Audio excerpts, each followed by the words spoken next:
Good evening and welcome, everyone. We will be getting started here shortly.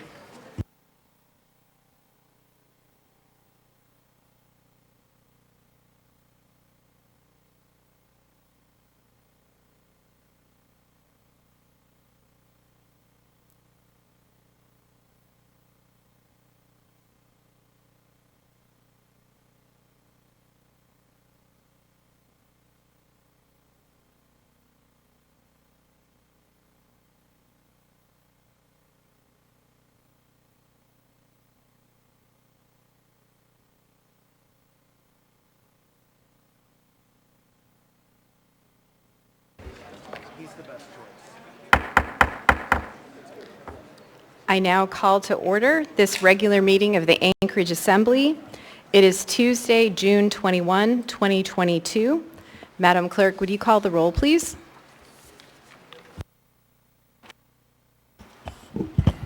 Yes, Madam Chair.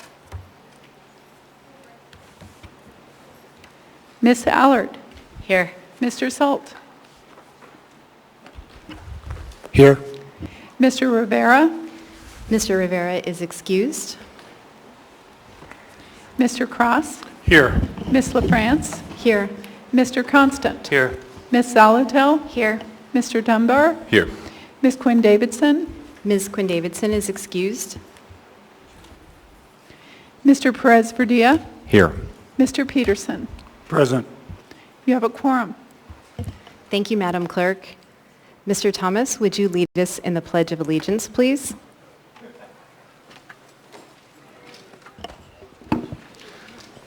I pledge allegiance to the flag of the United States of America, and the republic for which it stands, one nation, under God, indivisible, with liberty and justice for all. Mr. Constant, would you read the land acknowledgement, please? A land acknowledgement is a formal statement recognizing the indigenous people of a place. It is a public gesture of appreciation for the past and present indigenous stewardship of the lands that we now occupy. It is an actionable statement that marks our collective movement towards decolonization and equity.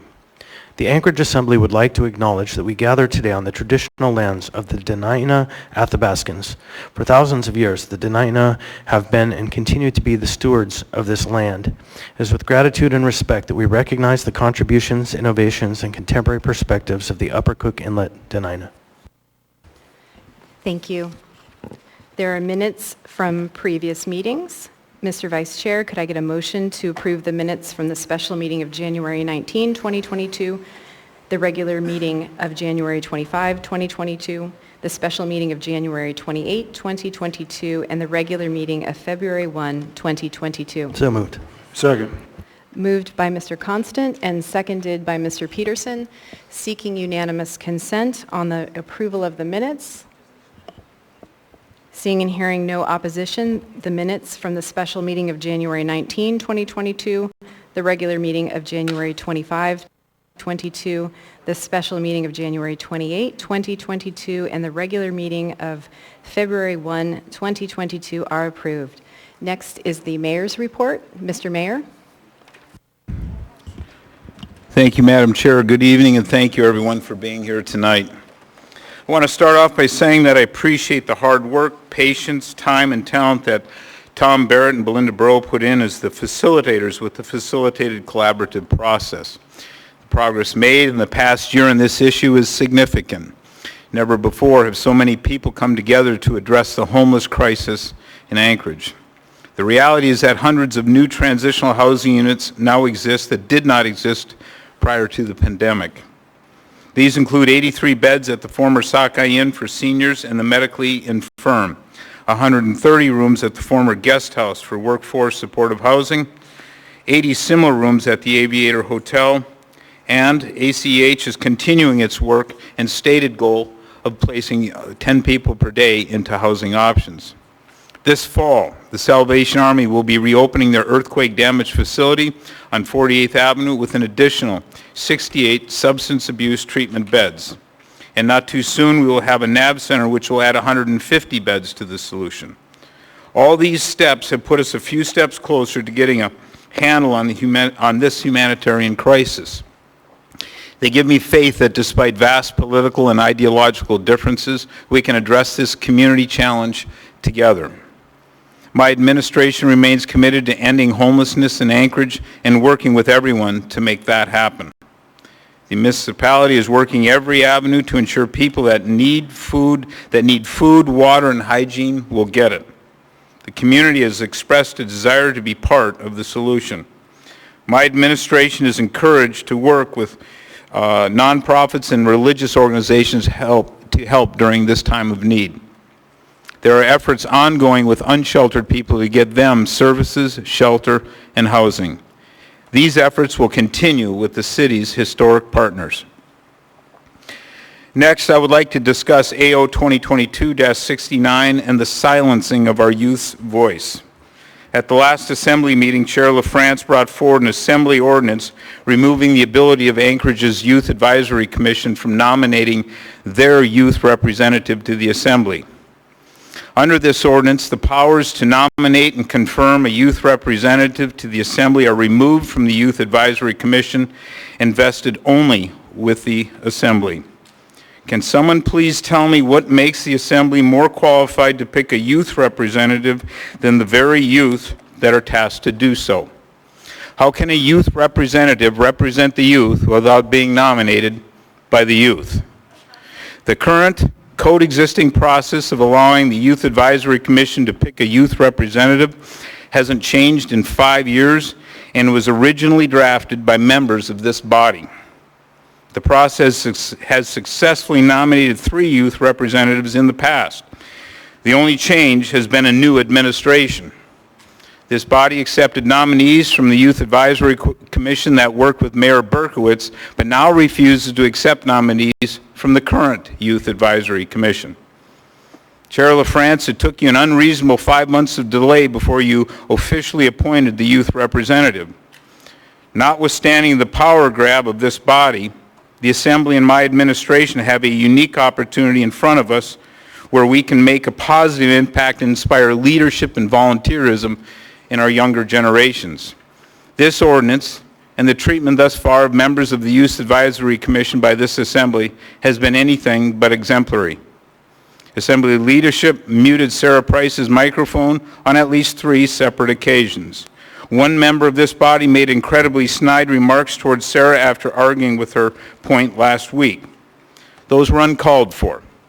I would like to remind this Assembly that boards and commission members are almost all volunteers. Local residents who volunteer their time and talents to give back valuable insight and knowledge and hard work to the municipality. Over the last year, this body has ridiculed, mocked, and ruined the reputations of many of these volunteers publicly.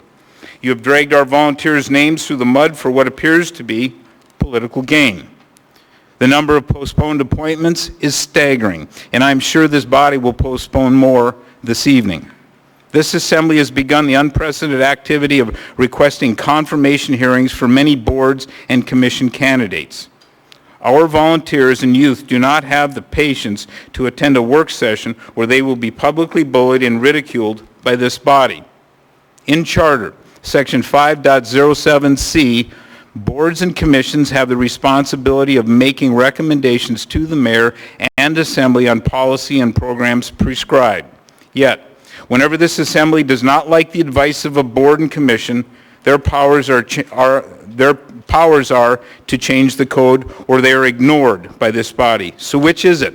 Are boards and commissions important enough to require confirmation hearings for advisory boards, or are they so unimportant that delays and postponement and removal of responsibilities are warranted? What's going to stop you from doing this to other commissions based on who you want in these positions? Madam Chair, would you do this if your 3 children were on this commission? Would you do this if there was a mayor more aligned with your political beliefs? We must remember that government is a representation of the people, and we cannot silence voices of different viewpoints. But instead, we must encourage and build up our city and boards and commissions in a way that champions leaders, young and not so young, to help create a world-class city, not just for our generation, but for generations to come. Members of our Youth Advisory Commission have worked hard to restart the commission with no pre-existing documents or assistance through COVID-19.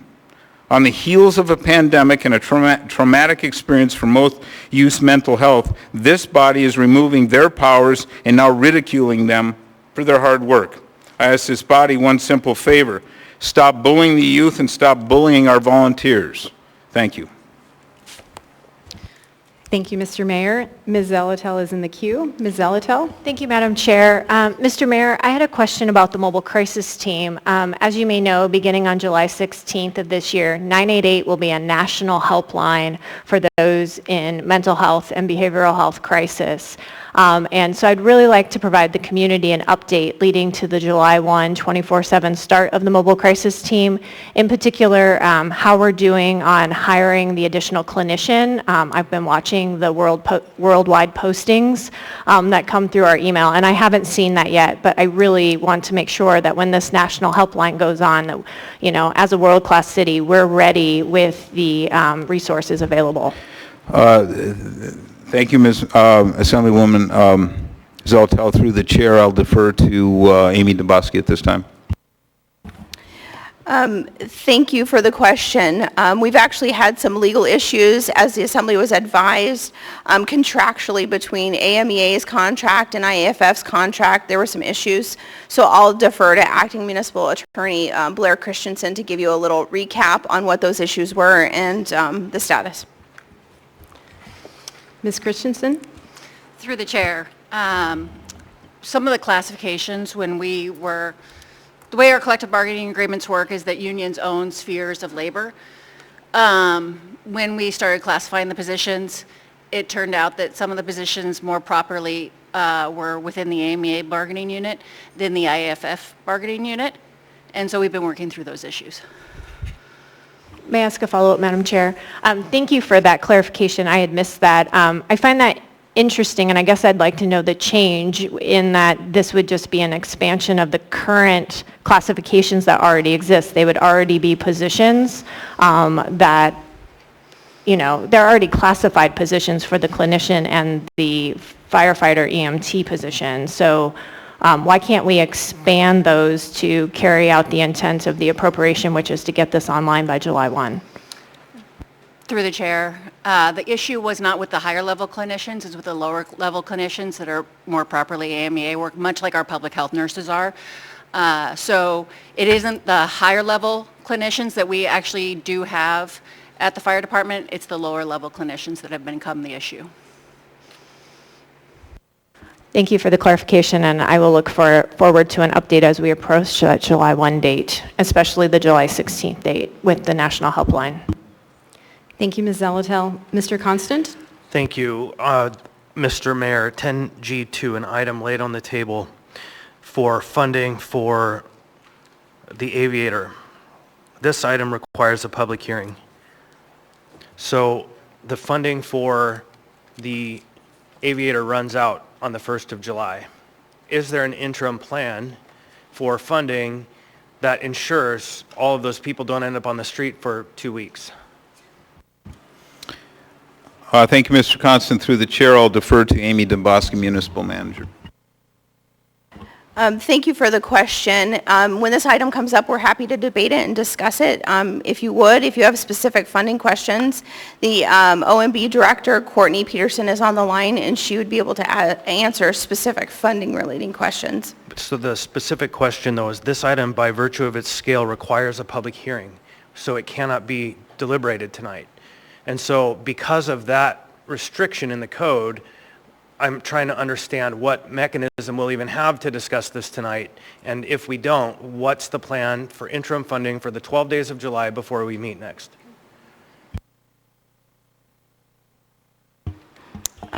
Is our health director here, Joe? I know we saw him. The OMB director is indicating to me that's a health director question. Okay, we're happy to circle back to that if you want to. Okay, seeing no other members in the queue, next is the Assembly Chair report. Welcome and thank you all for being here tonight on this beautiful summer evening. While I have some real challenges with the characterizations and statements made by the mayor tonight, this is a business meeting and I will not be addressing all of those issues now. I do hope this body will continue to take seriously its duty to ensure individuals who are nominated to positions, including boards and commissions, are qualified. That said, there is much to celebrate in our community, and happy solstice to all of you, a happy belated Juneteenth as well, and to all the fathers and father figures, a happy Father's Day, belatedly. It's also Pride Month. I apologize to the members of the LGBTQ community for the disruption at the last meeting during the presentation of the Pride Month resolution. The commotion was unfortunate and unfair to all of you. Again, I apologize for the disruption. Today is election day for the special municipal election for the new 12th member seat in District 1, Seat L. If you live in District 1 and haven't yet submitted your ballot, you have until 8 p.m. tonight to vote in person, return your ballot to a secure drop box, or get it postmarked with today's date. I also want to clarify the allotted time allowed for appearance requests, initial and final audience participation, and public testimony on public hearing items. A procedural change was made earlier in the year per AO 2021-117 that clarified the existing discretion of the chair to extend the time for individuals representing groups during appearance requests and public hearing items. However, the existing limit of 5 minutes for community council representatives for public hearing items was not changed, and I know that was a point of confusion raised by the mayor at the last meeting. So I want to stress that for appearance requests, it's 3 minutes, though the chair may extend for those individuals representing groups, including members of community council, so that actually represents potentially more time for representatives of a community council. Initial and final audience participation remains unchanged. It is 3 minutes for anyone who speaks. The chair may not extend that time. And then finally, for public hearing items, it is 5 minutes for a community council representative, and the chair may not extend that time. As the mayor noted, last week we were notified that Tom Barrett and Belinda Bro, third-party facilitators to the Homeless Facilitated Collaborative Process, concluded their involvement in the project. I want to express deep gratitude to Admiral Barrett and Ms. Bro for their extraordinary work and their support of the process for the last 14 months. I also want to thank the mayor for choosing to continue the hard work of addressing homelessness in the first year of the administration. Our community has made significant progress, and we need to continue that work together. As a result of the facilitation, the From Homeless to Stably Housed plan has outlined a multifaceted path forward to addressing homelessness. The recent creation of the Complex Care Shelter, formerly known as the Sockeye Inn, which opened on June 6, 2022, and offers 83 non-congregate beds managed by Catholic Social Services, shines a light on the potential successes the plan holds for our community. However, with the closure of the mass care site at the Sullivan Arena next week, we are at a precarious moment where vulnerable members of our community will be without shelter on June 30. An estimated 295 people will be potentially unhoused and without shelter. If there ever was a time when collaboration was needed, it is now. We agree with Admiral Barrett and Ms. Bro that transparency, accurate data, candor, and credible information are key elements in this process.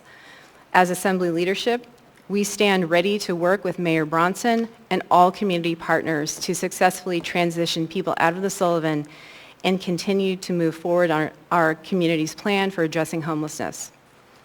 I do want to address a few of the incorrect statements made by the mayor concerning the ordinance up AO 2022-69.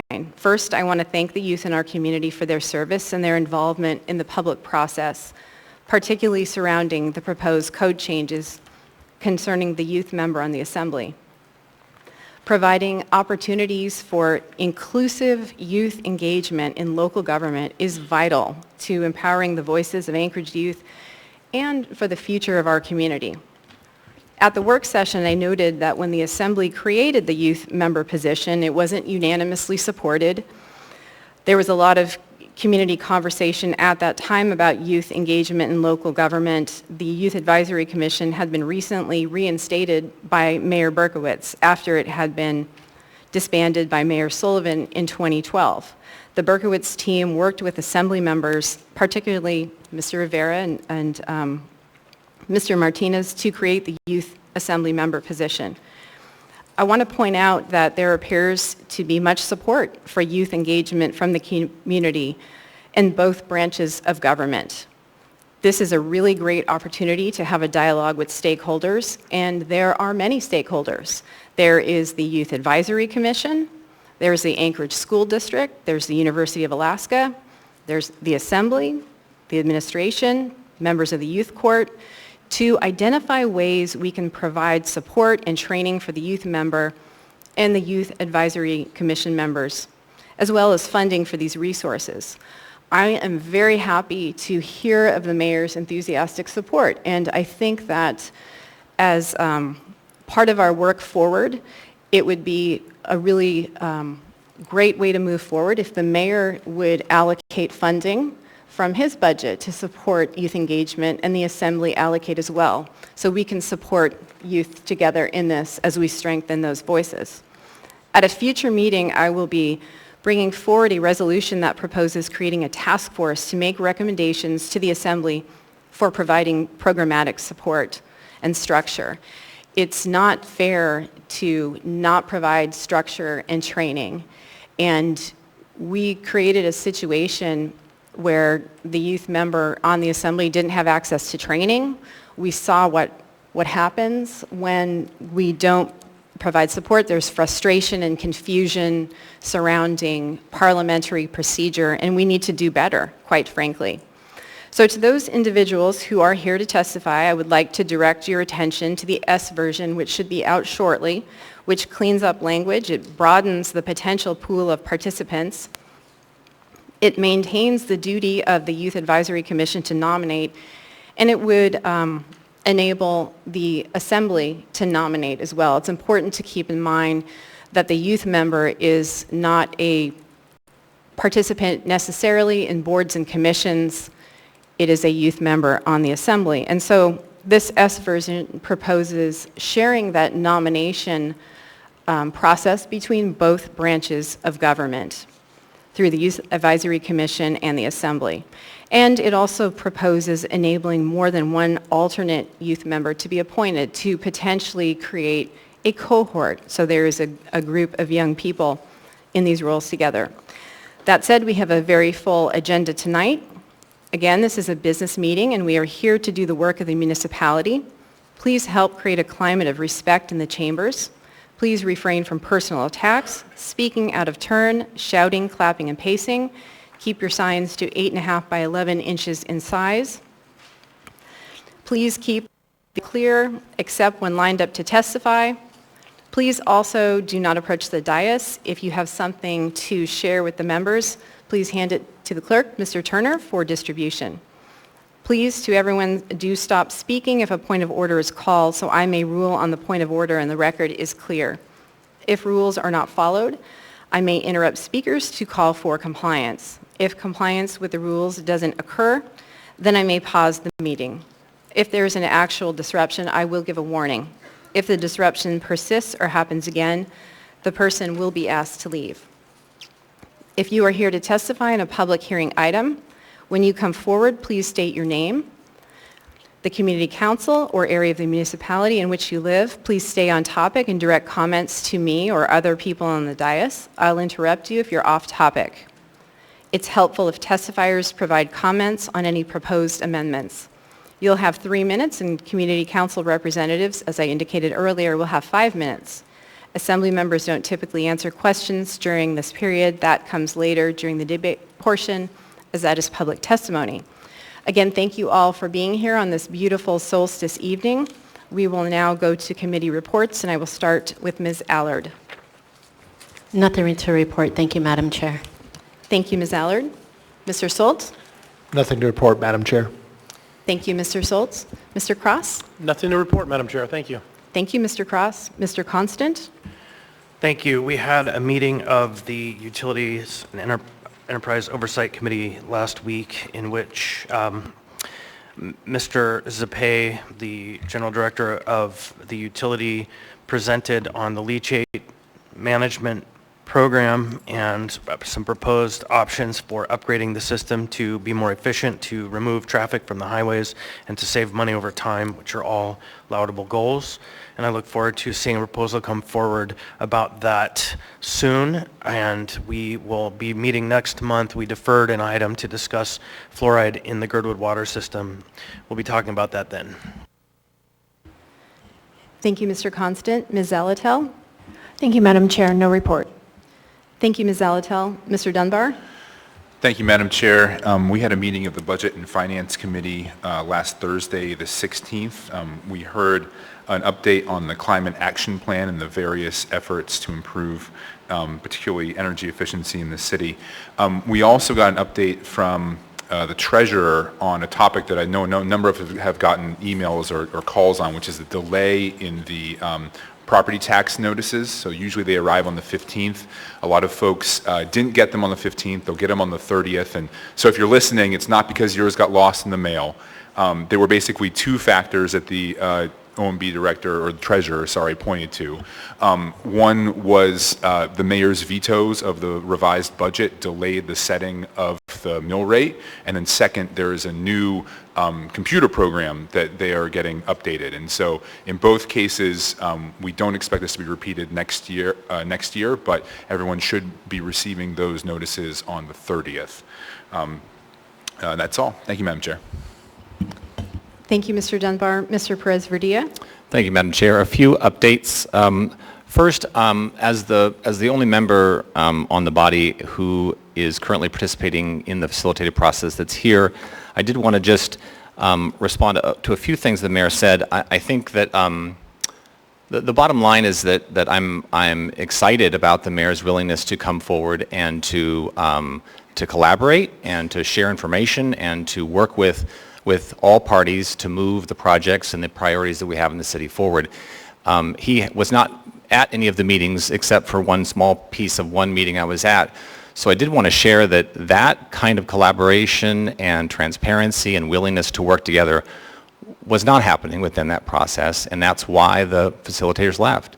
And so moving forward without them, it's important that we do conduct ourselves in that way, and I think we can accomplish a lot together. And I think especially now, it's more important than ever that we come together and address both the short-term priorities that we face and also the long-term projects that are going to make sure that fewer and fewer people experience homelessness in Anchorage. A couple of other updates. I do want to make sure people are aware that the committee, the Public Safety Committee and the Health Policy Committee, both are scheduled to meet on July 6th. The agendas for those will be out soon. So I encourage people to look for those soon and to participate in those. Thank you, Madam Chair. Thank you, Mr. Perez-Verdia. Mr. Peterson? Thank you, Madam Chair. The Ethics and Election Committee will meet tomorrow, Wednesday, June 22nd at noon in room 155 at City Hall. We will be receiving an update from the Board of Ethics. Thank you. Thank you, Mr. Peterson. Next is the addendum, and before we take up the addendum to the agenda, we will address the laid on the table items.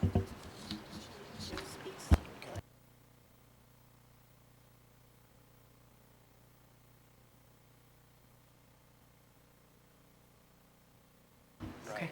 Go ahead, Mr. Constant. Thank you. Briefly, can we return back to the question about the introduced item, the Aviator, the need to set a public hearing, and what the interim plan is? Mr. Constant, through the chair, we have initiated conversations and had those conversations with the 4 contractors that provide services at the Aviator Inn. They were going to continue providing those services pending the outcome of tonight's action. So they can continue if you're going to move forward, sir. So, Mr. Gerace, we are in a technical bind because we can't move forward without a public hearing. And so this item will be set meeting another day, at least 8 days from now. So it's not that we don't want to act, it's that the code will not allow us to act. So we're trying to figure out what the plan is. The plan is the guests that we have and the other guests that are being transferred are going to continue to stay there based on the agreement from the Aviator operator to continue to provide them sheltering. And he understands that's at risk, based on the outcome tonight. But there is no plan to put anyone out, if that's the question. I'm not sure what the exact question there is, sir. That's one of the questions. So that's a good answer, I think. And then the other question relates to food service and other services to be provided in the interim without funding until we have an opportunity to hear this and move it. That was the subcontractors we're talking about. That would be feeding. That would be the case managers that are on site, and that would also be the emergency medical services. They've all agreed to the same, to continue operations. Of course, that was if it gets queued up tonight for the public hearing 8 days from now. So I think a lot of them have agreed to continue on, but they expected to see some kind of action tonight to continue. Okay, thank you. We'll take this up in a bit. I think there's a lot of questions about that. There's no meeting scheduled, and there's a lot of things. So thank you for the clarification.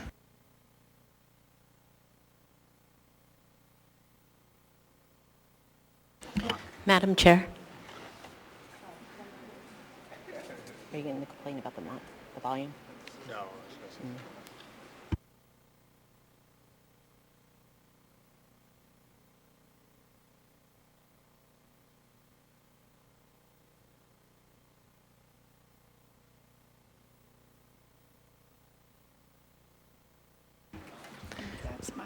Ms. Allard, do you have a point of order or a point of information? Yes, Madam Chair. I'm getting some complaints that the volume isn't up loud enough, and I don't know if they can do that in the chambers, please. And I'm having a hard time hearing, too. Thank you, Ms. Allard. Thank you, Madam Chair. Would it help then if we speak closer to the microphone? Like, is that better for... I think it's coming from the audience, possibly. Okay, thank you.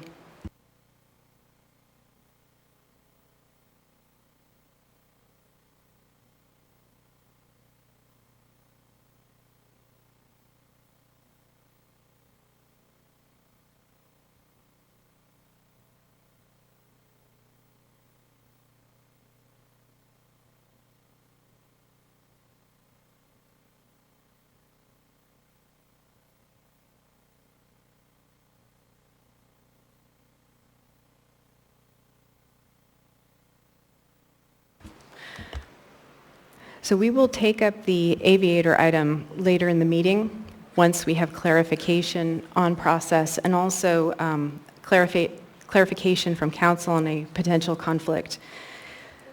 There are two items, supplemental, item 10D9A, AM 353-2022A, Budget Advisory Commission appointments, Robin Forbes, Alfred Tamagi. And then item 10G3, unnumbered AR 2022-XXX, a resolution ratifying a collective bargaining agreement between the Municipality of Anchorage and the International Union of Operating Engineers, Local 302. Public hearing is set for July 26, 2022. We also expect to have two other supplemental items later in the meeting, S1 and S2, or an S version, and I believe an S2 version of another item that will be coming forward. Given that the two laid on the table items are supplemental, we do not need to vote on those items. At this time, I would ask the Vice Chair for a motion to incorporate the addendum as printed and distributed and laid on the table items. So moved. Second. Moved by Mr. Constant, seconded by Ms. Zalatel, seeking unanimous consent. Is there any opposition to the motion? Seeing none, the addendum as printed and distributed and the laid on the table items have been incorporated into the agenda. Madam Chair, point of information, can I get the item number for the Budget Advisory Commission appointments again? Yes, the item number is 10D as in Delta, 9A as in Alpha. Thank you. Thank you, Ms. Zelatel. With that, we will move on to appearance requests and initial audience participation. We do have one appearance request. Ms. Lent.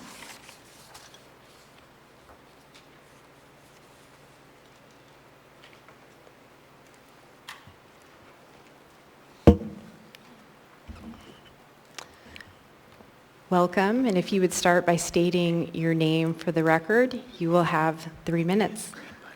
And is the button on there? I can't. Good. Can you hear me? Thank you. Let me just move this over for a second.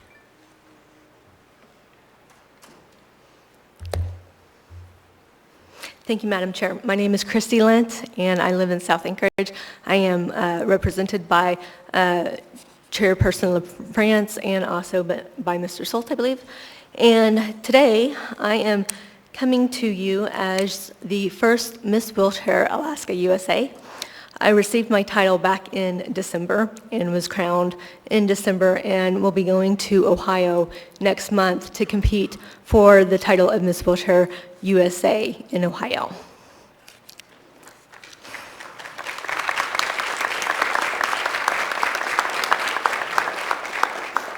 It gets better, hang on. As Miss Wheelchair USA, I have spent my year of service educating people in the state and in Anchorage, businesses, and attending to several schools and classrooms, discussing and speaking on topics that affect those with disabilities. As Miss Wheelchair Alaska USA, still trying to get my title correct, I have chosen as my platform Travel Without Barriers. To highlight issues that affect those with disabilities and so that they can travel safely, not just around the country, but also, around the community in which they live. As we all know, Alaska is very unique, and travel is not just a luxury, it is a necessity. I come before the council today to address some issues right here in Anchorage that affect Anchorage residents with disabilities, so that they have the ability to safely travel throughout the city and participate in the community. When you ask someone about travel, most people think about visiting other cities and states, enjoying vacations, spending time with families, or even where they're going to have to travel for work. However, travel also applies to being able to safely enjoy and participate in your own community. Anchorage has done well in regards to inclusion, but we can and should do better. We have a wonderful trail system, yet the trails that we do have are not entirely feasible for those in wheelchairs. For example, Anchorage Dog Park and University Lake both have gravel, and someone in a wheelchair can't navigate those trails very safely. And while we do have a pretty good bus system, Anchor Rides also needs to have a more equitable system so that those in wheelchairs can not have to wait 24 hours to be able to go and enjoy the things that they need to do. And I'd also ask real briefly for a resolution that October be made Spina Bifida Awareness Month. Thank you. Thank you. I have 2 members in the queue. First is Mr. Dunbar and then Mr. Constant. Thank you, Madam Chair, and thank you very much for being here, Ms. Lent. And you might know that this body actually over a veto, approved money for ADA upgrades in Russian Jack Park this year that went to the bond, and the people of Anchorage approved it. And so I'm hopeful that we can continue to upgrade parks like that. And we had the pleasure to meet at Arctic Comic-Con. Yes, Actually, it we was did. great to see you there. I didn't even get to my main point of snow removal, but that is another So that big was issue. I had two questions for you. The first was, are there other events like Arctic Comic-Con that you've been able to get to this summer that you plan to go to? And the second was just, was there anything more you wanted to tell us? I think there might have been a closing paragraph there you didn't get to. Yes, there was actually quite a bit that I didn't get to. The other main issue that really affects Anchorage is inadequate snow removal on our sidewalks and our streets. I am very fortunate that I am pretty mobile and independent, but when the sidewalks in Anchorage aren't adequately shoveled, people in wheelchairs can't do normal, basic, everyday activities that their able-bodied neighbors can do. During Iditarod, I actually saw one individual, an older lady, that was just trying to cross the streets from the Captain Cook Hotel where she was staying. And when Alaska has $88 million of revenue just here in Anchorage that is spent on, they receive that revenue through the visitors here in our state, and it's such a bucket list item for people to come to Alaska. We need to have our streets maintained with, the snow removal and cracks in sidewalks and in the streets so that they're safe, not just for people in wheelchairs, but for everybody. And my goal and my aim with my platform is that when you make things accessible, when you make things accessible for those with disabilities, you make things accessible for everyone. Thank you. Thank you, Madam Chair. Thank you, Mr. Dunbar. Mr. Constant? Hi there, Christy. Hi, Chris. So we both got kind of some start on some of these issues at least 10 years ago, 12 years ago. Exactly. It's been a long time. And one thing I'm always reminded of is Gamble Street. Have you ever taken a tour of Gamble Street? Unfortunately, that is one area that is highly inaccessible.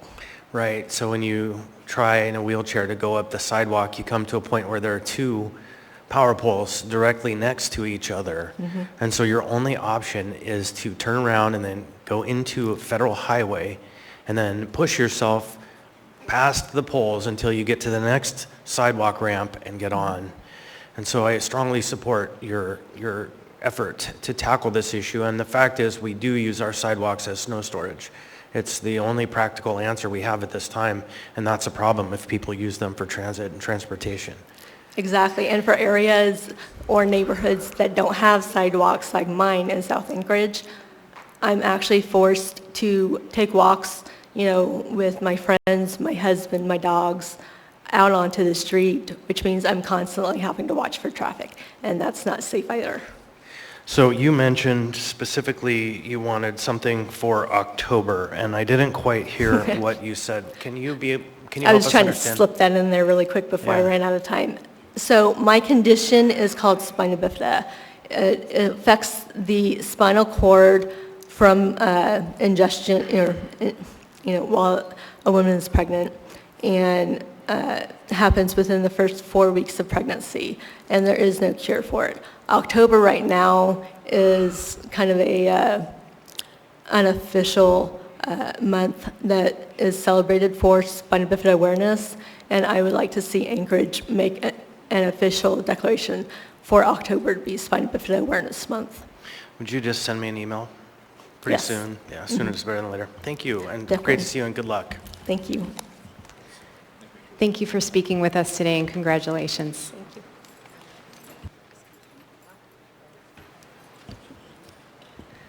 We will now move on to initial audience participation. I'd like to prioritize time for members of the public who would like to speak on a consent agenda item, those who cannot stay until the second audience participation at the end of the meeting, and those who would have difficulty staying for a public hearing item already on the agenda due to childcare or travel issues. Before we open it up to the broader public, Again, if you could let those folks go first. As a reminder, if you choose to speak now on a public hearing item already on the agenda, you may not speak again when we open the public hearing on the item. Also, if you choose to speak now, you cannot speak again during the final audience participation. So please come forward and state your name for the record, your community council, or the area of the municipality in which you live, and please direct your comments to the chair or other members of the assembly. Welcome.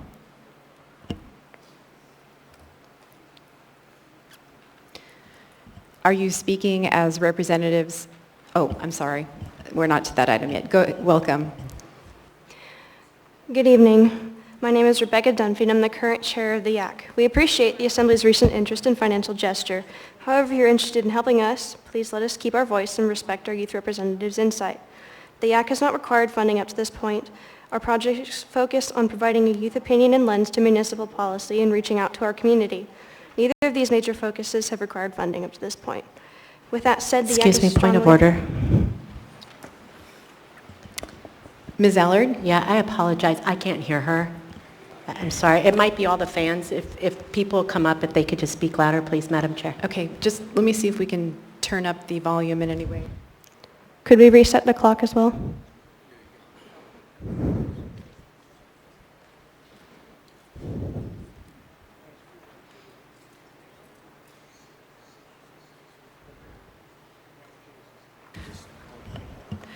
I will go ahead and reset your clock. Thank you. And if you could definitely make sure, there you go, and speak slower perhaps. Thanks. Good evening. My name is Rebecca Dunphy, and I'm the current chair of the YAC. We appreciate the Assembly's recent interest and financial gesture. However, if you're interested in helping us, please let us keep our voice and respect our youth representatives' insight. The YAC has not required funding up to this point. Our projects focus on providing youth opinion and lens to municipal policy and reaching out to our community. Neither of these major focuses have required funding up to this point. With that said, the YAC is strongly against the proposed ordinance as written. As it currently stands, the Youth Advisory Commission has the responsibility and honor of nominating a member from Anchorage's youth population to fulfill the vital role as youth rep to the Anchorage Assembly. The nomination is forwarded to the Assembly Chair for their consideration and appointment. The Assembly currently serves as a check and balance on the YAC with the ability to confirm or deny YAC's nominee. You still have the final say. This youth member can provide context, experiences, and information regarding the student and younger population in Anchorage. However, the proposed ordinance as written does not support our voices. While the attached Assembly document states that this will widen the pool of potential applicants, I have personally reached out to over 40 different organizations after asking for nominees. This legislation feels like an attempt to bypass the voice of our youth and not utilize this commission. With that said, we do appreciate the recent amendment, and it makes us feel somewhat heard. To date, no member of the Assembly has attended a Youth Commission meeting this year.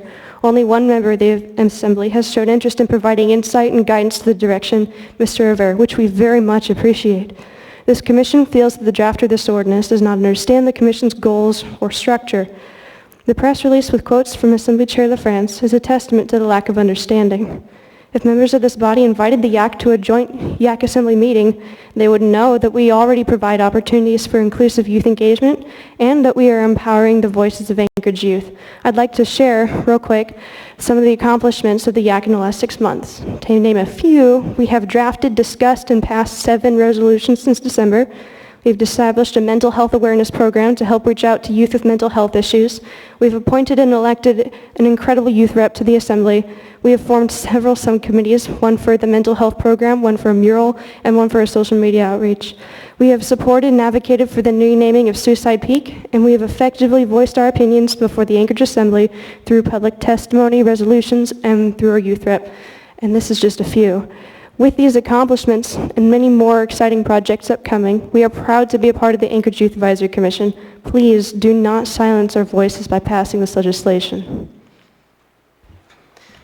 Thank you for your participation. There are 2 Assembly members in the queue with questions. First is Ms. Allard. Thank you, Madam Chair.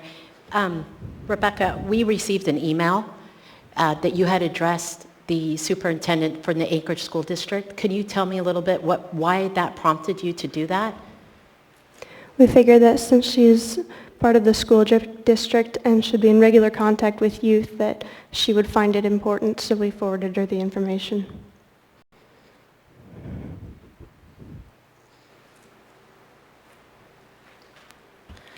Thank you, Ms. Allard. Mr. Soltz? Through the chair, was a Youth Advisory Council or yourselves consulted at all or had any input on this AO? We were not informed or consulted when this was added to the addendum. Okay, and did you all put forth any amendments to it or any feedback? Through the chair, hi, I'm Denali, I'm the vice chair of YAC. We were unaware of anything pertaining to this ordinance. We were unaware of any ordinance being proposed about this. We were unaware of any amendments, and we were not aware of the work Ms. session. Chewbacca? Yes. Actually, the questions need to be directed to Ms. Dunphy, as she spoke during this time. You can speak next. I'm sorry. Thank you. Did you want to respond to Mr. Solt's question? She represents the Youth Commission just as much as I do. Thank you very much. She does, and the rules are such that only the speaker who has identified themselves for the record can answer the questions. And so she will get her 3 minutes Madam Chair, after point you. of order. Ms. Allard, Thank what is you. your... Yes, my point of order is that, and maybe it should be a point of information coming from you. I was about, I can't remember the actual date, maybe 6 months prior to the new administration coming on board, we had 45 minutes of public testimony during audience participation where one member came up to speak, but then there was about 15 other doctors and nurses that came up to speak, and we never said that they couldn't speak on behalf of that individual. Are we changing the rules or tradition? Thank you, Ms. Allard, for the opportunity to clarify the rules. That was for an appearance request. This is for initial audience participation. Did you want to add anything further to Mr. Solt's Her answer was response? sufficient. Thank you. Thank you. Thank you, Mr. Solt. Mr. Dunbar? Thank you, Madam Chair. Thank you, Ms. Dunphy. We all sort of became aware of those outreach efforts to the youth, and also that there had been sort of a deadline, or maybe a soft deadline, set for Wednesday of last week, I think it was. And I'm just wondering, did you see an uptick? Did we get a number of people that were applying for the YAC? Did a number of youth apply? Yes, it was wonderful. Great. About how many do you think? Was it like 3, 4? Was it a dozen? How'd it go? I wish we had had a dozen, but we had 3, which was more than we have ever seen before. And I would hope that that uptick continues. Great. Thank you, Ms. Dunphy. Thank you, Madam Chair. Thank you, Mr. Dunbar. Thank you for participating.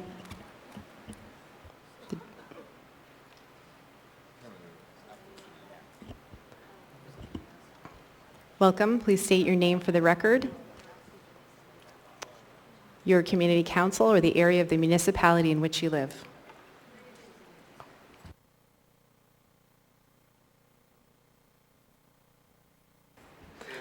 My name is Jackie Goforth. I'm from the Valley, but I've been hanging out in Salt and La Francis district because I've been watching my granddaughter. And I want you to know that since they're having an election today, it is very, very, very important to tell you that Forrest Dunbar's comment 2 weeks ago that said the elections done by mail are free and fair is incorrect. You used to say safe and secure, now you don't anymore. I wonder why.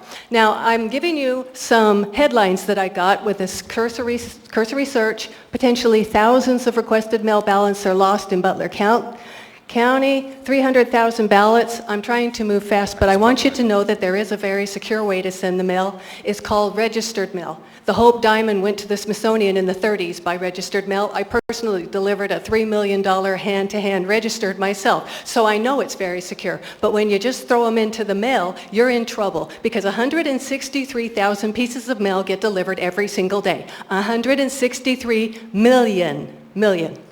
Now, they ask how many pieces disappear, and here is a comment from a postal person, and I agree. Very small, maybe 0.2%. Mail sometimes sticks to another piece in processing. This is called piggybacking. Even when that happens, someone will normally find it and fix it. Wikipedia says 3% of the mail goes missing. 0.2% is 386,000 pieces every day. 3% of the mail is 4 million. Almost 5 million pieces every day go missing. This could be your ballot, and I want you to know that my husband and I both voted.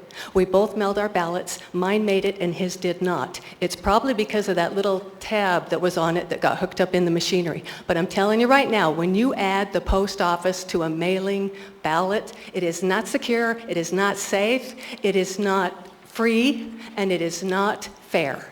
Thank you. Thank you for your participation. I have 2 members in the queue, ma'am, with questions for you. Mr. Dunbar? Thank you, Madam Chair. So, ma'am, if I said that these vote-by-mail elections are safe, secure, free, and fair, have been done in other jurisdictions for decades, and didn't become an issue until Donald Trump lost the 2020 election. Madam Chair, point of order. Would you agree with that? Excuse me. Would you agree with that? Excuse me. It didn't Hold become on, everyone, please I stop asked the speaking. question, would you agree with that? Hold on, No. Mr. Dunbar. Okay. Ms. Thank Allard you, Madam raised Chair. a point of order. Go ahead, Ms. Allard. It seems like Mr. Dunbar ended it with the question mark, so there you go. He's not trying to argue or debate you. at Okay, this so no moment. point of order at this point from Ms. Allard. I do not. Did you have a question then, Mr. Dunbar? No, I believe she answered my question. Thank No, you, the Madam only Chair. reason Thank the you. mail-in balloting became an issue is because of the COVID pandemic. That is when they started the fraud. It is not secure, it is not safe, it is not fair, and it is definitely not free because someone is paying the postage when it gets to Juneau. Thank you for your participation. Thank you. Ms. Allard, go ahead. Ms. Allard Thank has a you. question for you. And I'm going to go back to what Mr. Dunbar had stated. Do you recall when former President Trump was elected in 2016 that there was anguish amongst other community members that the election was stolen by the Russians? If anyone questions the election being stolen, they have to watch 2,000 Mules. It is a documentary that shows you people stuffing ballot boxes according to their cell phone data and the security cameras on the boxes. And if you really want to know, in Pennsylvania they mailed out 1.7 million ballots and they got back 2.7 million. Thank you for your Thank you. participation. I want to note, too, that initial audience participation, the last person per the code can start at 6 p.m. Welcome. Please state your name for the record. My name is Francesca Alagrezza. I would like, through the chair, the one assembly member who didn't say the Pledge of Allegiance, what hat she was wearing when she asked the mayor about the homeless situation. Was she asking as the director of the homeless coalition, or was she speaking as an assembly member? It's really hard to tell because normally she's not allowed to talk on homeless issues because it's a conflict of interest. Next, I wanted to testify on 2022-69, and I do not support it. I believe it's retaliation for having a strong conservative voice that you can't control. And we all know the one thing that you all megalomaniacs love is more control. And again, so when you say inclusive, does that include conservative? Because it sure doesn't seem like it. When you have a strong conservative, it appears that someone might pull out the mic and then the whole side goes out, but we don't know how that happens. And when you have a work session, if conservative voices are speaking, you just mute the phone, mute the phone, mute the phone. We can't have them speaking and having anybody speak in defense of the Constitution and our liberties and our freedoms. You just shut it down. So now you're shutting down the youth's voices ahead of time because you can't control what they say. You can't control them here because they knew the process and you retaliated. So you come up with a new way to silence and control. Thank you. Thank you for your participation. Welcome. Please come forward, state your name for the record. This may be the last individual who speaks for initial audience participation, given it is 5:59. Brenda, District 3. Our Father, who art in heaven, hallowed be thy name. Thy kingdom come, thy will be done, on earth as it is in heaven. Give us this day our daily bread. Forgive us our sins, as we forgive those who sin against us. Lead us not into temptation, but deliver us from evil. For thine is the kingdom, and the power, and the glory forever. Father, we invite you to be here with us tonight. Guide hearts, minds, and tongues with your Spirit. Jesus, we thank you for your sacrifice in your life to save us from darkness. Lord, thank you for your children that stand strong for you. Thank you for faith leaders that teach your word and encourage us to be bold and strong. Forgive us for not holding the line and upholding your law more than we have. Help us to overcome the enemy whose will is to pervert, entrap, and enslave us. Forgive the elected in this city where choices made contradict your word.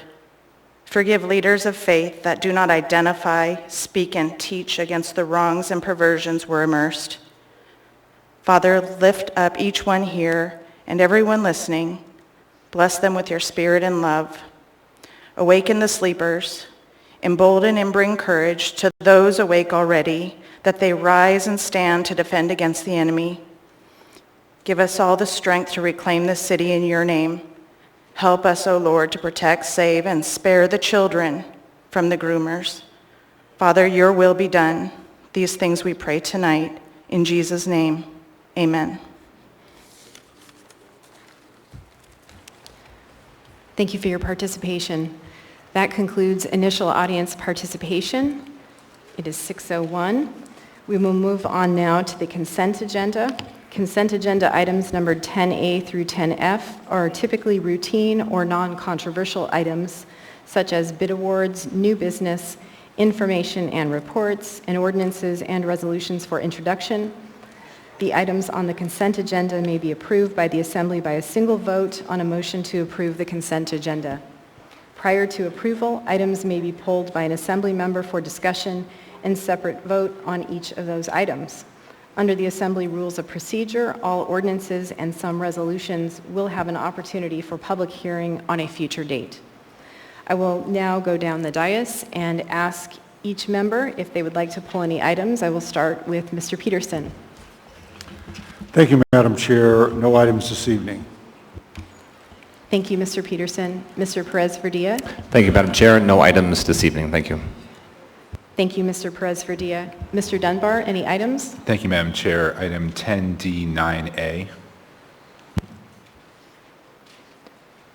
10D as in Delta 9A. Yes, I believe that was what you Was referenced laid- as the lay on the Yep, table item. laid Yep. on the table.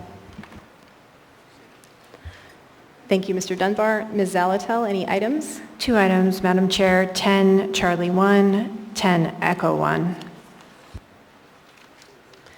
10 Charlie 1, 10 Echo 1. Thank you, Ms. Zalatel. Mr. Constant? Thank you. 10F, 5, and 6. 10 Foxtrot 5, 10 Foxtrot 6. Thank you, Mr. Constant. Mr. Cross, any items to pull? No, ma'am. Thank you. Thank you, Mr. Cross. Mr. Solt, any items? No, Madam Chair. Thank you, Mr. Solt. Ms. Allard, any items to pull? Yes, Madam Chair, 10A.1A, please. 10 Alpha 1. And I believe you referenced the A version. Yes, and I'll introduce an amendment at that time too, once we approve. Thank you, Madam Chair. Madam Chair, quick point of order. Go ahead, Mr. Constant. Thank you. This might just be a technical item, but on both 10A1 and 10D9, the members pulled the A version. And so what that would mean, I think, is that the regular version remains on the agenda and would be passed when we pass the consent agenda. And so I believe that the best path forward would be for both of those items just to pull the item 10A1 or 10A9, so the whole item gets pulled instead of us accidentally passing items we don't intend to pass. Thank you, Mr. Constant. I agree. So to Ms. Allard, you are fine, I assume, with pulling item 10A1 and not specifying the version? I need the S version. So yes, okay. if 10A1 is the S version, yes, thank you. Okay. And then Mr. Dunbar, are you good with 10 Delta 9? Yes. Okay, thank you. So That I'll was go my back intent. Thank you. and actually, Ms. Allard, was that your only item to pull or did you have others? That's it. Thank you, Madam Chair. Thank you, Ms. Allard. So I'll go back over the list. Actually, Mr. Dunbar, I see you in the queue. 10 Alpha 1 by Ms. Allard. 10 Charlie 1 by Ms. Zelatel. 10 Delta 9, Mr. Dunbar. 10 Echo 1, Ms. Zelatel. 10 Foxtrot 5 and 6 by Mr. Constant. Are there any other items that members wish to pull?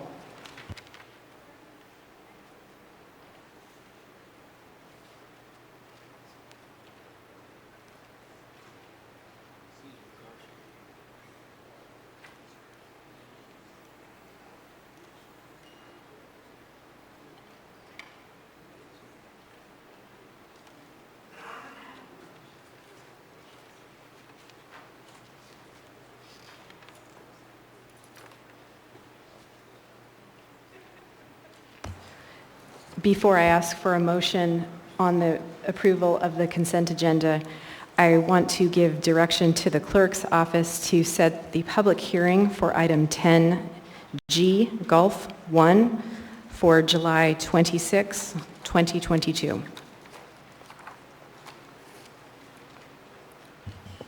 And with that, Mr. Vice Chair, could I get a motion to approve the consent agenda with the exception of the pulled items? So moved. Second. Moved by Mr. Constant, seconded by Ms. Zelatel. Is there any opposition to the motion to approve the consent agenda minus the items pulled? Seeing no opposition, the consent agenda minus the items pulled has been approved. For the public's information, the Assembly has now passed or accepted all items in 10A through 10F other than the items that were just pulled, which we will take up next, or that have been introduced for a future public hearing, which are all the items in 10G. If you were here to see action on an item listed on the consent agenda that was not pulled, those items have been passed or accepted. So we will now move on and take up the first item that was pulled off of the consent agenda.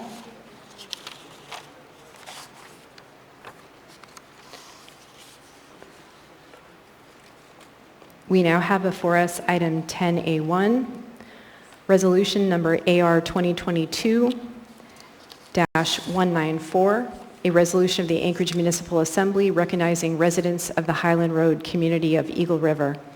What is the will of the body? Move to approve. Second. The S version. A motion The to S version. A motion to approve the S version has been made by Ms. Allard and seconded by Mr. Cross. Seeking unanimous consent. Seeing no opposition, this motion is approved. Do we have folks here to... Madam Chair, I'd like to make an amendment, please. Oh. To the S version.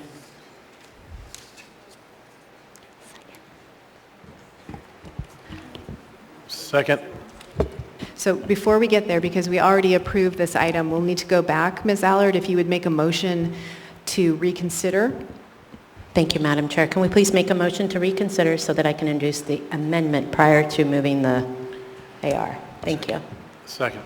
A motion to reconsider with presumably a recommendation for a yes vote has been made by Ms. Allard and seconded by Mr. Cross. Any discussion? Seeing none, seeking unanimous consent. Any opposition? Seeing no opposition, the motion for reconsideration of item 10A1 has passed. Ms. Allard? Thank you, Madam Chair. I wanted to move amendment number 1, and I could speak on it. Second.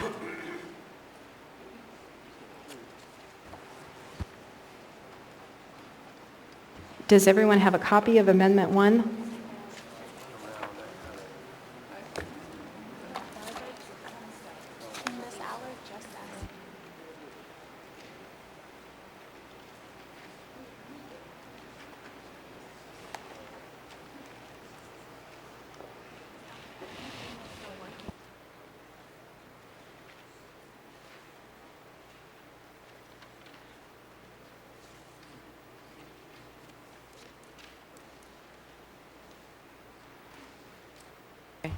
So a motion has been made to amend the resolution by Ms. Allard. It's been seconded by Mr. Constant. And Ms. Allard, if you want to go ahead and talk through Thank your you, Madam amendment. Chair, I appreciate it.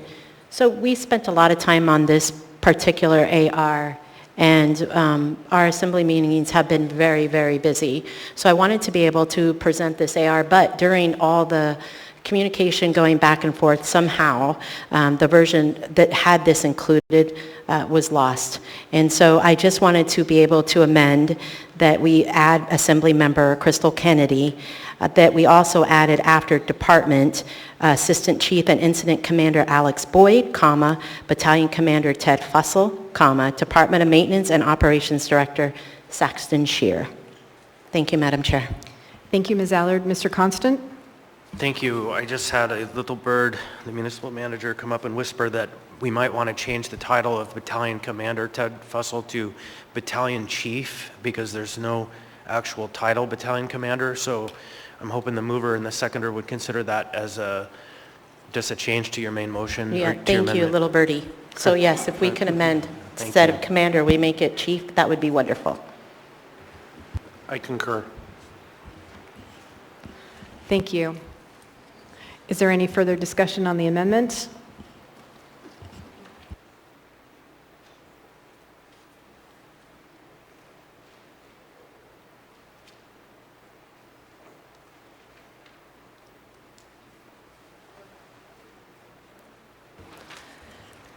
Hard copies of the amendment are being distributed, and it's up on the screen as well. Seeing no other members in the queue, members may proceed to vote on the motion to approve amendment number 1.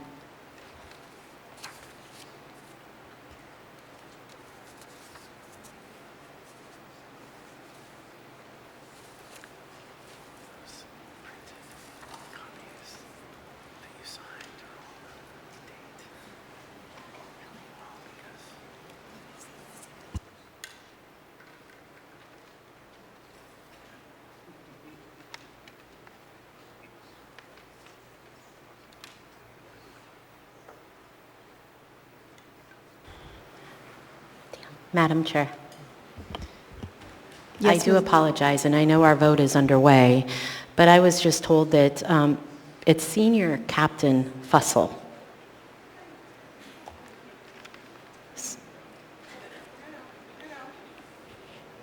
Okay, never mind, his Facebook is wrong. Okay. Thank you, Madam Chair. Continue with the vote. The vote is underway.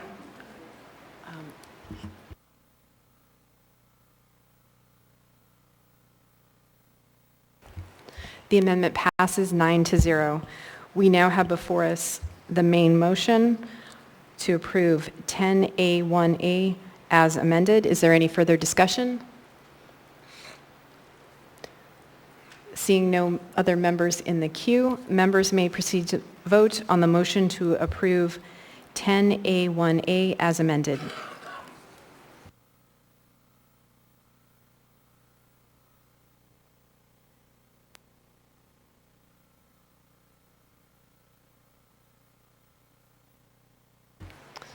Item 10A passes 9-0. And I understand Ms. Allard is reading and Mr. Cross is presenting. And do we have members of the community here to accept? If so, please come forward. Madam Chair, may I have the freedom to call the individuals so they know? So individuals are Scott Myers, Stephen Romanelli, Ron and Jesse Fernelli, if Carrie Ashley is here, if Meredith Richards is here, Matt and Debbie Little Dog, Elaine Blocker, and whoever else is there, Dave and Kat Roche, Chief Boyd, Saxton Shear, Battalion Chief, right? Is it Battalion Chief? Okay, Battalion Chief Fussell, and anybody else in the Eagle River community that would like to stand with these individuals.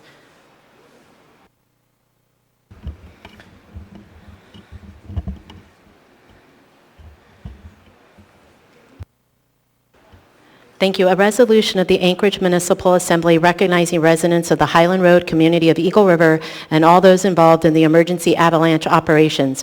Whereas on March 24th, a massive avalanche buried sections of Eagle River's South Fork Valley in 60 to 80 feet of snow. The slide buried nearly 890 lineal feet of Highland Road, cutting off road access and electricity to about 350 residents. And whereas on March 26th, Mayor Dave Bronson issued an emergency declaration in response to the Highland Road avalanche for avalanche mitigation and evacuations to commence. Working with the Alaska State Avalanche Technician, Anchorage Police Department, and Fire Department, residents were evacuated and mitigation efforts released the rest of the threatening slide. And whereas Highland Road residents were impacted by the road closure for 11 days, while McKenna Brothers Paving Road removed 3,147 loads of snow and or 38,784 total cubic yards of snow from the area. And whereas in a true hardy Alaskan fashion, the residents trapped on the other side of the avalanche came together. They volunteered. They went above and beyond to help one another. The amount of caring concern for neighbors and the... Wait a minute. Miss Kennedy, are you here? She needs to come forward, Miss Kennedy. I just realized she's in the back row. The amount of caring concern for neighbors...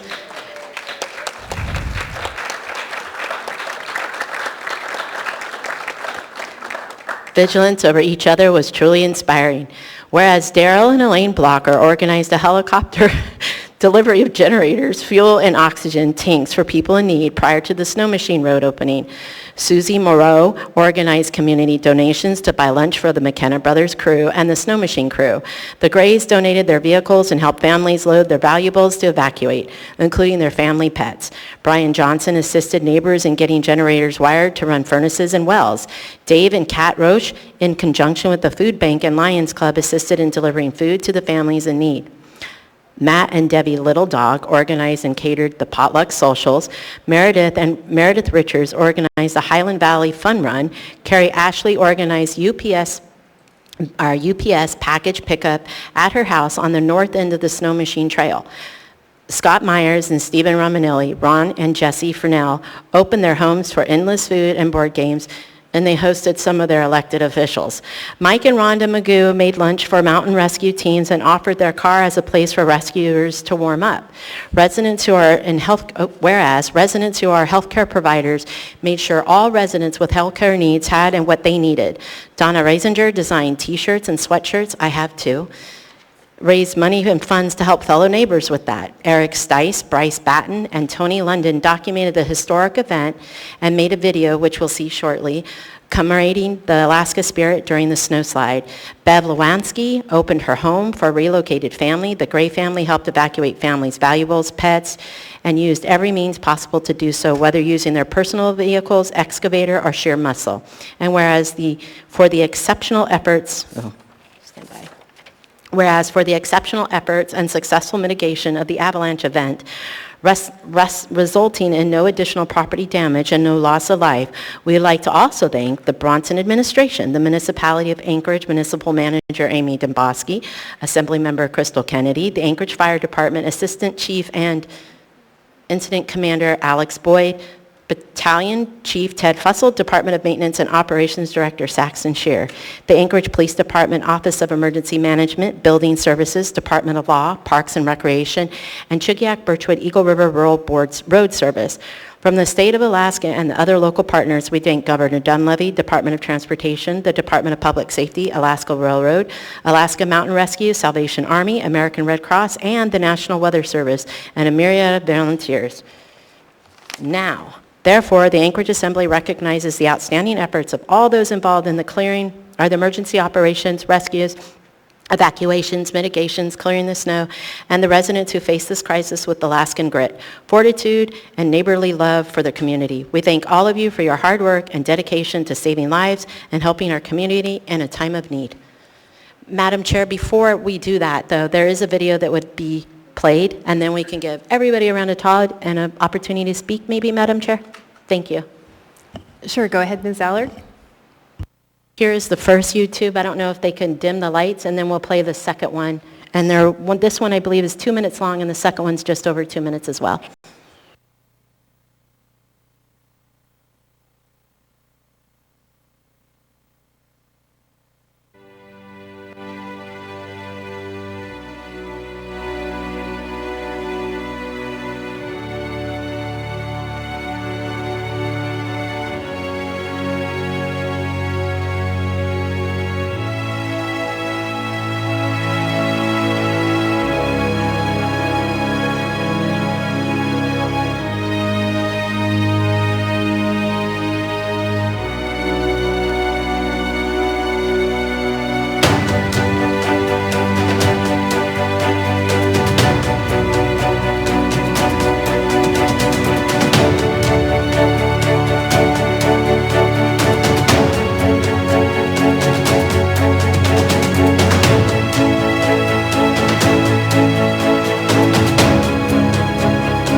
Should this Genius Pocket chainsaw be illegal? This break...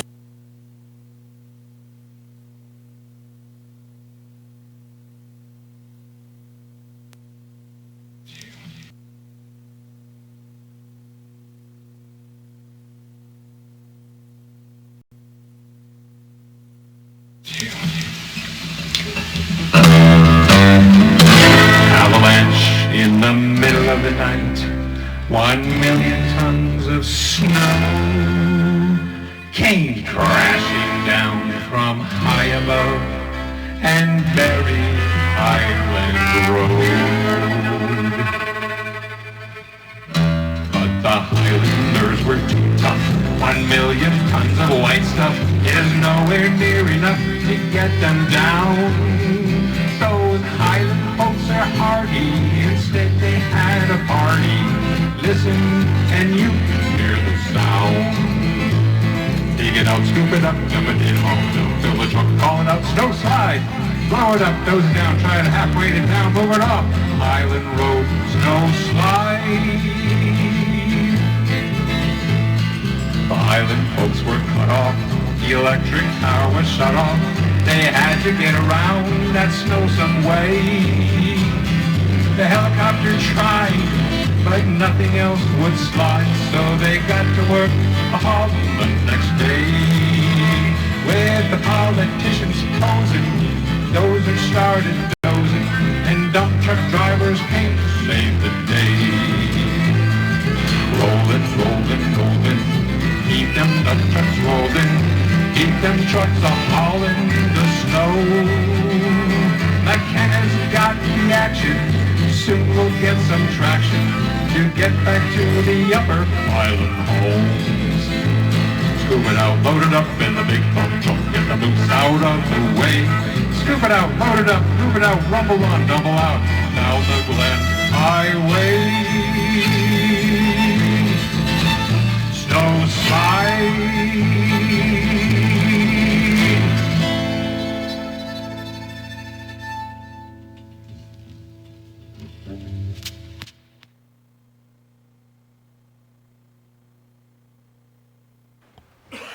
Thank you, Ms. Allard. Go Madam ahead. Chair, I know that Chief Boyd would like to speak, and I know there's a few others. I also asked Travis if he can bring in the gentleman who wrote the song. He would like to also speak, if that is okay. Thank you, Madam Chair. That's fine, and I know Ms. Domboski also has a few words to say. Please come forward. Whoever's first, welcome. Thank you. I just wanted to say thank you on behalf of everyone who responded. It was an honor to be part of this process, and thank you for the recognition for the folks who actually did all of the great work and were able to serve our community, give that opportunity to us. So thank you very much for that, and we appreciate your continued support. Thank you.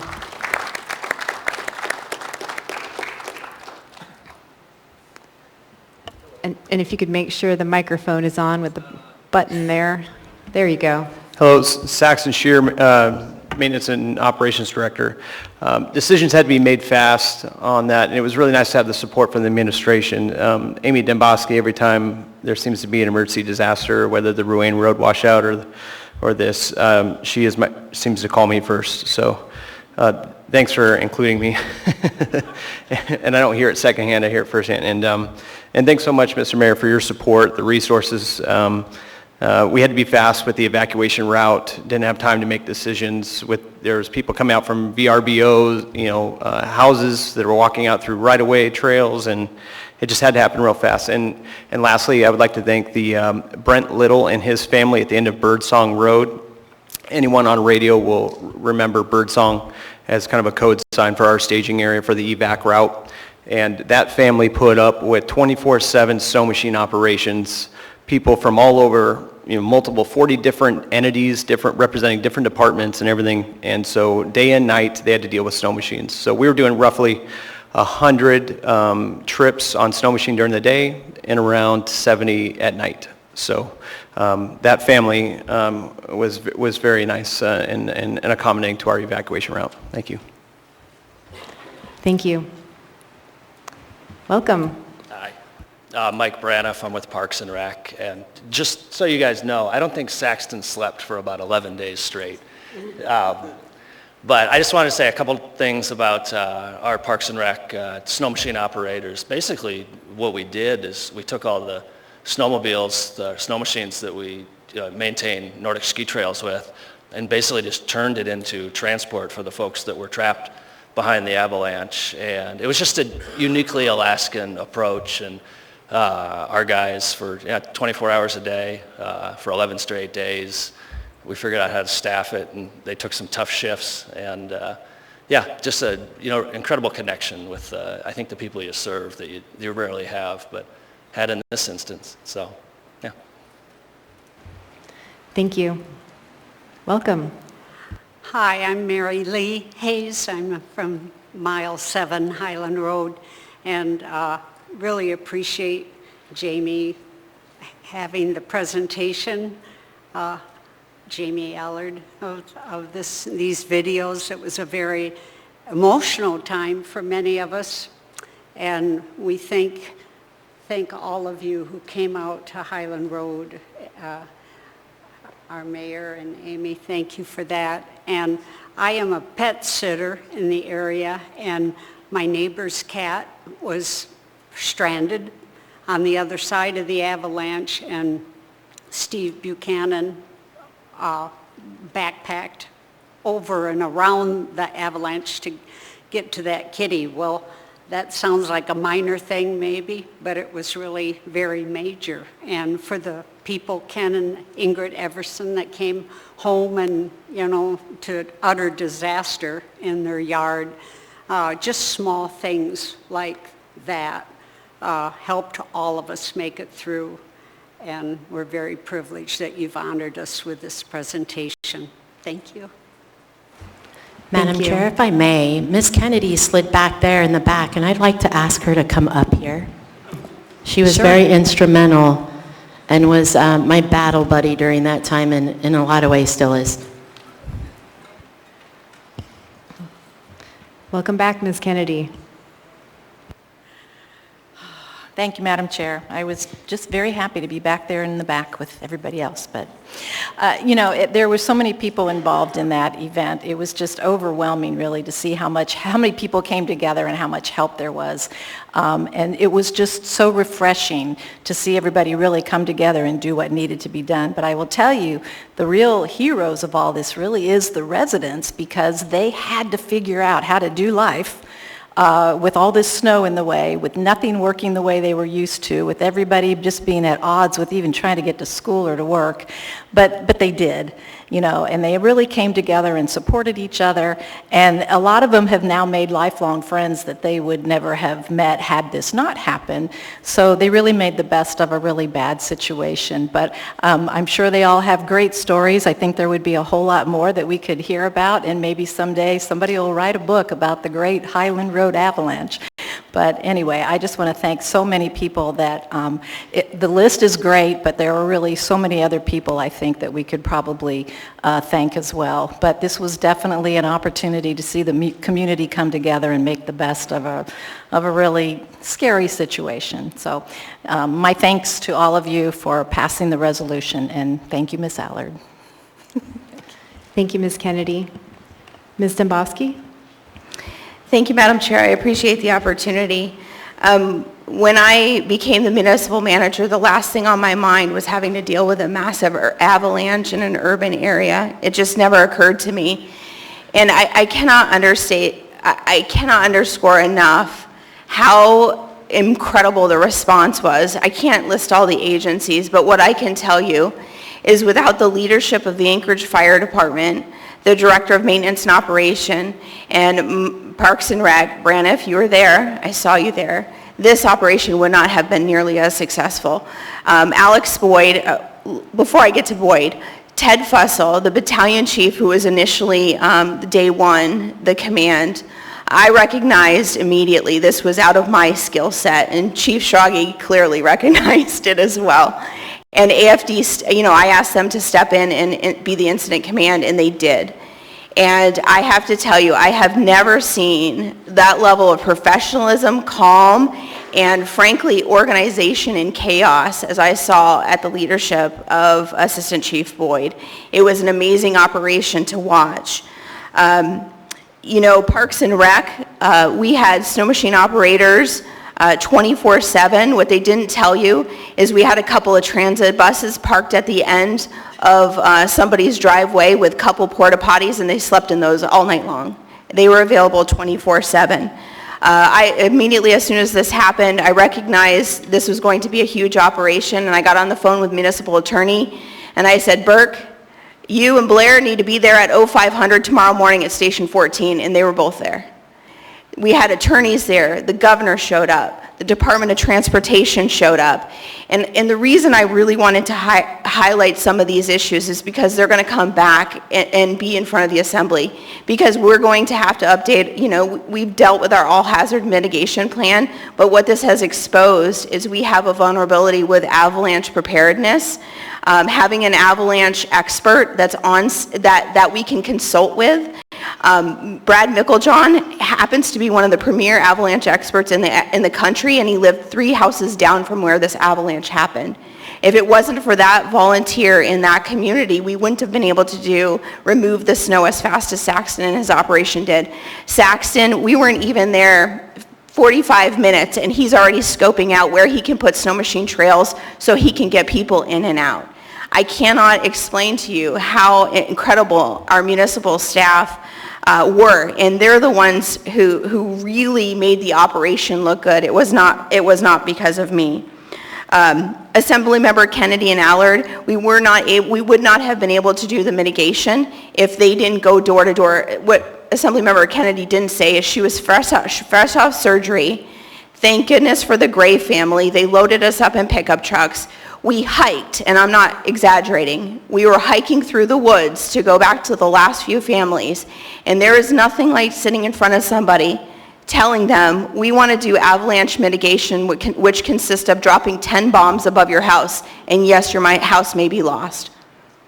But those were the hard conversations that had to happen. because there were terms that I had never heard of that I learned all about avalanches. But it was because of the experts of the Alaska Mountain Rescue Group. It was because of the experts of the fire department. It was because of the one and only avalanche technician in the state who was willing to take the risk because he had experience in urban avalanche mitigation that we were able to do this. That is our vulnerability as a municipality. And it was because of the residents listened to the facts, we gave them all the information, and they said, you know what, we're Alaskans, we're going to pull together and we're going to do this. We could not have done this without the community. We could not have done this as successfully without the Anchorage Fire Department. And I know he's a humble man, but I will tell you, I could not have done this without Assistant Chief Boyd, without Saxon Shear, the Director of Maintenance and Operations. There were so many to thank, and just because I'm not saying your name doesn't mean you weren't valuable, but I will tell you, these are the people that were there 24/7. And it was a great testament to them and their skill set to be able to pull this off. So I just personally wanted to say thank you to each and every one of you, and each and every one of you on the Assembly for your support and for your encouragement.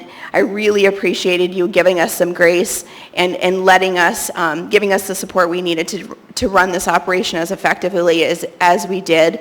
We learned a lot of lessons in this disaster, so hopefully it'll make us more prepared for the next one because we know it will come. I've learned a lot about communication and where I need to improve that communication to make sure the Assembly members are up to date on all those things. But we took all those lessons to heart, and I just hope that you see that and you know that. And we just want to say a very special thank you to each and every resident who helped us through this process, and especially to each and every one of our community partners and every single municipal employee who pitched in on this effort. It was a great effort, and every single person made a difference. Thank you. Thank you, Ms. Demboski. I will go through the queue. Mr. Constant? Thank you. Ms. Demboski, you hit on exactly where my mind was, the after-action process. And the question that just kept coming to my mind was the fact that there was no loss of property and life due to just dumb luck, or was it planning? Were there restrictions that were put on within a certain distance? And so really, for my part, I think one of the after-action questions is, should we do analysis of slide paths and have some building considerations that are put in place? 100%. This was, and what you have to realize is some of the areas in this location were built in avalanche chutes, and knowing Sue. So I think there's a lot of discussions that could be said about what are those liabilities and what are the risks. And I wouldn't say necessarily that no, you can't build there, but people have to build there. You can engineer to build in those type of locations, and I think municipal code already contemplates that in a lot of these areas. So I will just tell you that the after-action report on a lot of this is, what we do know is we have to update our avalanche mitigation plan. That has been identified as a vulnerability, and that is step one. And then we can talk about, requirements for potential safety issues relating to building in those areas. Yeah, I think that I would just say part of the after-action planning is looking at the code for where it needs to address the critical concerns. And a friend of mine was the one with the house that was blue that lost its garage door but nothing else. I mean, he came within 5 feet of losing his house. And so if that was planning, great. If it was dumb luck, thank goodness for luck. Thank you. Thank you, Mr. Constant. Thank you, Ms. Demboski. Ms. Allard? Thank you, Madam Chair. I just wanted to say thank you to everybody. I want to thank the Assembly members for passing the funds to be able to mitigate this plan. I also wanted to thank Municipal Manager Amy Demboski, because I don't know if another muni manager in history has ever had to navigate an avalanche. Thank you to Mayor Bronson for going over the hill and through the woods and over the snow. And then lastly, Chief Boyd, you were amazing. All the community members were absolutely amazing. I promised him to hold the secret close to him, but I'm going to go ahead and say it. Saxon Shear gave me my first snow machine ride, and I appreciate it. So I am officially 100% Alaskan. So thank you very much. Thank you, Ms. Allard. And did you mention that the songwriter is here? He is. Is he on the line, Travis? Could he wanted to say a few words about how he came up with the idea of the song. Thank you.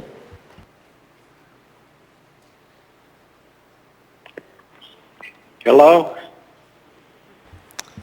Hi, you are on with the Anchorage Assembly, and I understand that you wrote and performed the song regarding the Highland Road avalanche response, and if you would like to say a few words, please go ahead. Oh, thank you very much, and thanks for the call. Jamie alerted me. I'm down in Southern Virginia working on an old house at 95 degrees. I'd rather be up in Anchorage with 70 is a hot day. Or I'd rather be sitting on that remains of that avalanche with cooling off. Yeah, I wanted to tell folks that that avalanche was the most remarkable I've seen in living up there at 8 Mile since 1984. And the Monday morning that the municipality authorized the start of removing the snow after the Sunday safety check, I had a borrowed car from over on the other side of the avalanche to use, and I was driving down to the post office that morning as the line of dump trucks were driving up Highland Road. I was about halfway down the road, and I saw truck after truck after truck, and I said to myself, oh good, the trucks are rolling. And then suddenly this song came into my head from, if people remember the old Blues Brothers movie, and they sang the song Rawhide. I've never written a song, but I started singing to myself, rolling, rolling, rolling, keep them dump trucks rolling, and so forth. And it came one line after another. I was just amazed. I pulled over and called my friend Bruce Batten, who lives down at halfway up Highland, down in the Riverview area. And he's a musician also.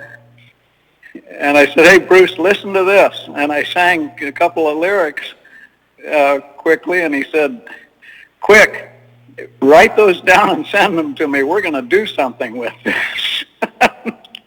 And that's how it came, complete serendipity. And it was so much fun putting that together. He gathered the photos. He and his wife, Tony, rearranged some of the lyrics and added to them, and he did the singing and the guitar, and I played my fiddle backing him up, and she was on the bass guitar, and we sat there and sang it down in his basement about 20 times before we said, okay, that's a good one. And he sent that recording down to his friend in Seattle, and he had sent along all of those photographs that you'll see that kind of tell the story along with our lyrics. And his friend in Seattle put that together and sent it back the next day, and we put it up on our Highland Road Community Forum for everybody to see before Sunday morning when we had a gathering over at the trailhead parking lot. And the mayor and some folks came up to talk to us about, well, we're just about ready to open the road. It's going to be another day or so, and sure enough, they got it all done. So, well, thank you, sir. I hope you enjoy the video and the story there. That was very enjoyable, and thank you for sharing that with us. Have a good evening. Oh, you bet. Thank you. Bye. Thank you, Ms. Allard and Mr. Cross, for bringing that forward, and to Ms. Demboski and all the employees within the municipality and community members who responded. It's definitely nothing short of a miracle that there was no loss of life. Thank you.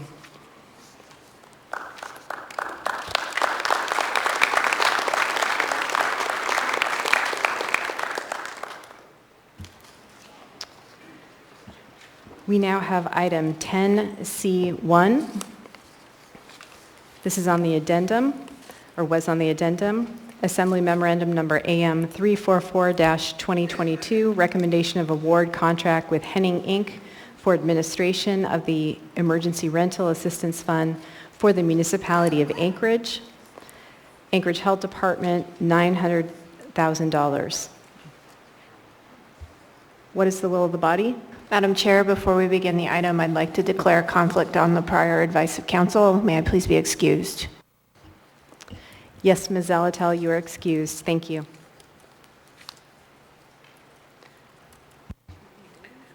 I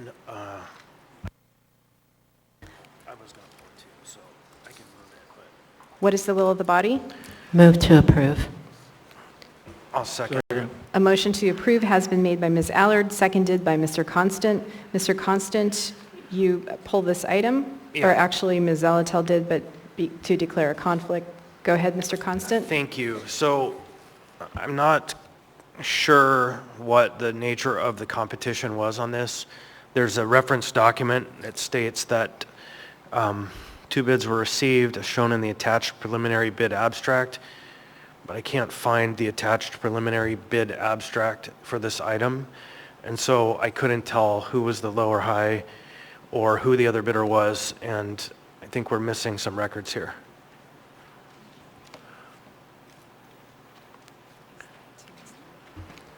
Mr. Gerace? I believe Director Alger is going to answer this, as it was a ITB through the purchasing department.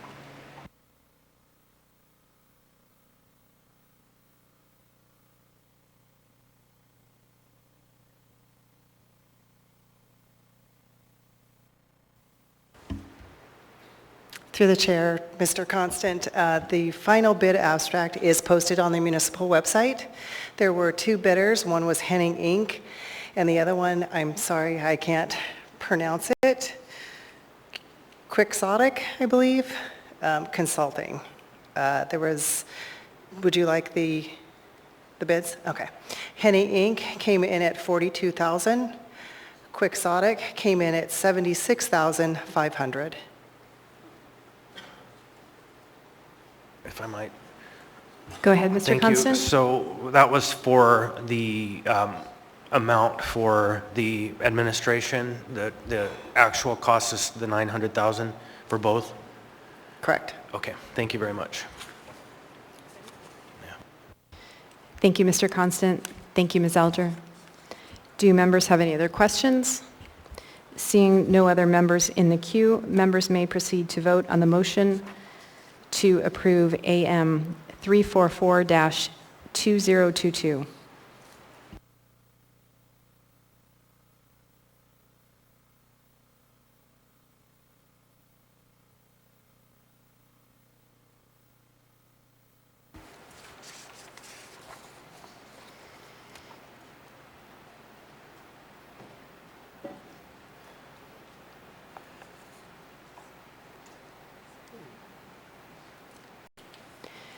Item 10C1 passes 8-0.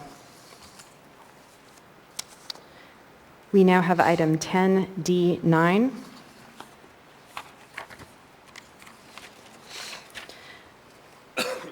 Assembly Memorandum Number AM 353-2022, Budget Advisory Commission Appointments, Robin Forbes, Alfred Tamagi. What is the will of the body? I'll go ahead and move to approve this item. Second. Which version? The A version. A motion to approve the A version has been made by Mr. Constant and seconded by Mr. Cross. Mr. Dunbar, you pulled this item. Yes, thank you, Madam Chair. I'd like to make a motion to, do we have a motion to approve on the floor? I'd like to make a motion to bifurcate the 2 applicants. Second. A motion to bifurcate the 2 applicants has been made by Mr. Dunbar and seconded by Mr. Constant. Mr. Dunbar? Thank you, Madam Chair. And so we have started to see more commission appointments on the addendum, and in some cases we have postponed so we could do a work session. I still would like to see these on the regular agenda, but in this particular case, I think there is so Al Tamani has been on the BAC before, I believe. I think we're all pretty familiar with Al, and I'm comfortable voting on him tonight. The other applicant, I believe, is currently involved in an election that we're having today, and if he were to win, he could not serve on this board and commission. So we can either vote it down tonight and they can do it again, or we can make a motion to postpone. But first I'd like to bifurcate so we could vote separately on Al. Thank you, Mr. Dunbar. Mr. Constant? Thank you. I share the same concern. It's no reflection on the applicant, but it's just that we have an actual open election happening right now with this individual, and we won't at the next meeting. And so it's a better conversation for a time when the individual is not on a ballot. Thank you, Mr. Constant. Ms. Allard? Thank you, Madam Chair. I just wanted to know if we can ask legal, is there some sort of conflict of interest that the person can't just be approved tonight? The election is over in a few minutes, or is it that he might win the race? But otherwise, I just want to know, are we violating code? If there's no other reason than just that he's running for office and we usually pass it, I'd like to find out from legal, and then we can go from there. That's all, Madam Chair. Thank you, Ms. Allard. If Mr. Gates and Ms. Christensen would like to respond to Ms. Allard's question concerning the legality of the motion to bifurcate.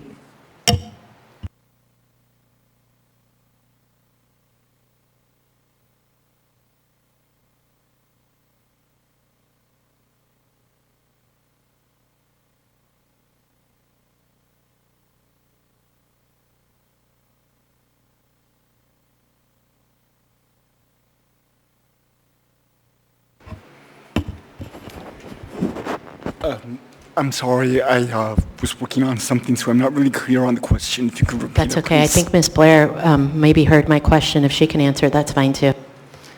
Ms. Christensen, sorry about. Through the chair, Ms. Allard, I don't know if there's an actual conflict of interest at this moment. The Assembly is certainly within their purview to postpone something to ensure there's not a conflict of interest, but I don't think there's an actual conflict of interest at the moment.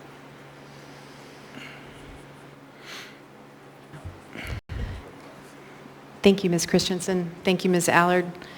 Seeing no other members in the queue, members may proceed to vote on the motion to bifurcate AM 353-2022 into two items, one for each applicant.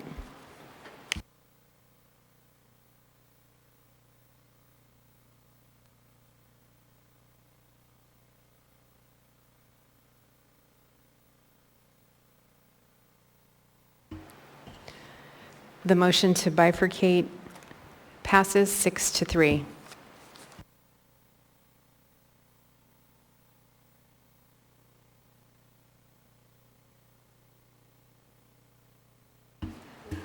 So I'd move to approve Mr. Tamani. Second. A motion to approve Mr. Tamagi's appointment has been made by Mr. Constant and seconded by Ms. Zalatel. Is there any discussion?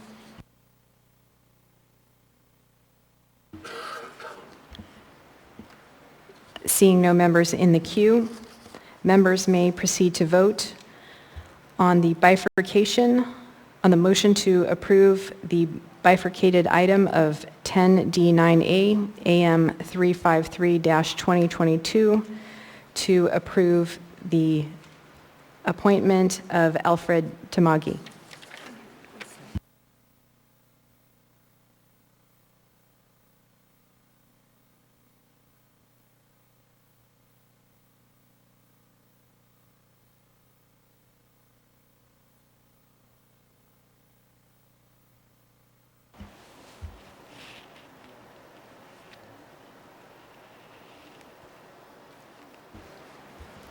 The motion passes 9-0.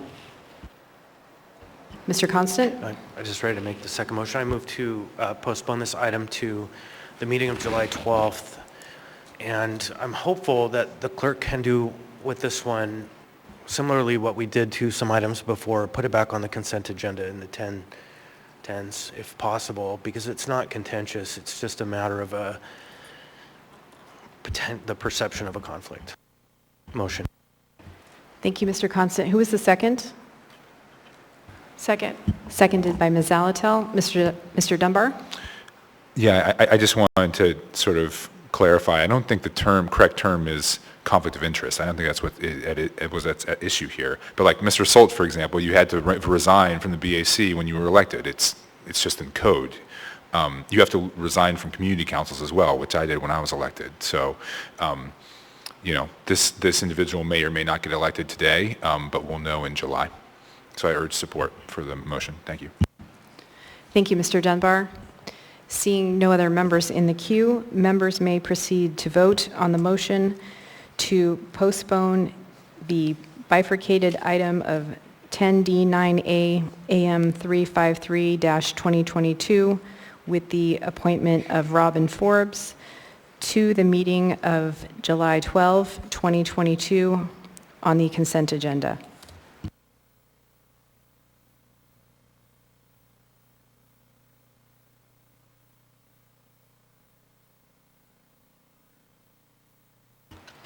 The motion to postpone to the meeting of July 12, 2022 passes 9-0. We will now take up item 10E1.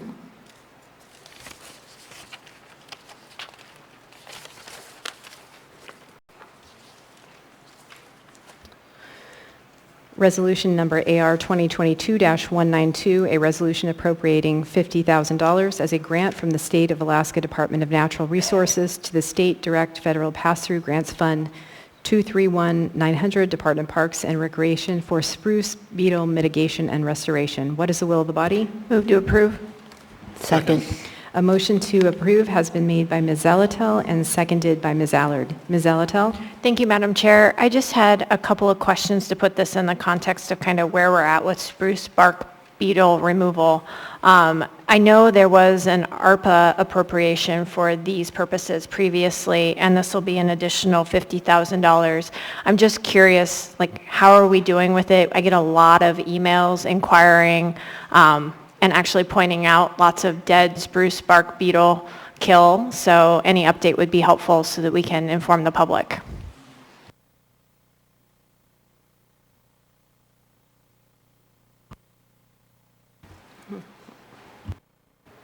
Hi, Josh Duran, Director of Parks and Recreation.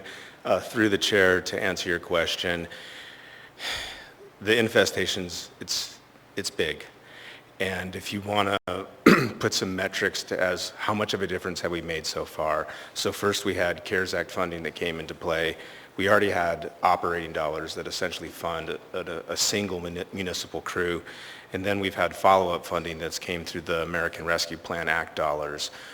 Over the past 2 years of our efforts to mitigate it through the removal of mature dead spruce, as well as plantings through our Youth Employment and Parks program and volunteers for bringing back the forest canopy. Our initial focus has been on beetle kill outbreak in close proximity to active recreation, as well as in close proximity to residential property. And we work with the fire department to identify some of those areas where they see the need, especially as it relates to fire mitigation. If I was to put a percentage to it, I think through the efforts to date, we've made an impact on 20% of not the total beetle kill collective within the Anchorage Bowl, but 20% of the areas that I identified. Josh, real quick, can you get real close to that microphone? Folks are reporting they can't hear. Oh, sorry. May I ask a follow-up, Madam Chair? Thanks. And so what's the spend rate? What is the percentage of funds spent between kind of I guess with the prior appropriations? This will be new money, but how are we doing? To kind of put it into context, if you combine our cost for contracted labor for beetle kill removal and our municipal crews, it's about $1,000 for one single mature tree.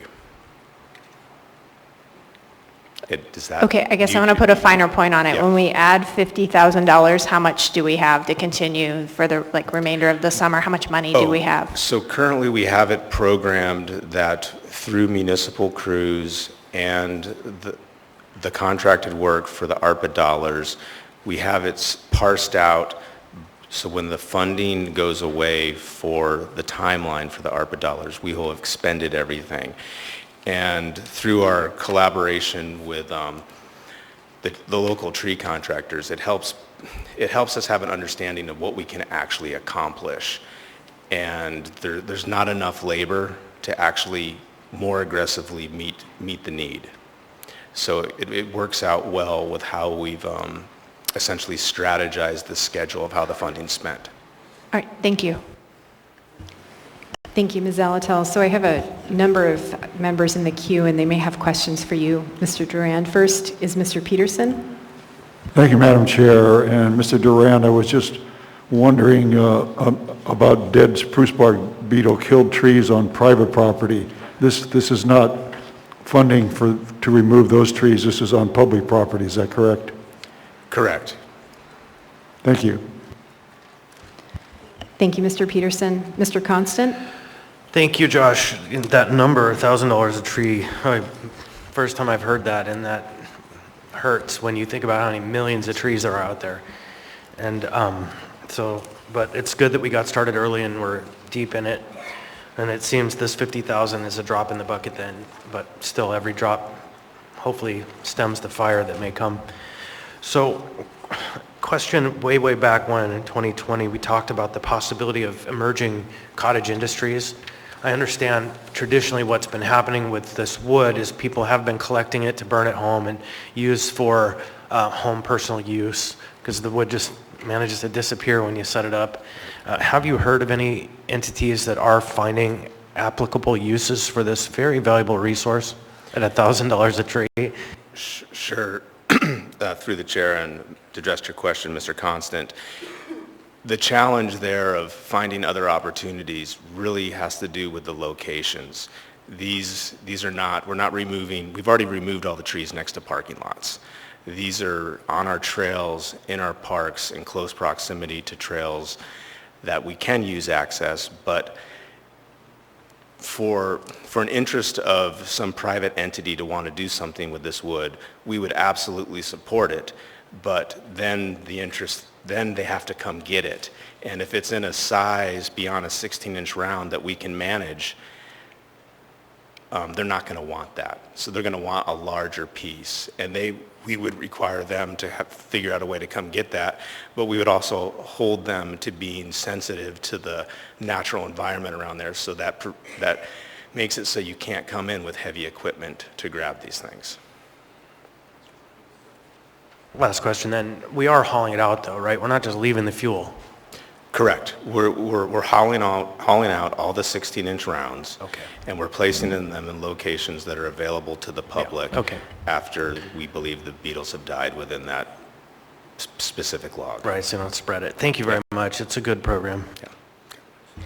Thank you, Mr. Constant. Next is Mr. Dunbar.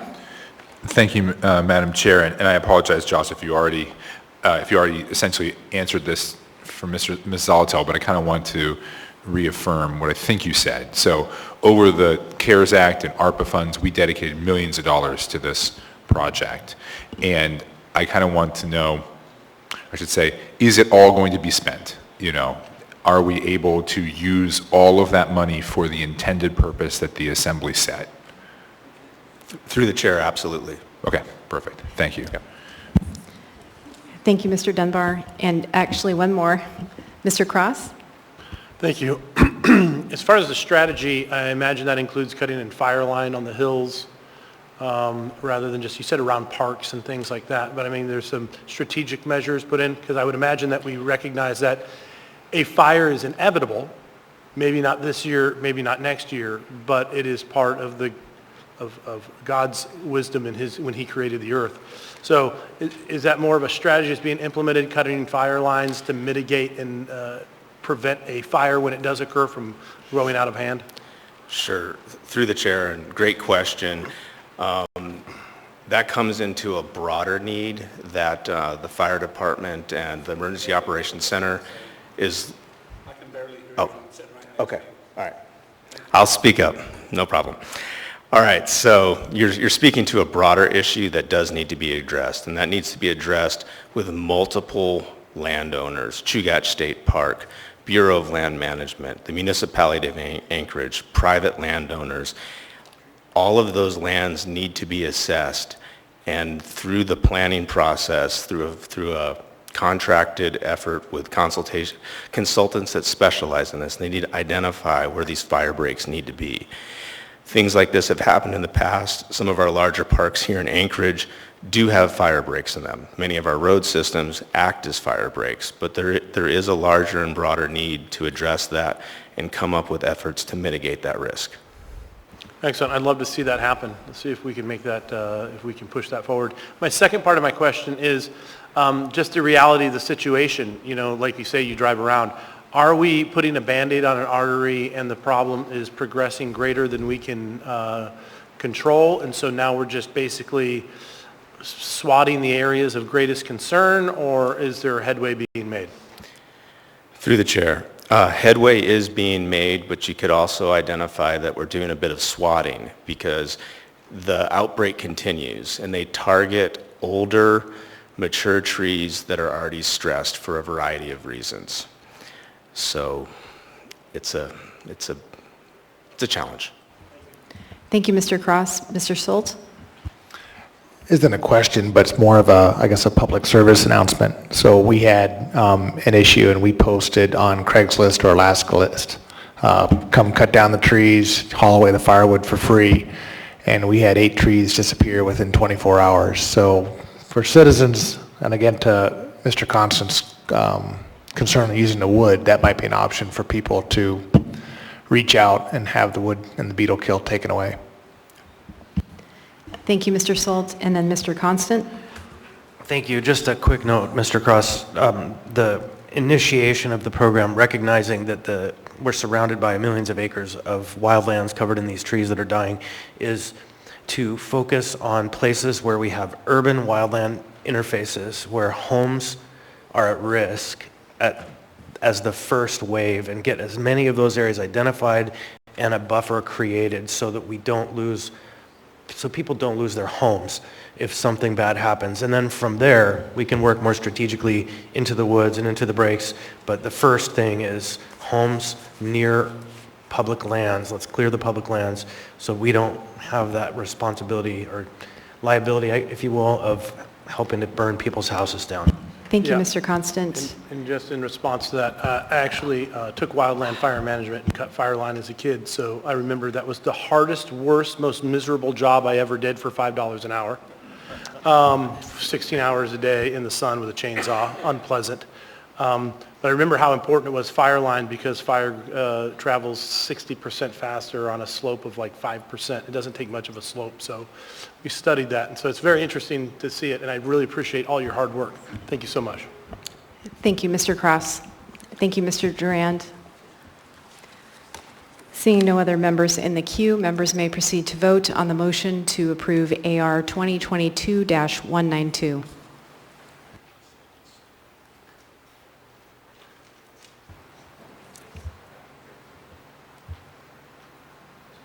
Item 10E1 passes 9-0. We now have before us item 10F5, Information Memorandum Number AIM 112-2022, Quarterly Bar Safety Hour Permit Report. What is the will of the body? Move to accept.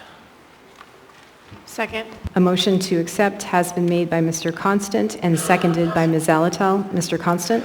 Thank you. For both of these next two items, similar questions, a little bit different functions.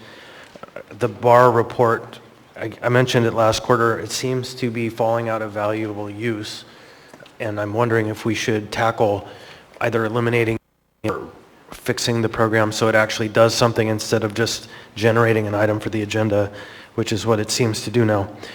And so I don't know the answer to that question, but maybe we should hear this at the Community and Economic Development Committee since it's dealing with bars, and then hopefully by next quarter come back with a decision that I think should end in let's remove this report at this time. Thank you, Mr. Constant. Seeing no other members in the queue, members may proceed to vote on the motion to accept AIM 112-2022.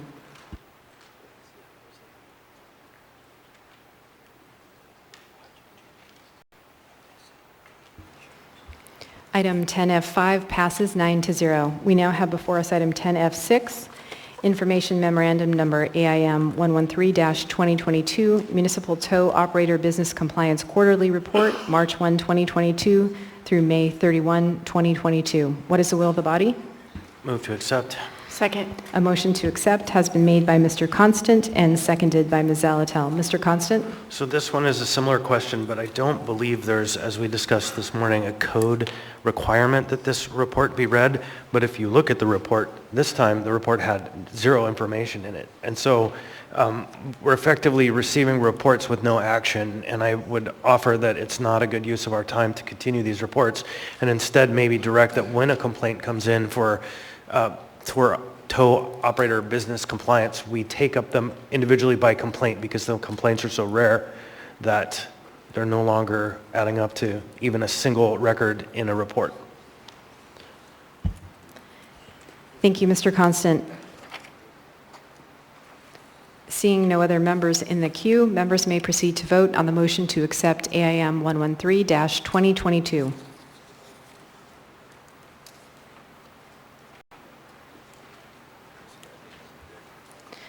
Item 10F6 passes 9-0. That concludes the consent agenda. Mr. Constant? Yes, thank you. So the chair has been pushing that we do fewer and fewer of these motions to immediately reconsider, because we have had the experience in the past where we did make a mistake and had already reconsidered and then couldn't undo it. But for the purposes of good order, the municipal managers requested a motion to reconsider items 10C1, 10D5, and 10D7, and I make that motion. Second. Yes, all at once. Yes, 10C1, 10D5, and 10D7. A motion has been made by Mr. Constant for immediate reconsideration of items 10C1, 10D5, and 10D7 with a no vote recommended. It has been seconded by Mr. Cross. Is there any discussion? Mr. Dunbar? Oh, actually, Ms. Zalatel? Thank you. May I be excused? Yes. Well, can we bifurcate 10C1 from the remainder? Because they were moved as a group. I only have a conflict as to one item. I think then, if I might, Go ahead, Madam Mr. Chair, Constant. as the mover, I would ask the seconder to agree with me that we remove item 10C1 from the group. We take up 10D5 and 10D7. I agree. Thank you. So the motion is for immediate reconsideration of item 10D5 and 10D7. Mr. Dunbar? Thank you, Madam Chair. I have a request for the municipal manager, and this seems like it's, or not a question, this seems like as good a place as any to ask it. These items are all on the addendum. Our regular agenda this week was unusually short. You know, we had one item in the deltas, one in the echoes, and then we had an unusually long addendum. And so was there some reason for that? Was there some delay? Is there any explanation you can provide for that? Through the chair, Assemblymember Dunbar, this was the focus of my pre-agenda meeting with all directors this week, and I've asked them to focus their efforts on the agenda and limit the items for the addendum. So this is an internal operational process flow that we are correcting. Okay. Thank you. Thank you, Madam Chair. Thank you, Mr. Dunbar. Thank you, Ms. Demboski. Seeing no other members in the queue, members may proceed to vote on the motion for immediate reconsideration of items 10D5 and 10D7.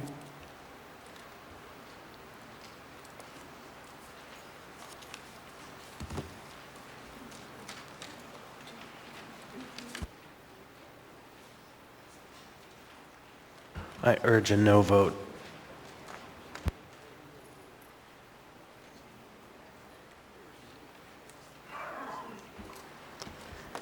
The motion for immediate reconsideration of items 10D5 and 10D7 fails 0 to 9.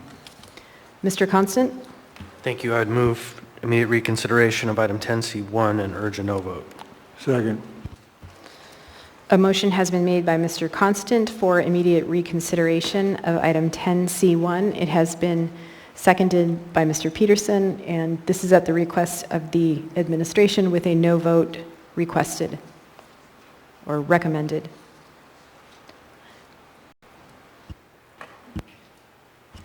Seeing no members in the queue, members may proceed to vote on the motion for immediate reconsideration of item 10C1.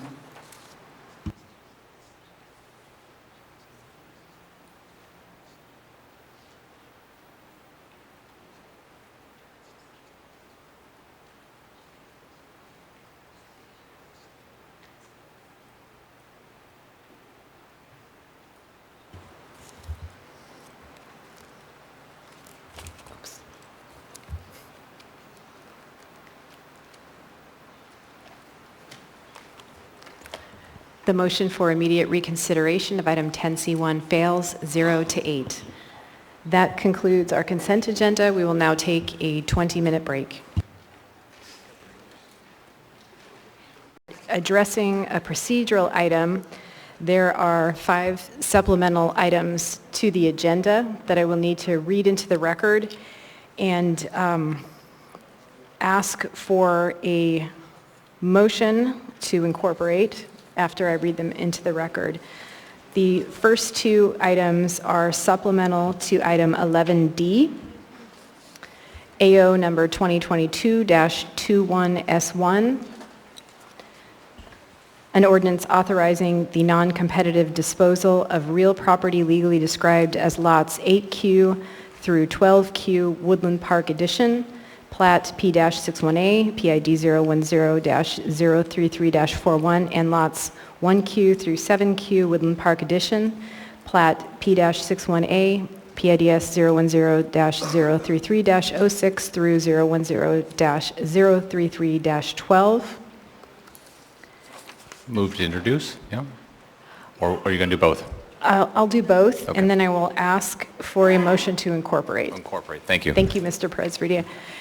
The next supplemental item to 11D is unnumbered AM XX-2022 from Assembly Members Zelatel and Perez Verdia, subject AO 2022-21S1, an ordinance authorizing the non-competitive disposal of real property legally described as lots 8Q through 12Q Woodland Park Edition and lots 1Q through 7Q Woodland Park Edition. Mr. Perez-Verdia, could I get a motion to incorporate into the agenda? Move to incorporate. Second. Moved by Mr. Perez-Verdia and seconded by Ms. Zelatel. Is there any objection? Seeking unanimous consent. Any objection to the motion to incorporate the supplemental items to 11D? Seeing no opposition, those 2 items have been incorporated into the agenda. The next 3 supplemental items pertain to item 14C. There's an S version of the AO, a new AM, and then an AIM. I will read those into the record, and then I will ask for a motion to incorporate those items into the agenda. And again, these are supplemental to item 14C. The first, AO number 2022-69S, an ordinance of the Anchorage Assembly amending Title II of the Anchorage Municipal Code to codify the Assembly's process for selection of the youth representative and alternate to the Anchorage Assembly, and to amend Section 4.60.275 to conform to the Assembly's process. The second supplemental item for 14C is unnumbered AM-2022 from Assembly Chair LaFrance and Vice Chair Constant, subject an ordinance of the Anchorage Assembly amending Title II of the Anchorage Municipal Code to codify the Assembly's process for selection of the youth representative and alternate to the Anchorage Assembly, and to amend Section 4.60.275 to conform to the Assembly's process. And the final supplemental item for 14C is unnumbered AIM-2022 from Assemblymember Allard. Public comment from ASD Superintendent Bishop. Could I get a motion, please, Mr. Vice Chair, to incorporate? Move to incorporate. Second. A motion has been made by Mr. Constant to incorporate these three items into the agenda as item 14C. It's been seconded by Ms. Zalatel, seeking unanimous consent. Is there any opposition? Seeing and hearing none, those three items have been incorporated into the agenda. And then our final item is for introduction. And Ms. Zalatel, this is item 10G2. I'll read it into the record. It is my understanding, per clarification from council, you are to be excused. Yeah, do you mind if I step out while you Go read ahead. this item? Thank you. Go ahead, Ms. Zalatel. AR number 2022-XXX, a resolution of the Municipality of Anchorage appropriating $2,800,000 of alcohol beverages retail sales tax fund balance to the Alcohol Beverages Retail Sales Tax Fund, Anchorage Health Department, to be used for sheltering costs.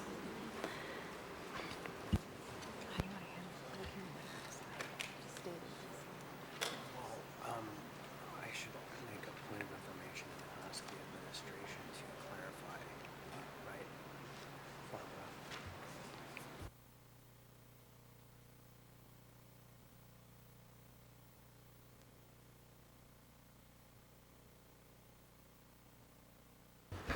Mr. Constant? Thank you. Just a quick point of information.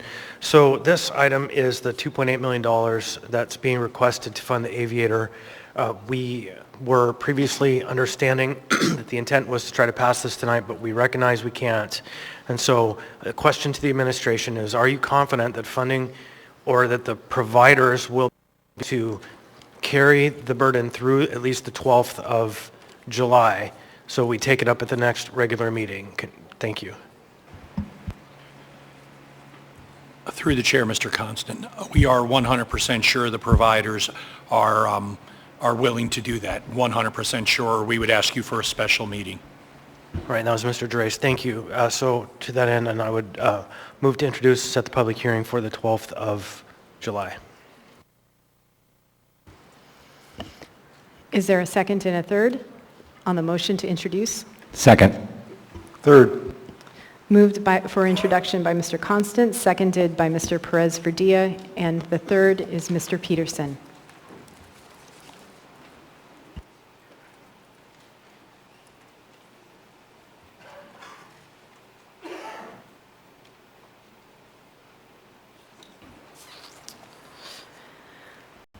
We will now move on to the unfinished business and unfinished action on public hearing items.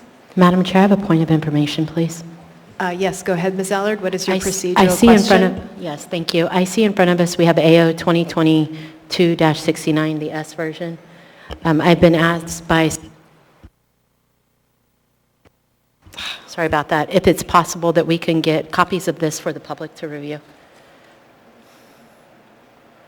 I'm not sure if we have enough out there, and I just want to make sure that it's out front.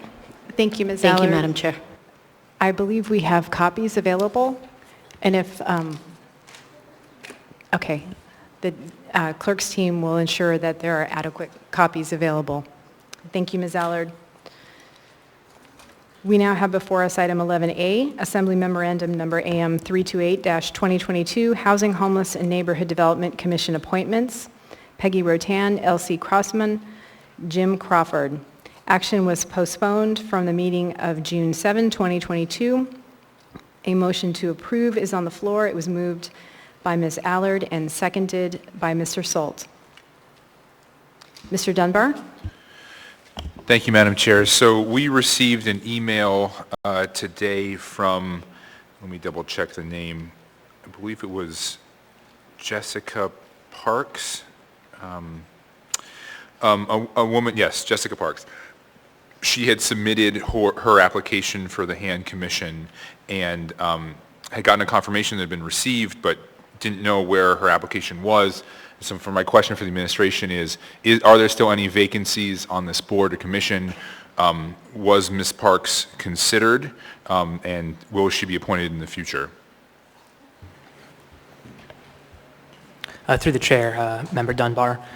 Yes, there are other open positions on the HAND Commission, and we do applications on a rolling basis. So yes, all applicants in the last year are considered for future boards and commissions. Okay, and can you confirm that she's sort of in process? It seems like she sent an email, she seems sort of like puzzled that she'd gotten some confirmation quite a while ago, but then she just hadn't heard anything for quite a while. Are you familiar with this applicant?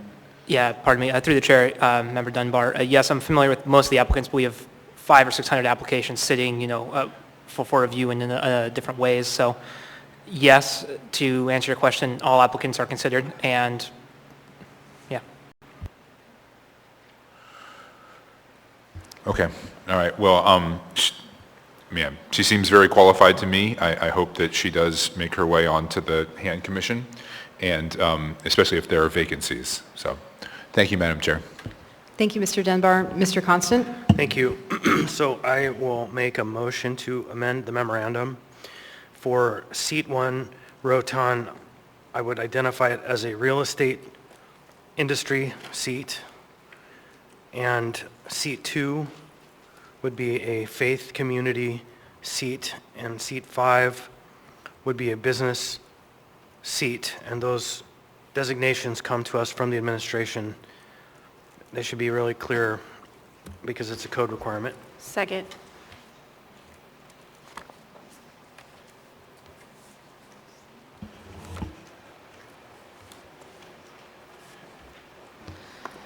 A motion has been made by Mr. Constant to amend AM 328-2022 to state that seat 1 is the real estate seat, seat 2, faith community seat, and seat 5, the business seat. It has been seconded by Ms. Zalatel. Mr. Constant, anything further? Yeah, no, just that the code requires certain backgrounds for this commission very specifically, and the initial appointing documents weren't clear, but now with that email, we can make these documents clear, and the record will be accurate. Thank you. Thank you, Mr. Constant. I will go through the queue on the amendment. Ms. Allard, did you want to speak to the amendment? No, I have a different question for Mr. Wilbanks when we get through that. Thank you. Thank you, Ms. Allard. If I could stay in queue. Sure. Mr. Dunbar, on the amendment? Thank you, Madam Chair. And for Mr. Constant, then, I guess the information we don't have is about the other seats. So I know there was an issue on a commission we worked through last year where the problem was they were trying to designate a seat, I think it was real estate, and there already was someone that was in real estate on the commission. Have you received any information from the administration, or do you sort of know, are there limits to the certain number of seats in the categories, and what about the other seats on this commission? Mr. Constant? Thank you. So I cannot provide a definitive answer. I can say I did receive an email from council that detailed which seats go, or what the code requirements are for the seats, but I did not inquire as to the rest. I only inquired as to these 3.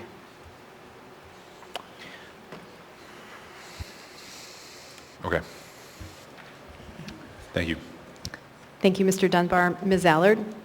I'm sorry, we're still on the amendment, and I've left you in the queue for the main motion. Any other comments on the amendment?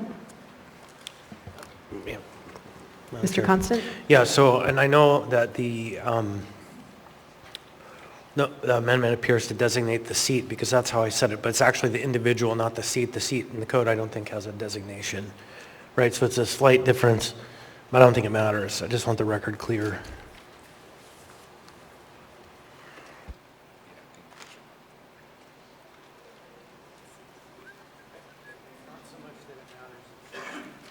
It doesn't matter so much, but seat 1 does not connect to a real estate seat. It's the individual being appointed that connects to the professional designation, right? If the code was very clear, it would say seat 1 is a real estate seat, but it doesn't say that.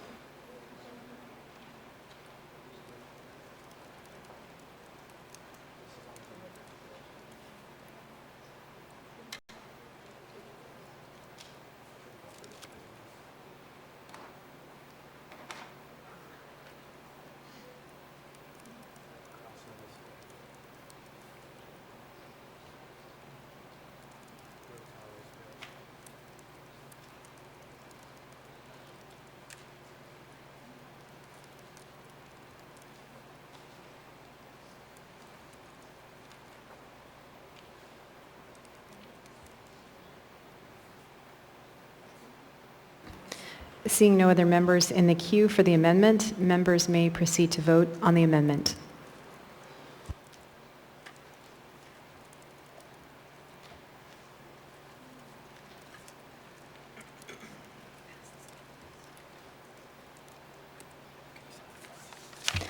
The amendment passes 9-0. We are now back on the main motion. Ms. Allard? Thank you, Madam Chair. Mr. Wilbanks, I have a question in regards how you guys choose to individuals to be on commissions and boards. Go ahead, Mr. Wilbanks. Thank you. So my question is, when you get an application, and say like somebody sent you one on June 1st, and they're qualified, but you have 4 other people that sent them on that same date, and then you probably just pick the most qualified. But what if you have, is that how you guys do it? It's like, it's almost first come, first serve. If they're qualified, boom, they're it? Or do you look at other avenues? Because I would hate to see somebody come in, apply on the 30th of June, or the 1st of June, someone apply on the 30th, but they're both qualified, and we kind of just overlook the one who applied on the 1st. Can you kind of talk a little bit about your process, please? Yeah, through the chair. Thank you, Member Allard, for the question. So boards and commissions are expressly in the charter identified as being selected by the mayor and then confirmed by the assembly. And so for that reason, the mayor is able to pick candidates based off of qualifications, but it is really up to his discretion according to charter. So that's how the process is complete. Thank you. Thank you, Madam Chair. Thank you, Ms. Allard. Seeing no other members in the queue, members may proceed to vote on the motion to approve AM 328-2022 as amended.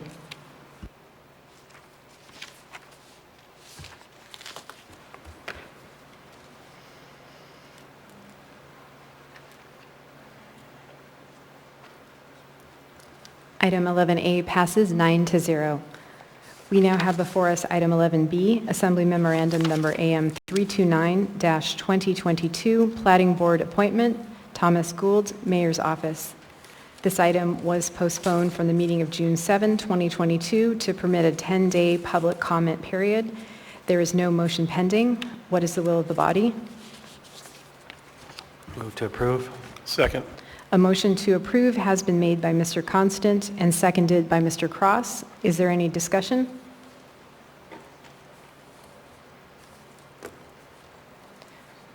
Seeing no members in the queue, members may proceed to vote on the motion to approve AM 329-2022.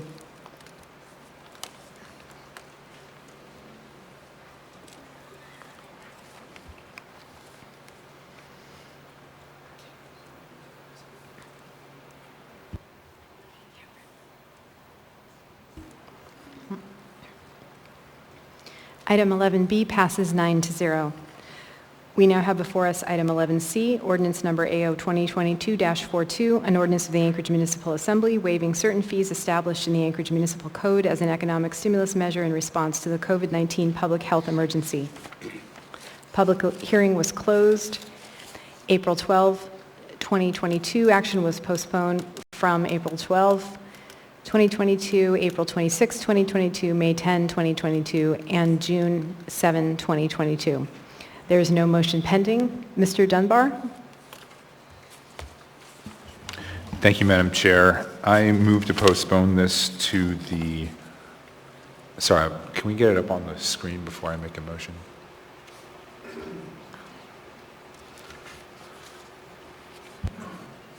Nope. There we go. I move to postpone this to the first meeting in July. Second.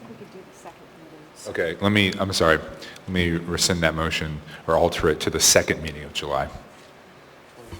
I'll second that. And Thank you, Mr. Dunbar. Mr. Dunbar has made a motion to postpone item 11C to the meeting of July 26. It has been seconded by Mr. Peterson.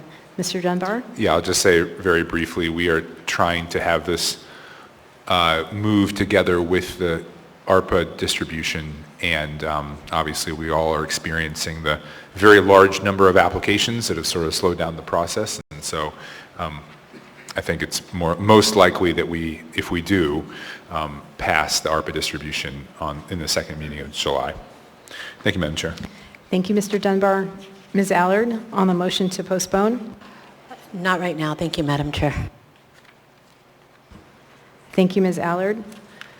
Seeing no other members in the queue. Oh, Mr. Cross.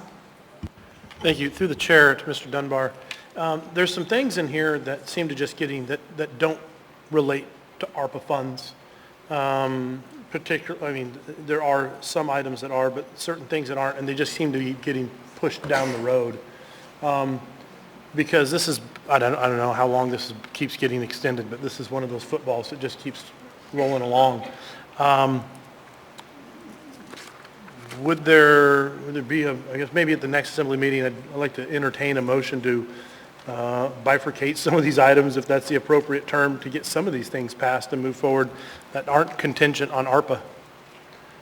Particularly some of the waiving of fees and different things that we that are in there in order that would immediately go to benefit businesses, so they're not waiting on that process. Thank you, Mr. Cross.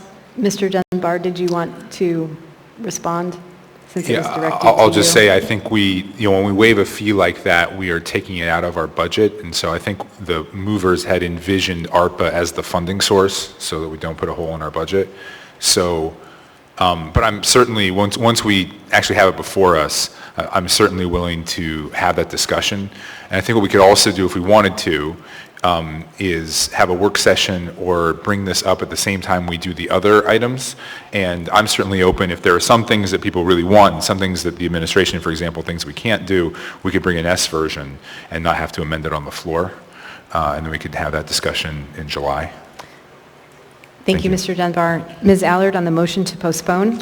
Yeah, I want to postpone this. I would rather just postpone it indefinitely, but we need to see what's happening with the ARPA funds. We're broke.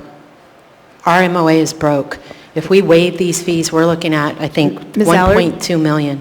So I'm going to support to postpone, and hopefully ARPA funds will help cover it. Thank you, Madam Chair. Thank you. And I just remind members to speak to the motion to postpone. Seeing no other members in the queue, members may proceed to vote on the motion to postpone this item to the meeting of July 26.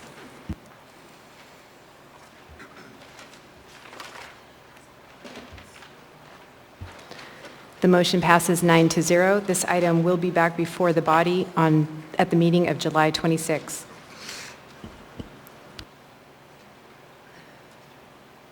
Oh, here we go. What's that? The word. Pending. We now have before us item 11D, ordinance number AO 2022-21, an ordinance authorizing disposal of real property legally described as lots 8Q through 12Q Woodland Park Edition, lots 1Q through 7Q Woodland Park Edition, lot 6P Woodland Park Edition, lot 5P Woodland Park Edition, lot 4PA Block P Woodland Park Edition 1947, and lot 1PA Woodland Park Edition 1947. Public hearing on this item is closed. Action was postponed from the meetings of March 22nd, 2022 and June 7, 2022. There is no motion pending. What is the will of the body? Move to approve the S1. Second. A motion to approve the S1 version has been made by Ms. Zalatel and seconded by Mr. Perez-Verdia. Ms. Zalatel? Thank you, Madam Chair. I do know there are a number of amendments, but before we turn to those, I wanted to speak to a piece of the S1 that I specifically worked on. But first, I want to offer thanks to Mr. Trombley, Mr. Brooks, the Community Council, and all of the input and collaboration. The S1 has been a product of collaboration and trying to problem solve with the community and to achieve the stated goals of the municipality and bringing this forward, which is really what I want to talk about. So if you look at Section 3, I have added a reversionary clause to this non-competitive land disposal. And I've done this for a couple of reasons. The first is so that we can have a conversation about how to address the housing crisis in Anchorage. And I think looking to dispose of MOA land, even in a non-competitive way, is one of those ways to do it. However, I think it's really important when we're going to dispose of public property that's got a historical use of being used for the community, somewhat a presumptive open space for the neighborhood. We need to have some guarantees that we're going to get that thing that drives us to dispose of it. And in this case, for me, that's housing. And we don't need housing a decade from now, we need housing now. And so what you'll see in Section 3 is there's a 5-year reversionary clause with the opportunity for seeking additional extensions, because we don't know what may occur. And I heard Mr. Brooks loud and clear on this, that there could be supply chain issues, there could be labor issues, and that the entitlement actions could take a while. So this wouldn't commence until after the entitlement actions, and then there would be the opportunity for the owner of the parcels to come back and ask for an extension for a good cause up to the body to seek an extension of that reversionary clause to show that really there's effort being made towards substantial completion, particularly of the residential units. I know there's an amendment to take it out, so I wanted to put this issue before us, and maybe we'll debate it more with the amendment, but I think we need to have a public policy discussion around affordable housing in Anchorage, and we really don't often have a vehicle to do that, and I think this is an opportunity to do so, particularly when we're going to dispose of public property for a very specific purpose, especially in a non-competitive way. Thank you. Thank you, Ms. Zalatel. Mr. Solt? Yeah, I was just curious, what I see on the S version that several lots have changed. Does that change the map or any of the lots that are being disposed of? And if so, can someone show me the map and show me which ones? Madam Chair, would you like me to respond to that? Or others can as well. Yes, Mr. Perez-Verdia, and I just wanted to note, Mr. Solt, you mentioned S version and actually the S1. Okay, go ahead, Mr. Perez-Verdia, if you'd like to address Mr. Solt's questions. Sure. The S1 version, in addition to the item that Ms. Zalatel spoke about, it bifurcates the original version, and the lots to the east of the cul-de-sac are no longer included in the release, and so only the lots west of the cul-de-sac are included. Thank you, Mr. Solt. Thank you, Mr. Perez-Verdia. Next in the queue is Mr. Perez-Verdia. Thank you, Madam Chair. The motion on the floor at this point is the main motion, correct? There was not a, right. So I would like to move Perez-Verdia Amendment number 1. Actually, we have... Hold on, is there number 2 and a number 2? Amendment. Yeah, I believe there is a number 1. It says on the top, number 1, but in the right, it says amendment number 2, okay. Both of them on the right, but if you look on the center. So Mr. Perez-Verdia is moving proposed amendment number 1. Is there a second? Second. Seconded by Mr. Constant. Go ahead, Mr. Perez-Verdia, on your amendment. Thank you. The inclusion of this part of the ordinance, what it does is that it says that if the developer were to purchase this property and pay for all of the things that were necessary in order to determine whether it's developable or not, all of those expenditures would be lost. So paying for traffic studies, paying for all of the items that are required to determine that.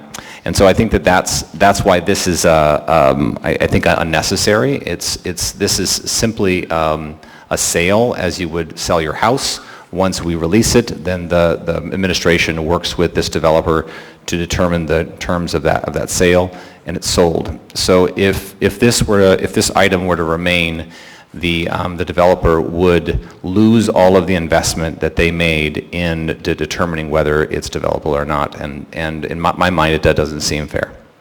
And I did want to ask Mr. Trombley to speak to this as well. Mr. Trombley? Yeah, sure. Through the chair. The concerns that the developer has, and I'll just reiterate what Mr. Presverdia said, is that there was a history with him where he did a tremendous amount of work on a building that he was looking at purchasing. The terms expired. He spent hundreds of thousands of dollars, and it reverted back to the municipality, at which they used his work and his funds in order to improve a building and facilitate an additional process with that. So what we're looking at is we're looking at stability. By putting, please don't take it this in a negative sense, but putting arbitrary timelines creates unnecessary timelines in a market that we really don't fully understand right now. For example, interest rates, what are those going to do? Labor, what is the labor market going to do? The ability to materials, those kind of things, supply chains.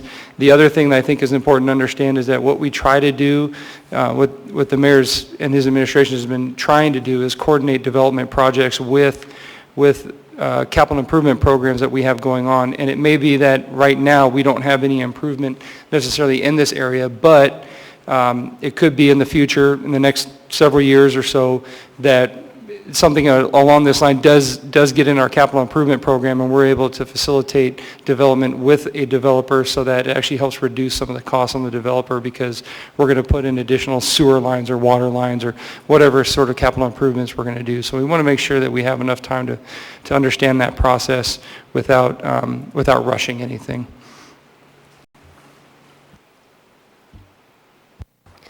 Thank you, Mr. Trombley. Thank you, Mr. Perez-Verdia. I will go through the queue, and if members want to speak on the amendment, please go ahead. Mr. Constant, on the amendment. Thank you. So I share similar concerns to what were expressed by Mr. Perez-Verdia, but I think the way the language is written, it actually goes a step further. What it says is that the development within 5 years must have be substantially complete. And I could imagine a scenario where they're literally halfway or a third of the way into construction. They've put in, $500,000, $1 million. And this creates a scenario where we could actually take that from them. And if we're relying on the goodwill of a body in the future, it's hard to say which way the political winds will blow. But for me, it's not just the planning or the development costs, but it's the actual construction costs that don't reach substantially complete that cause me to be concerned. Because if we're going to reimburse simply for the property purchase value, then so much could be taken from an individual. Thank you, Mr. Constant. Ms. Allard, on the amendment.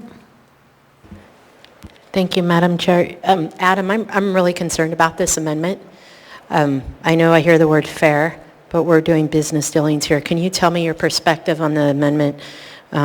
Basically, whether would you be supporting this? I want to hear you as the MOA real estate guru expert. Through the chair, there must be someone behind me if you're looking at a real estate guru, but I do support this. It is necessary, and it provides stability for the project. Thank you. Thank you, Ms. Allard. Thank you, Mr. Trombley. Ms. Zalatel, on the amendment. Thank you. I wanted to respond to the idea that this is like when you sell your house. I think this is substantially different. This is the disposal of public property for a purpose, and it's a non-competitive disposal. We didn't simply say, oh, we have a surplus of property in the municipality and therefore we want to dispose of it competitively. We didn't stick it on the open market. What we said here is that someone's come to us with an idea and we think it aligns with the policy values of the municipality, and that is to create housing. That is my understanding as to why this item is even before us. And so if you're going to balance that policy choice, which is we need housing, so therefore we're going to offer this property in a particular way, not up for anyone to simply purchase, and that person already has a plan, a developer has a plan that they've brought forward, knowing that things are uncertain right now. I don't think it's unrealistic for the municipality in protecting the public's investment, frankly, and the public's interest in this land to want to make good on the policy goals. And I think the best examples of this are when we look at how the Heritage Land Bank operates. The Heritage Land Bank has a public policy goal built into that land bank, and often when those lots are disposed of, they contain reversionary clauses. They are often on this tight of a timeline without these types of exceptions. So this one here has exceptions in that the entitlements can go first. That's the public process. That's the rezone if necessary. That's the replat. Some of the places where a developer is really going to not have control over the timelines that the process may take. Additionally, the end of that clause says, a reversion, you could get an extension for, of that for the period where good cause is shown. Good cause, the intent of good cause there is things such as we are nearly getting to substantially complete. We have made large investments in this project and there were unforeseen circumstances. So for me to support a non-competitive disposal of this property, we've got to have some kind of protection for the public. Otherwise, it would be my preference to see this parcel or these parcels simply go up for competitive bid for anyone who would want to bring a housing development to them. Thank you. Thank you, Ms. Zalatel. Mr. Cross on the amendment? Yes, thank you. I'm concerned about this as well. There's a couple different ways that we can address these issues. First off, the due diligence period on any kind of commercial transaction, regardless if it's $10 or $15 million, I will tell you typically the buyer floats those costs. Appraisal costs, phase one environmental surveys, plot planning, that is typically a buyer's expense. And when you're buying a property at fair market value without those assurances, then that's a cost of doing business and it is a risk that you take because on the other side, they stand to profit tremendously and therefore that is, we're not going to diminish and tell them they can't be profitable because, when they build something that we need, I mean, that's the sense of business, right? You find a need, fill it.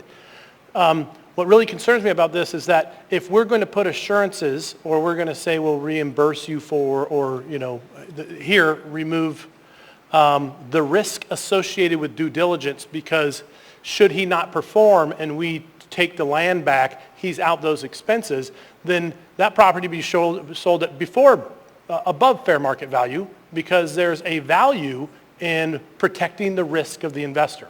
Regardless, because the land belongs to the people of Anchorage, it's not our project, and therefore we have a responsibility to the taxpayers to sell their property for fair market value. And if there's assurances in there that the investor won't be harmed, then that's above fair market value price.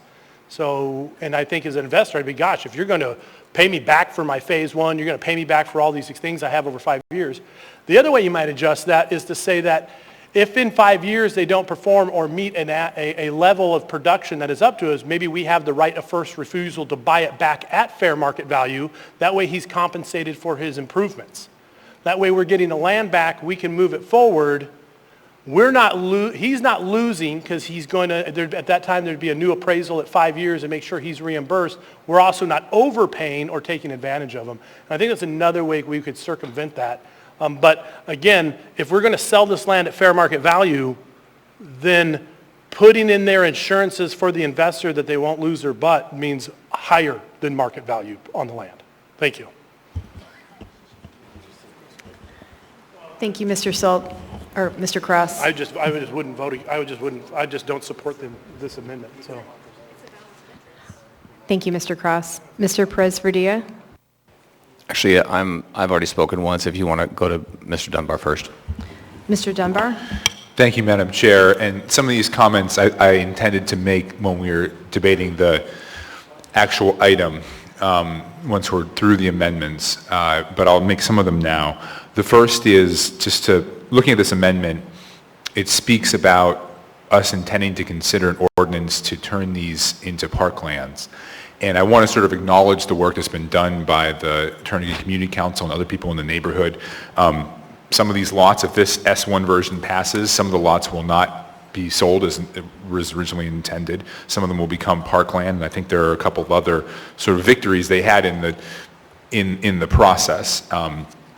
And my second point is, like Ms. Zalatel, I am very concerned that we are not building enough housing in this community, and it's driven up prices, and we need to be doing what we can to increase the amount of available land and the amount of housing being constructed. And I'm worried that the reversionary clause, at the work session, the developer said that this might impact their ability to get financing and will potentially harm the project. And so that's why I don't support the reversionary clause, because I think it actually detracts from the likelihood of building more housing here. And then the third point, I just want everybody to be sort of clear about what we're voting on. So because we moved the S1 version, in the documents that's before us, the reversionary clause is already in there. And so what we're voting on is an amendment to take that reversionary clause out.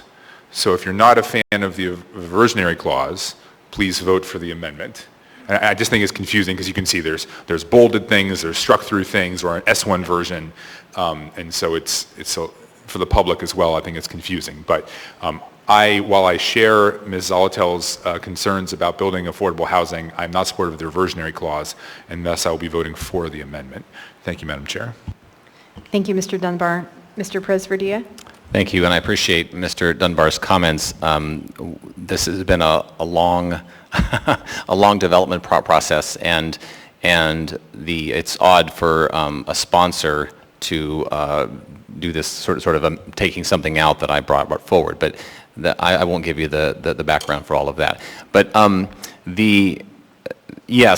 think the bottom line here is that we've gone through a significant process with the community. The community, as you may have read in the AM, did a great deal of work surveying the community, talking to the community, and I think we've found some middle ground here. And as we move through this further, you'll learn more about sort of the intentions, as Mr. Dunbar said, for the eastern plots is to do all we can to ensure that remains or is dedicated as parkland.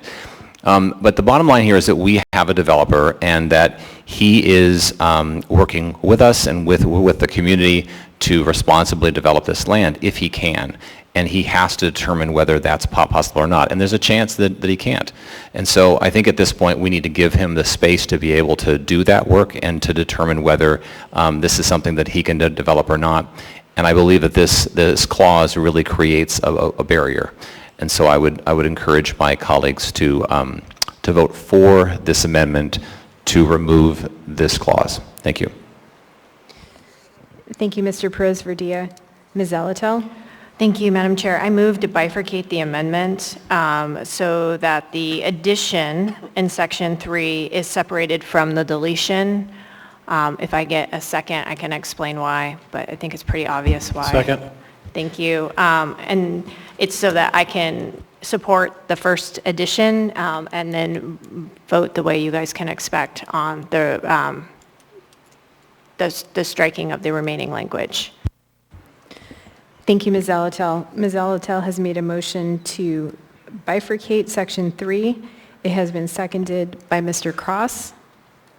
Is there any discussion on the motion to bifurcate? Madam Chair, I do have a question.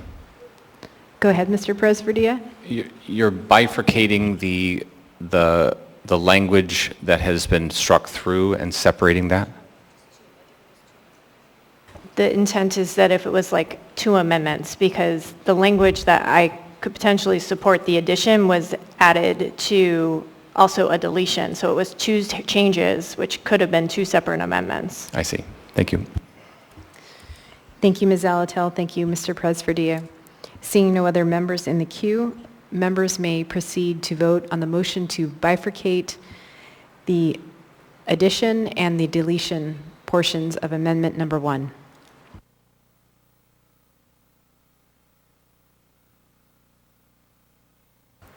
The motion to bifurcate passes 9-0. Mr. Dunbar? I move the deletion portion.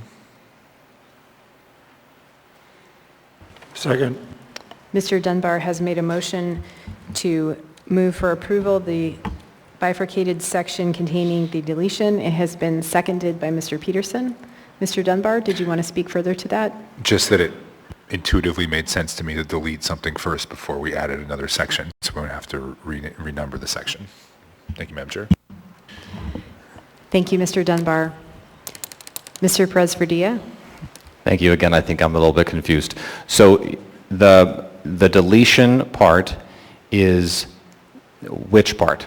The strike through. All of the strike through included the bold? Yeah. Okay. And you're moving That. to remove it? No. I moved that portion of the amendment. So now we are, if the amendment's now been split, so because you added this additional language, section 3. Right. And so. You're moving that portion of the amendment be deleted? No. I'm moving the portion of the amendment that deletes the language. Got it. Thank you for explaining that. Thank you, Mr. Perez-Verdilla. Seeing no other members in the queue, members may proceed to vote on the bifurcated amendment to approve the section that has been struck through on amendment number 1. To approve. Approve the deletion. Do you agree with Perez?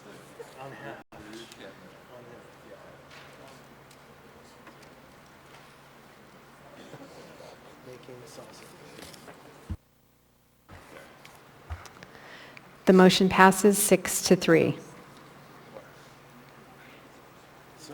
I move the amendment that includes the addition of the language in section 3. Second. Ms. Zalatel has moved the bifurcated portion of the amendment that contains the proposed language addition. It has been seconded by Mr. Constant. Ms. Zalatel, did you want to speak further to that? Thank you, and thanks for doing the bifurcation. I think this is a good way to respond to community concerns, and I appreciate Mr. Perez-Verdilla working with the Community Council to bring that forward and with the developer. Thanks. Thank you, Ms. Zalatel. Mr. Constant? Thank you. I support it. I just, for it to mean much, it needs to get added to the CIB and a master planning process so that we can fund the improvements, so it doesn't just end up as an idea that goes nowhere. So I think that the next steps are add a project to the CIB, get a master planning process working, and figure out what methodology for the improvements, maybe join the Parks Foundation to do their part as well. Thank you, Mr. Constant. Mr. Dunbar?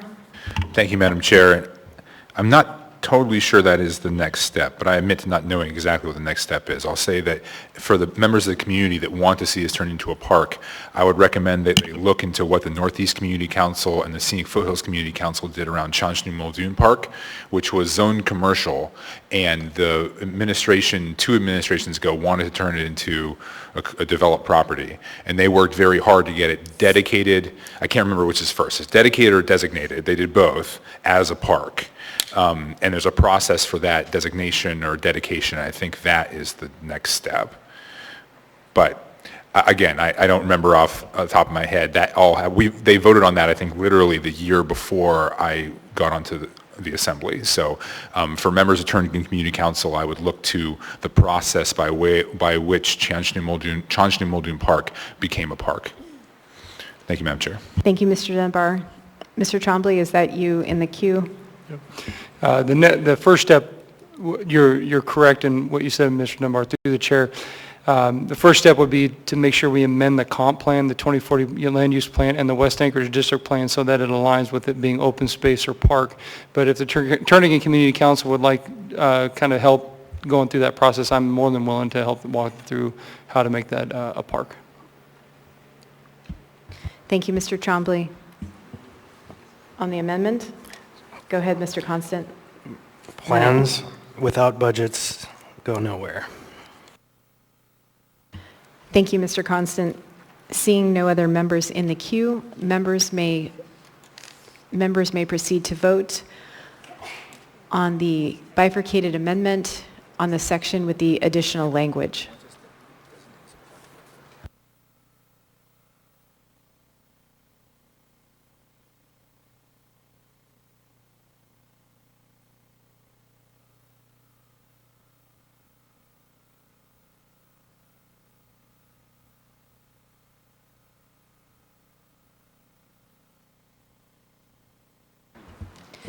The amendment passes 9-0. Mr. Presverdia? Thank you. I move Presverdia Amendment Number 2. Second. Moved by Mr. Presverdia, amendment number 2, and seconded by Ms. Allard. Go ahead, Mr. Presverdia. Thank you, Madam Chair. This amendment simply removes the person's name and replaces it with interested party. I verified that this was sufficient per council, and it allows this to move forward without the specific developer's name, which he requested it not be included. Thank you, Mr. Presverdia. Ms. Allard on the amendment. I have a question for Mr. Presverdia. Did you say that the builder requested or the developer not to be included on this? His by name? His specific name, yes. Thank you. Thank you, Ms. Allard. Seeing no other members in the queue, members may proceed to vote on amendment number 2.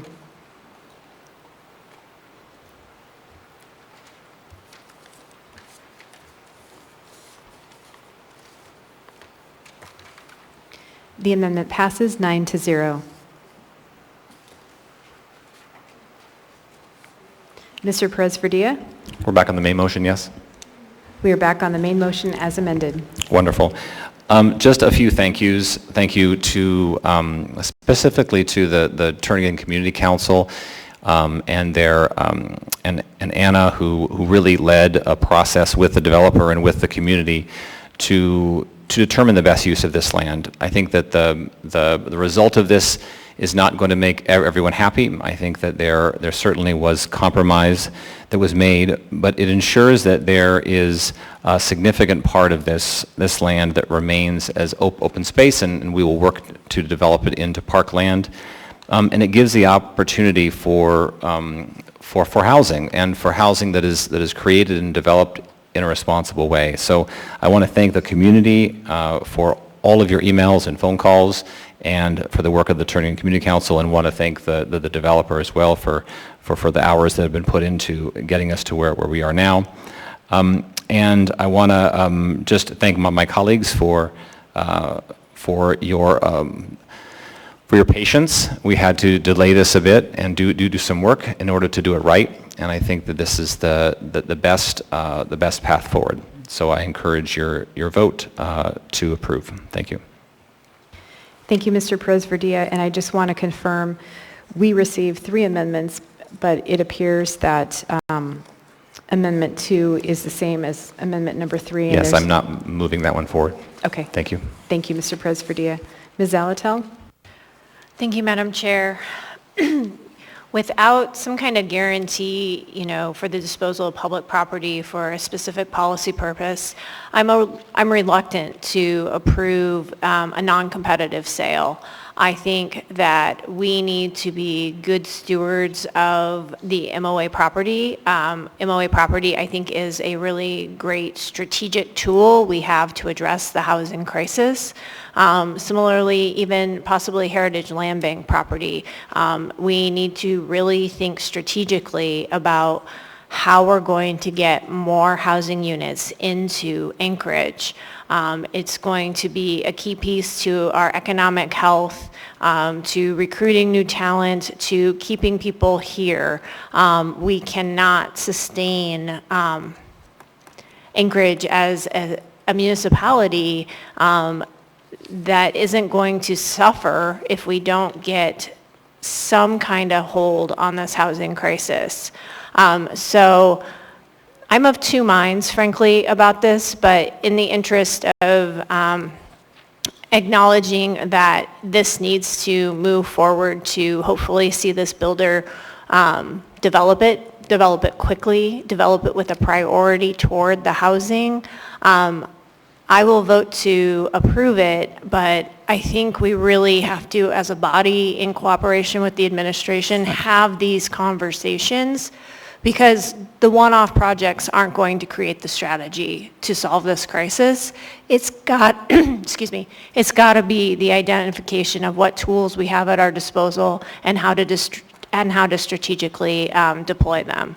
So I will support this primarily because of the work done by the community with the developer to have arrived at a place that they're comfortable with. And I hope that the community will keep an eye on this so that it can hopefully move quickly to be a part of the solution. Thank you. Thank you, Ms. Zalatel. Mr. Cross? Thank you. Yeah, I'm obviously not a big fan of a non-competitive bid, period. I think that if you were to make it more of a competitive bid, it might open up individuals who have greater experience in developing and wanting to move this forward and to provide affordable housing. I was not wildly impressed with his presentation. I know he's done lots of work, but at the work session that we had and from his PowerPoint that I saw, I felt like there was a lot of hope and less planning, but I understand a lot of that emphasis is being put on, well, we need housing, so let's take a risk. You know, it's been my experience in this town that there's less of a land issue than most people realize. It's a buildable land. And the buildable land is because of issues with Title 21, with code enforcement, and with everything. There's lots of people who want to build multifamily and build affordable housing, but it happens out on Elmore that there's a bottleneck of getting things approved. Okay? This doesn't solve that problem. This sells the land, but he's still going to have to do it. There's some word about expediting permits and doing some stuff, but the problem is not that there's not land. The problem is that we create such a headache to build in this town that the buildable land is few and far between. If we really care about affordable housing, we'll clean that up promptly, but no bid contracts on land to somebody with a lot of maybes, I'm not a big fan of, so I will not be supporting this. Thank you. Thank you, Mr. Cross. Mr. Constant?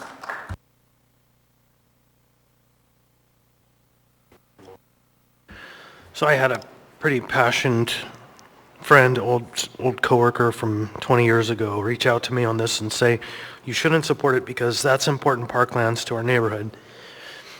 And then, or to a neighborhood I used to live in. And then he said something that struck me. He said, this doesn't affect the housing crunch substantially in any way.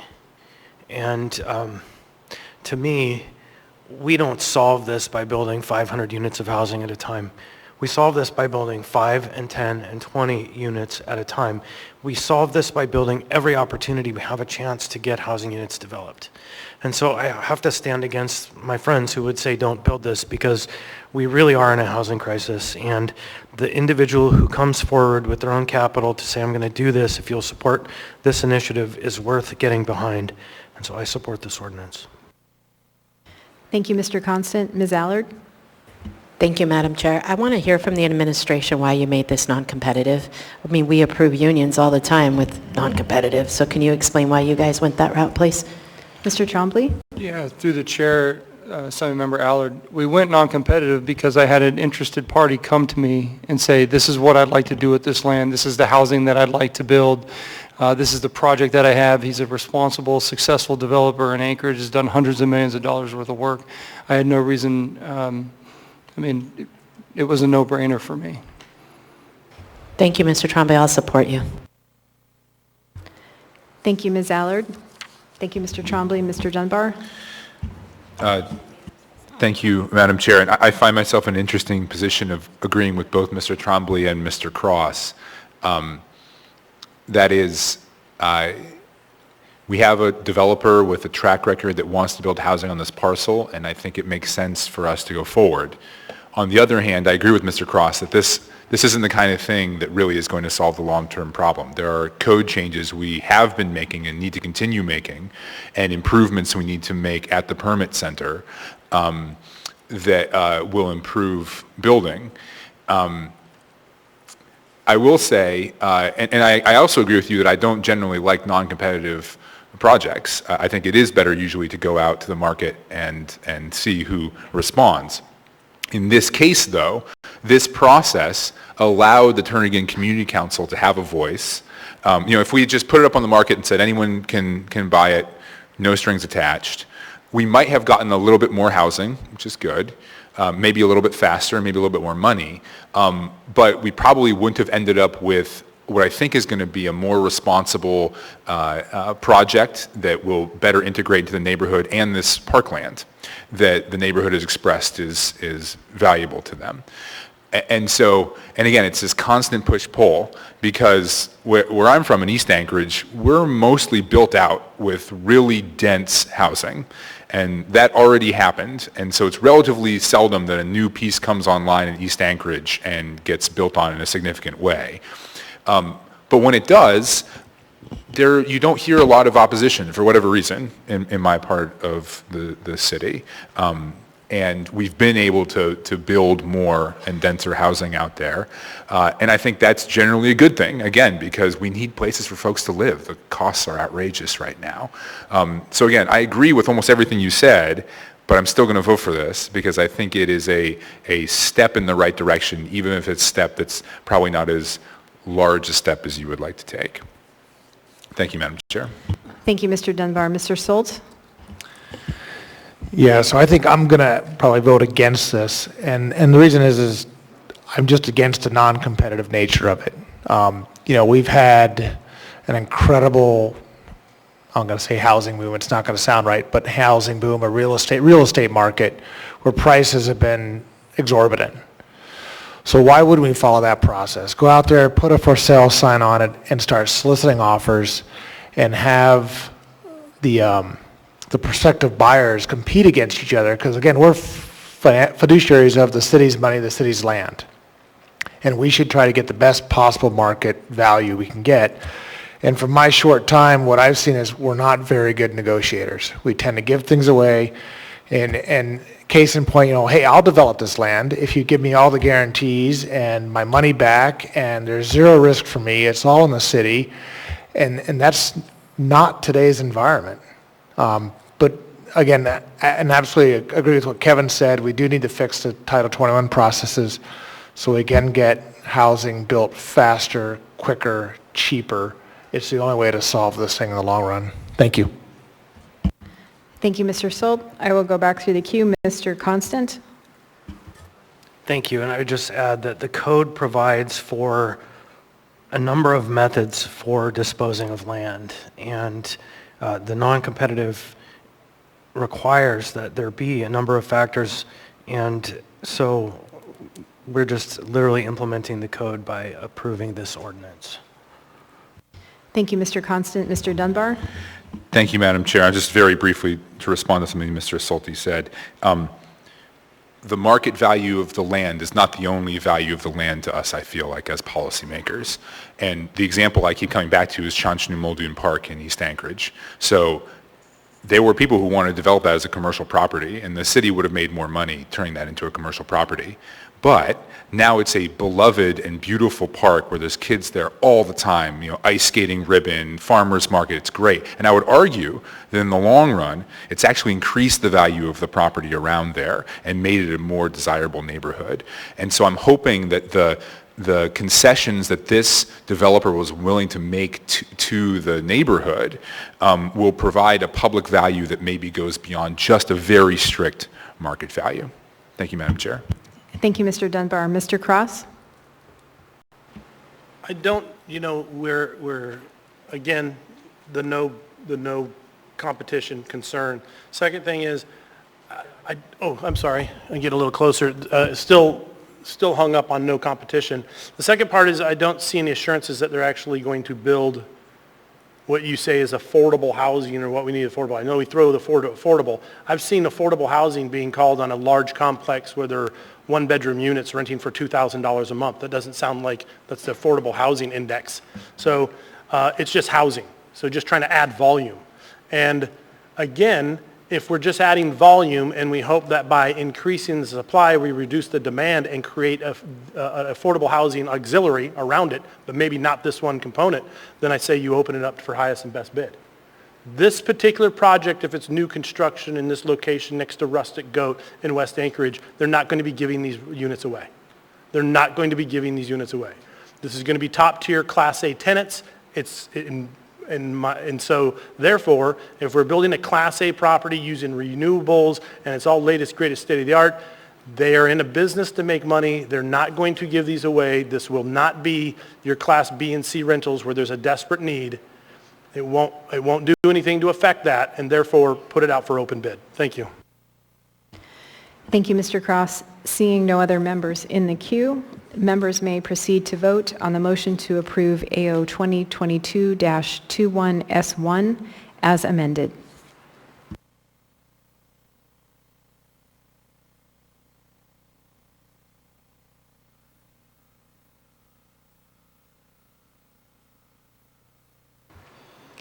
Item 11D passes 6-3.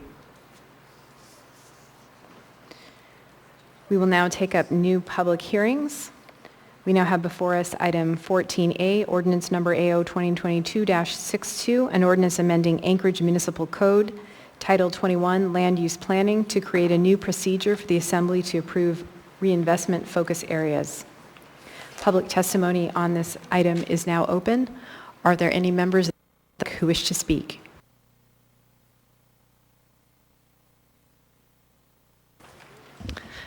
If so, please come forward, state your name for the record, your community council, or the area of the municipality in which you live.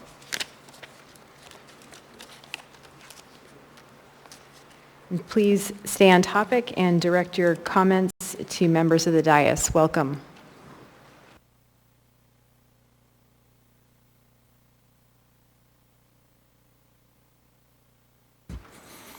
Dustin Darden.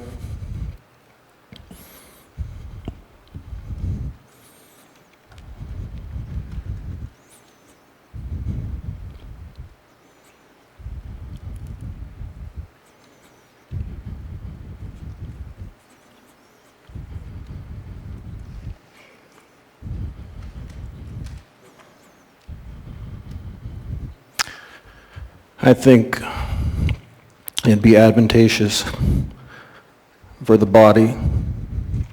First of all, good morning, good evening, good afternoon.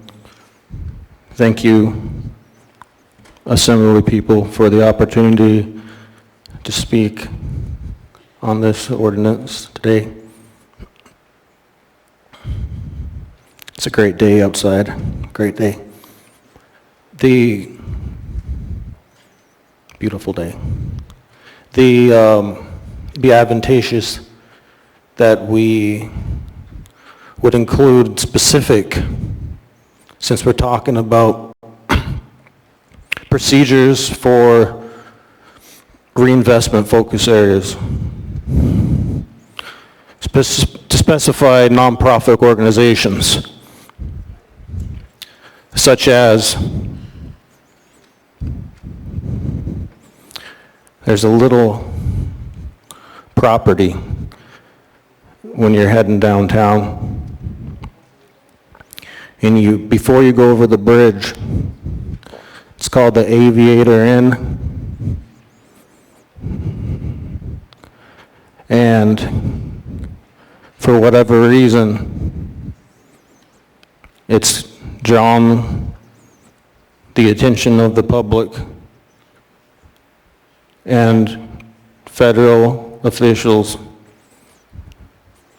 to where is this money coming from and who is funneling it through and who is assisting in the process. Former mayors, former United States senator,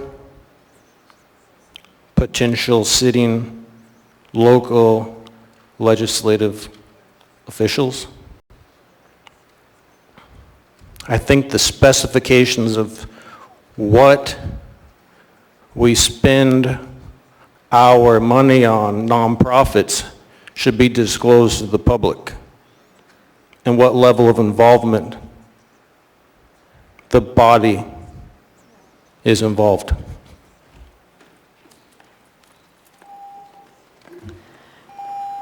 Thank you for your testimony. Are there any other members of the public who wish to speak? Anyone at all? If so, please come forward. Seeing and hearing no one, public testimony on this item is now closed. Mr. Cross? Yes, I move to refer this to the CEDC. Second. A motion to refer AO 2022-62 to the CED committee has been made by Mr. Cross and seconded by Mr. Constant. Mr. Cross? Yeah, thank you. Many of you know that Mr. Weddleton was also working on this before it ended up before us, and I've been having communications with him regarding just fine-tuning this and making sure that the verbiage is correct. Additionally, we do want to make sure that the Community on Economic Development Committee, Community and Economic Development Committee has a chance to review this. They deal mostly with Title 21 changes, and we want their input and participate in this, since most of this is around Title 21 changes. So we want to let this get before them, finalize, make our final revisions, and we'll probably have this back on the July 12th meeting. Thank you. Thank you, Mr. Cross. Mr. Constant? Thank you. And while I agree in everything Mr. Cross just said, except the date, it'll probably be back before us.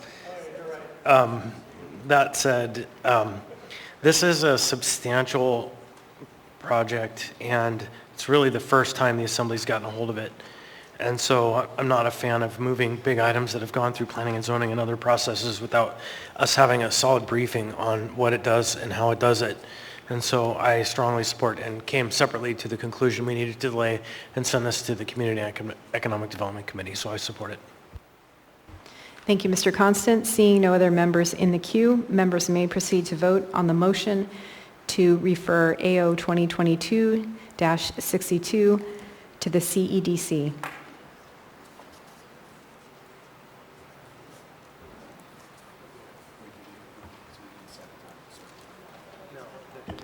The motion to refer to committee passes 8-1. We now have before us item 14B, ordinance number AO 2022-68, an ordinance of the Anchorage Municipal Assembly amending Anchorage Municipal Code, section 21.03.040, to allow temporary expansion of licensed premises for on-site consumption of alcoholic beverages as an economic recovery and stimulus measure in response to COVID-19, and waiving the review and approval process for Title 21. Waive reading. Thank you. Public testimony on this item is now open. Welcome. Will you be speaking on behalf of the Community Council tonight? No, as an individual. Thank you. Thank you. My name is Anna Brawley for the record, and I just want to state that I'm speaking as an individual and not on behalf of a client because I do this work in my day job as well. First, I want to support this ordinance. I think it's important, and I think it was a really critical part of the COVID response in 2020 and 2021 to allow people to eat outside. I'm extremely familiar with Title IV, our Alaska alcohol statutes, and the equivalent in our local laws. And I know that we just make it difficult sometimes for business to operate the way that it's common in other places. And one of them is with licensed premises, especially looking at having a licensed premises outside or on a public right-of-way or similar arrangements. So I support making this permanent, and I understand that this ordinance doesn't do that, but it is one step in that direction. And then I also just want to flag in general, there's several issues in our local codes that are barriers to businesses operating. So this is one of them. Some of our other land use rules and ordinances are others, such as the special land use permit. And I am supportive of regulation of alcohol and of alcoholic establishments. However, I think that there's work to be done. And so I also want to share that recently the legislature approved a comprehensive rewrite of the Title IV state statutes, many of whom are going to influence and directly affect local ordinances, everything from license types to fees to penalties to underage drinking rules, some of which are already present in Anchorage but will apply in other parts of the state. And so I would really encourage the Assembly and the administration to prioritize implementation at the local level and approach that in a comprehensive way as much as possible, because I believe there's several things to bring into line with state statute, and there's several things that are in the purview, like I said, zoning and land use, in the purview of the municipality that could use some work and some updating, and this is one of them.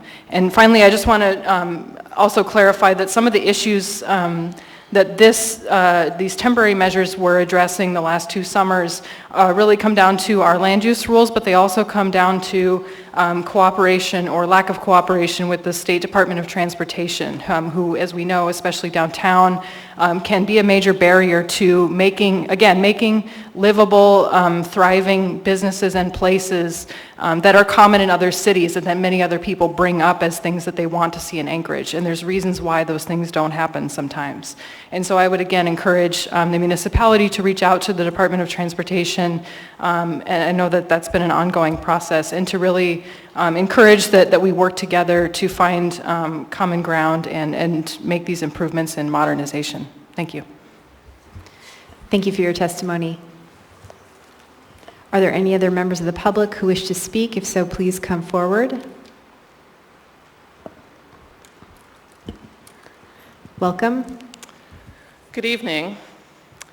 My name is Cindy Drinkwater, and my husband and I are the owners of Sinisher Brewing, a small brewery and tap room located on East Potter Drive.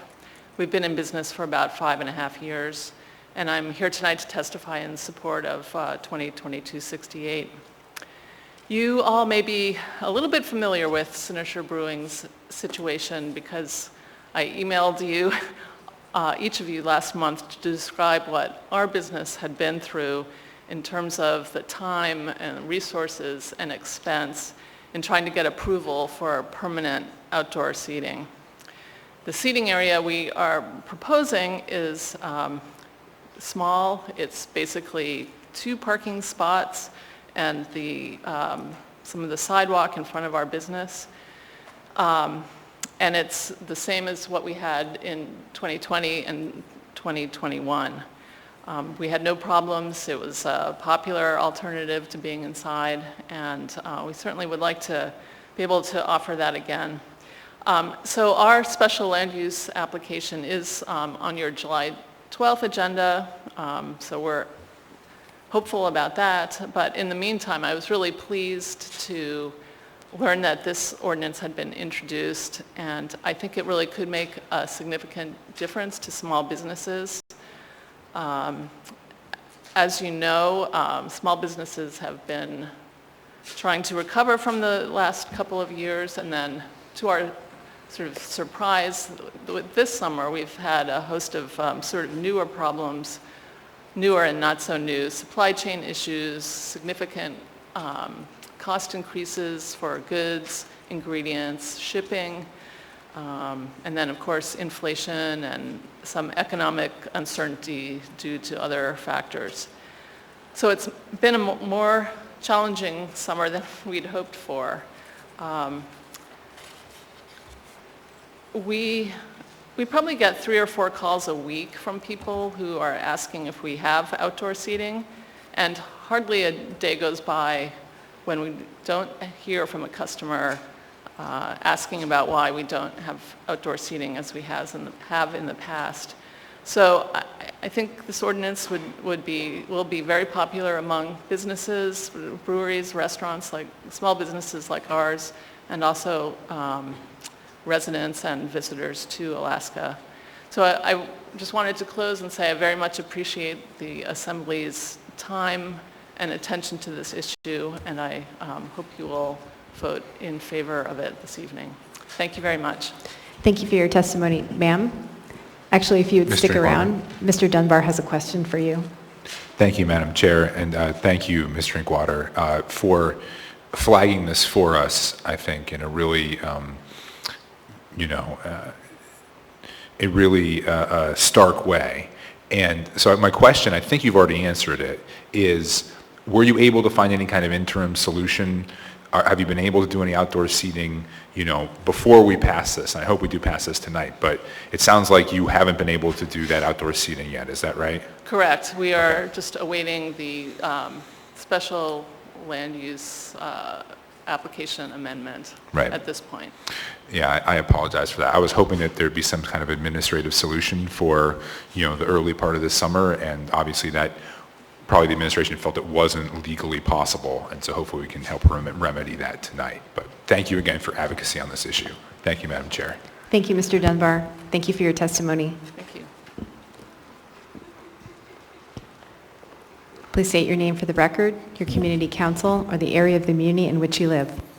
Dustin Darden. I'd like to apologize on behalf of the community for the reckless behavior of the word COVID-19 in how there are men and women under that title right now, behind bars, banned from seeing their loved ones. Madam Chair, this is not germane. Thank you, Mr. Dunbar. I agree. Mr. Darden, please speak to the item before us. Go ahead.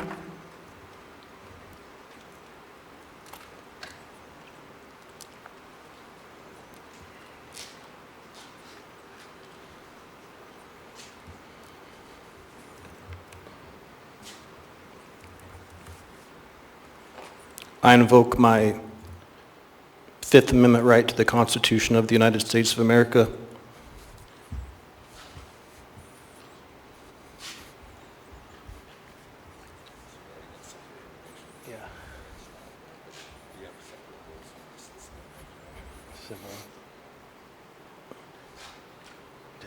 He can just sit there.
Welcome. Please state your name for the record, your community council, or the area of the muni in which you live.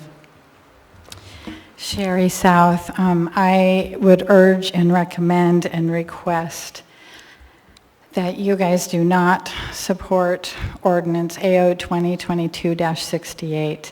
I think this is just yet another play. We have so many places in this town where people can consume alcohol, and I think this is just a way for you guys to be able to collect more money to cover and offset some of your reckless spending. And I think that we have so many places for people to get drunk. That causes crime, that causes domestic violence.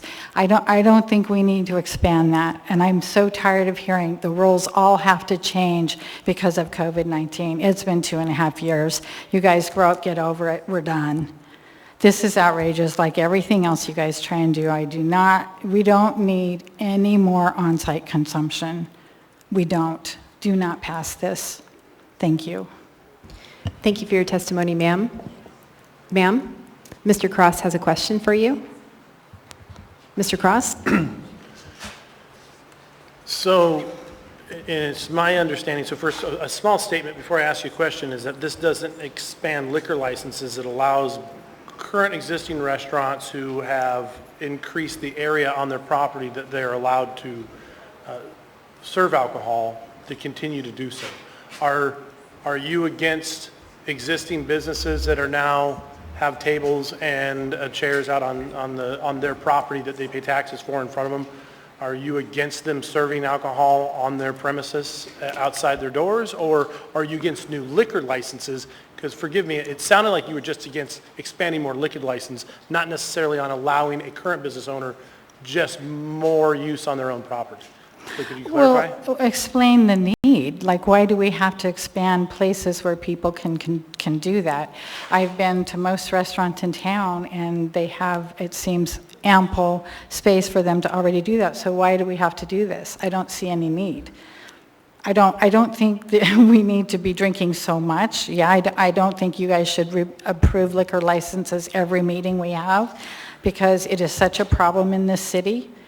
And what is the purpose of this? To expand place? There's half the restaurant is here if you want to drink and here if you don't. It's the same space. So thank you, ma'am.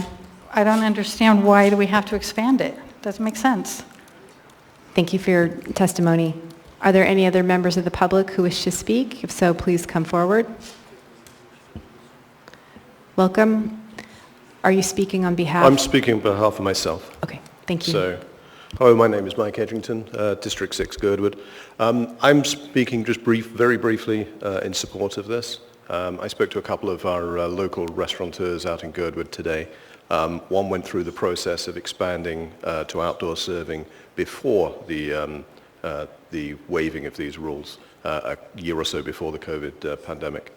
And they explained what a painful, difficult process it was, going through the state process and then again through the local process. Another restaurateur I spoke to, I believe, went through this process during the waiver and gave a very different explanation of the experience.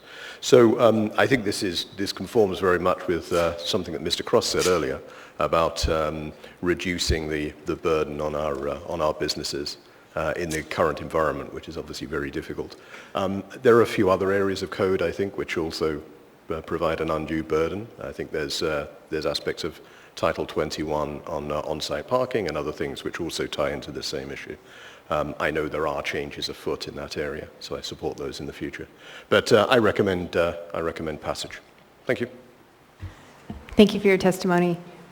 Are there any other members of the public who wish to speak? Anyone at all? Seeing and hearing no one, are you coming forward? Please state your name for the record, your community council, or the area of the community in which you live. And if there's anyone else, please form a line. My name is Joel. I'm from And would you Spinard. speak closer to the mic, please? My name is Joel McKinney. I'm from Spinard. I rise today in favor of this. I'm typically pretty conservative about these issues, but in this particular instance, I believe that it would be quite all right to approve this ordinance today. A few things I would change is probably add something for the delivery services in Anchorage so that the inebriates aren't out on the road, and it might stimulate some of the local pizzerias and Uber Eats drivers. Another thing, I was probably just cross out that COVID-19 and write Biden-inflation instead of that. Thank you very much. Thank you for your testimony. Are there any other members of the public who wish to speak? Anyone at all? Seeing and hearing no one, public testimony in this item is now closed. What is the will of the body? Move to approve. Second. A motion to approve has been made by Mr. Constant. seconded by Ms. Zalatel and Mr. Dunbar. Mr. Constant, on the motion? Yeah, thank you. One thing we learned during the pandemic is that we could do things better. And one of the ways we could do things better was by allowing good operators to have more flexibility by which they lay out the site within which they have their service. There was a really interesting and quite amazing process, the AB 14 application that the state in partnership with the municipality developed, and that went away with the passage, with the end of the emergency at the state.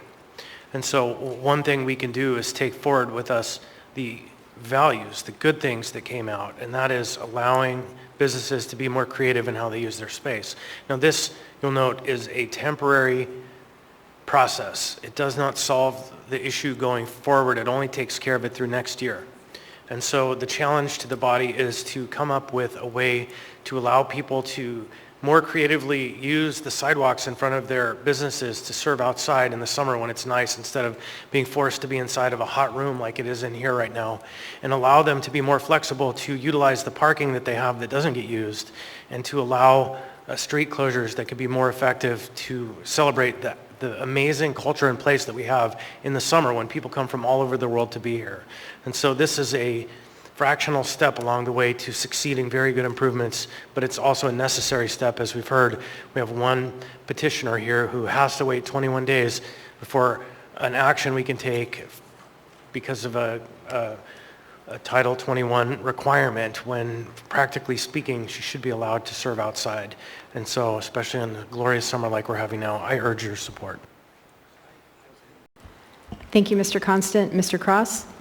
Yeah, I want to thank LaFrance, Constant, and Dunbar for putting this together, because small businesses pay their taxes, pay inventory taxes, they pay lots in taxes, and they should have the right to use their property reasonably without oppression of the government. It is not people having a beer with their hamburger on the sidewalk that is the alcohol issue. Okay, that's not the problem here. It's not somebody having a salad and a glass of wine that's the issue. It's not some people sitting outside of a restaurant where they're behaving themselves. The alcohol issue kind of gets blanketed, but we understand that it's a hard alcohol issue. It's deeper. This is not the heart of our problem, okay?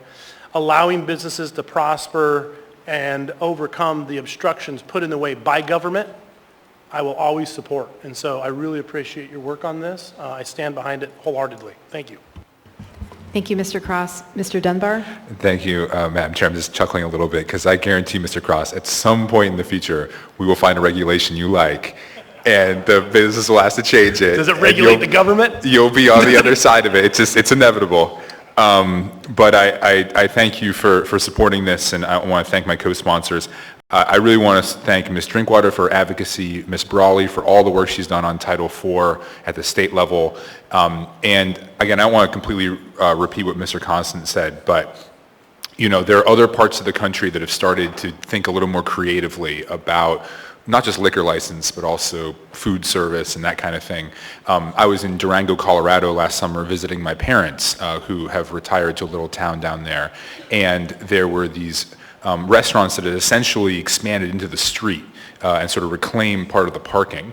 And so often what you're doing is reclaiming what is now infrastructure for cars and turning it into infrastructure for people, which is something that I think our country needs to do more of. And you know, people could still drive in Durango. It wasn't like they were closing off whole streets, although other cities have done that too. And so I think we just need to, as Mr. Cross and Mr. Constant said, allow our small businesses to have a little more flexibility on this kind of thing. And frankly, this is catching up to what a lot of other cities have done. This is only a temporary fix. I hope we can work with the administration to find a permanent fix in the year to come. Thank you, Madam Chair. Ms. LaFrance, recognized. Thank you, Mr. Chair, and I appreciate the comments of my colleagues, and I won't repeat them all, but I might repeat a little bit. First, I do want to give direction to the clerk's office to correct the small scrivener's errors.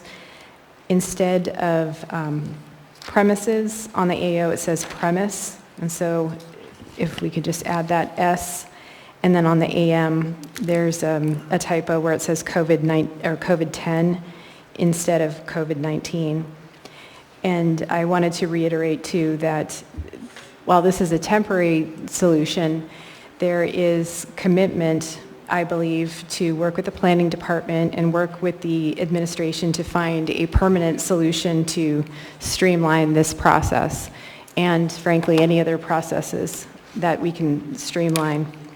And then finally, I'll just add that looking at lessons learned from the COVID-19 pandemic in terms of when we were able to streamline and facilitate aspects of business, it was part of the jobs plan that this body passed a few months ago. And so this is one area where it falls under the lessons learned and something that many of us would like to see made permanent in some form. Thank you, Mr. Chair. Madam Chair. Seeing no other members in the queue, members may proceed to vote on the motion to approve AO 2022-68.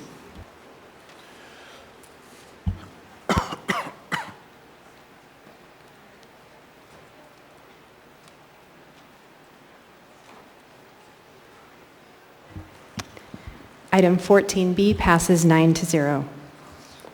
Mr. Constant? Thank you. I would make a motion to change the order of the day to take up the 15s before we take on the last item, which is 14C. Second. Thank you. And the purpose of this is just to make sure that these licenses and other administrative items get taken care of tonight. Thank you, Mr. Constant. Mr. Constant has made a motion to change the order of the day to take up the items in the 15 section prior to item 14C, and it was seconded by Ms. Zelatel. Is there any discussion on the motion? Okay.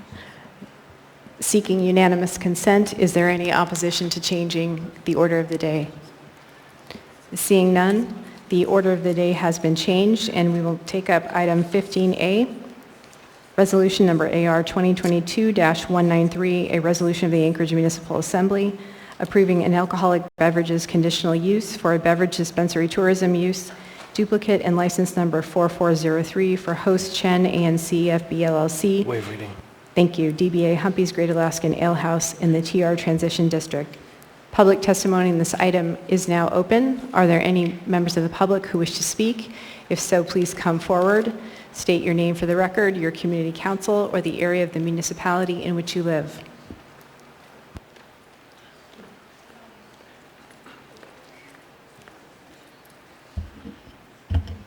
Dustin Darden. I wanted to condemn the woman who had a business on the Potter's Marsh area, that she came to the meeting when she had interest in ordinance resolutions or presentations before the body. In this matter, Great Alaskan Humpies may be waiting till the last minute, but according to my training, when you show up to the job, you show up early, you don't show up late. You show up late, you get sent packing with 2 checks. And the clock's about to tick. So if Humpy's Great Alaska Ale House or its interest is here, you got a few seconds to get down to this microphone, or I'm going to urge this body to trash and scrap this resolution. And they can have voluntary duct tape to keep the monkeypox from infiltrating their mouths.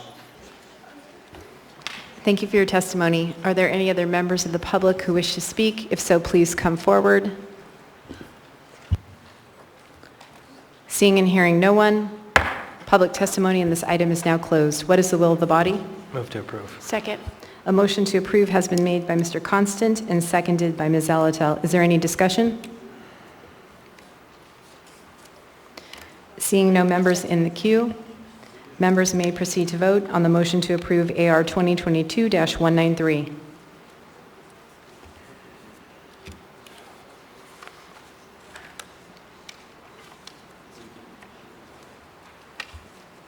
Item 15A passes Passes 9-0.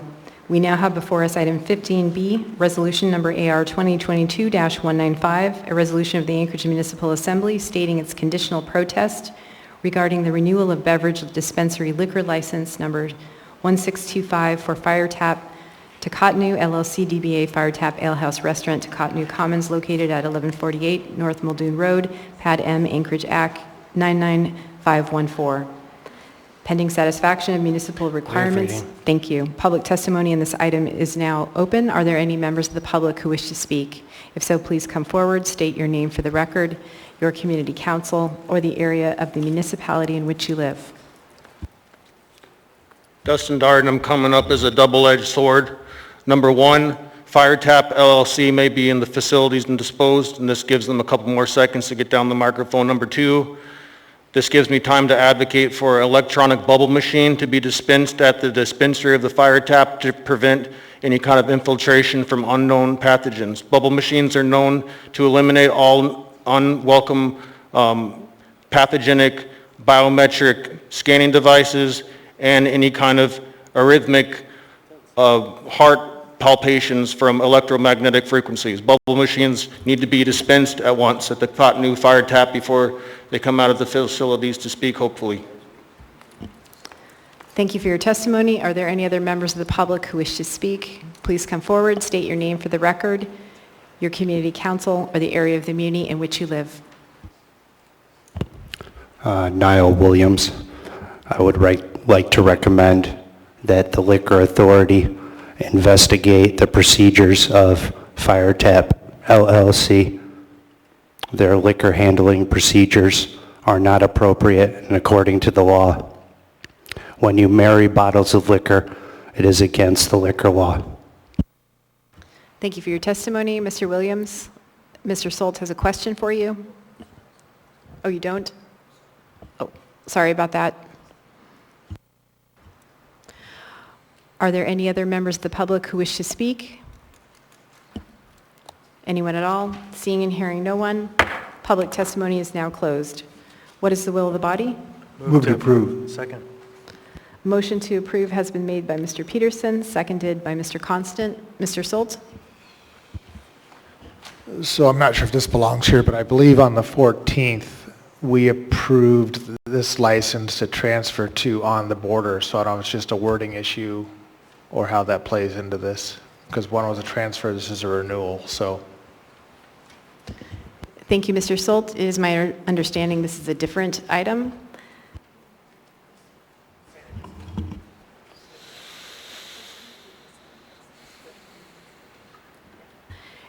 It's my understanding it's the same license, but a different item, different application process.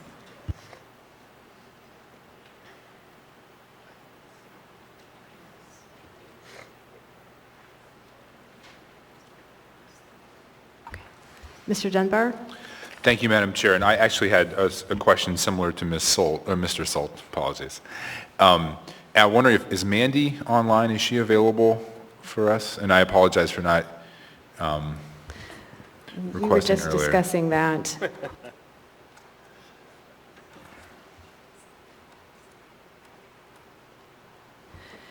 She's not available tonight, Okay. actually. Well, I'll say that we approved a change in ownership last week. I don't think we voted on a protest of the license itself. Maybe I'm mistaken.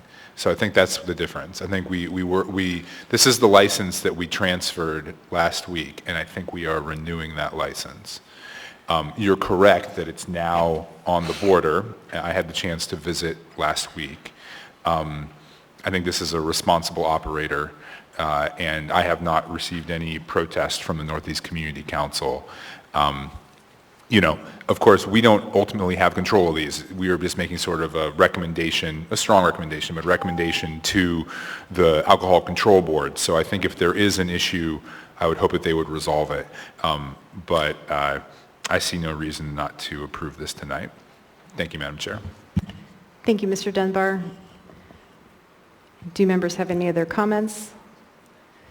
Seeing no other members in the queue, members may proceed to vote on the motion to approve AR 2022-195.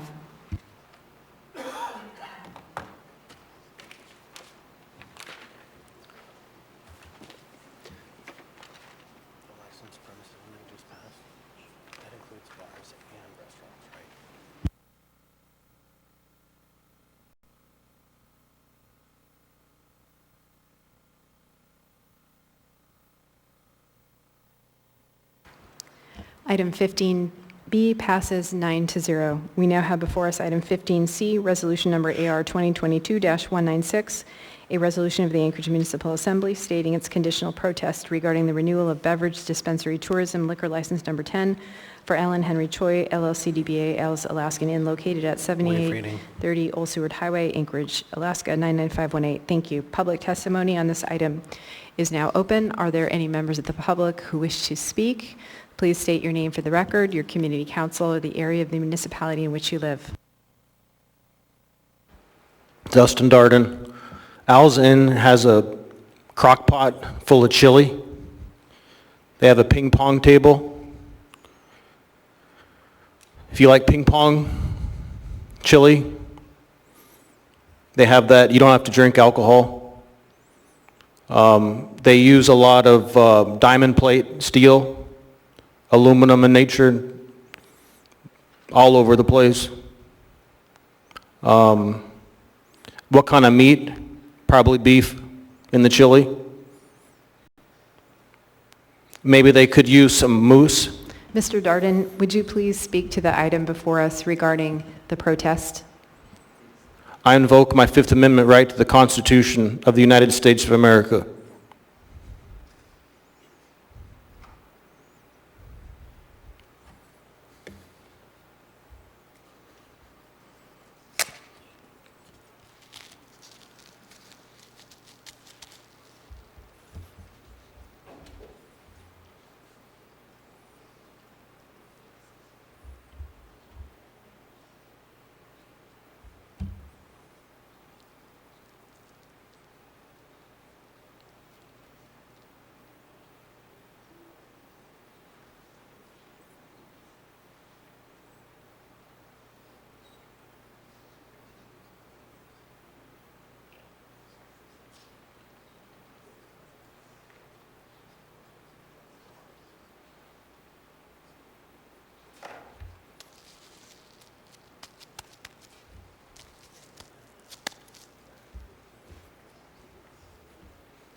Welcome. Please state your name for the record, your community council, or the area of the community in which you live.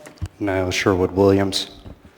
I believe this address to be a location that had at least one shooting at it within the past calendar year. So this is, again, reasons why we have issues with certain liquor licenses in certain areas. Just based on the property itself, it lends itself to more violence. So this is why you saw a lot of opposition to the liquor license down on 3rd Avenue. You saw people line up in droves to testify against it. We seem to have a concern about public safety. But on tonight's agenda, we have 7 liquor licenses. And we wonder what's going on with our community and the people in it.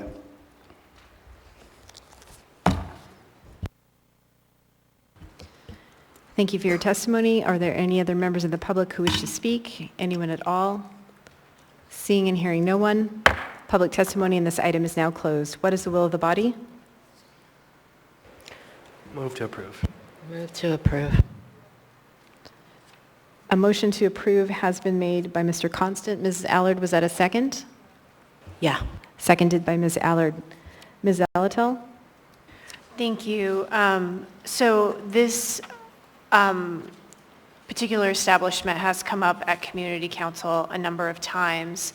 I will say that we've been able to work closely with the municipality in terms of any potential enforcement, but the license itself continues to be one of community concern. But as we all know here on this body, it takes a lot to take action or to consider making formal statements to AMCO about a license. It's one thing to have anecdotal evidence or anecdotal stories. It's another to have actual violations of the license.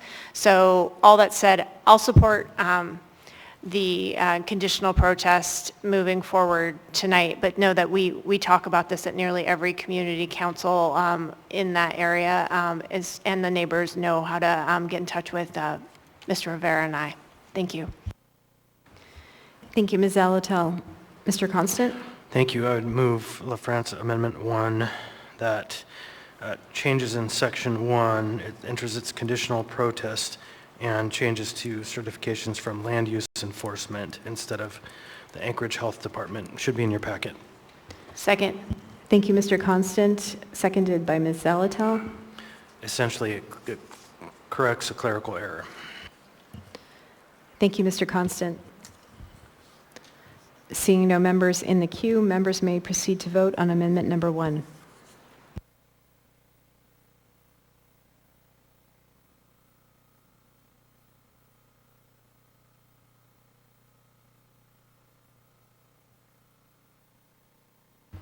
Amendment Number 1 passes 9-0. We are now back on the main motion as amended. Seeing no other members in the queue, members may proceed to vote on the motion to approve AR 2022-196 as amended.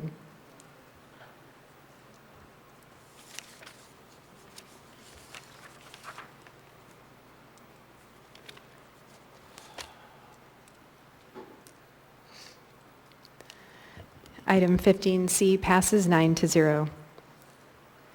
We now have before us item 15D, resolution number AR 2022-197, a resolution of the Anchorage Municipal Assembly stating its conditional protest regarding the renewal of package store liquor license number 3906 for Fred Meyer Stores, Inc., DBA Fred Meyer Diamond number 71, located at 2000 West Diamond Boulevard, Anchorage, Alaska 99517.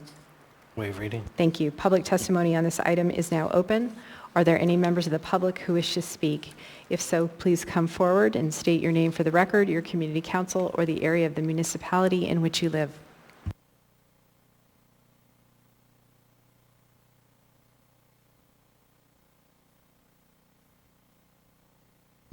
Dustin Darden. Fred Meyer's has a liquor store inside of it. Within 500 feet, they're jabbing people with bioweapons. Are there any other members of the public who wish to speak? If so, please come forward.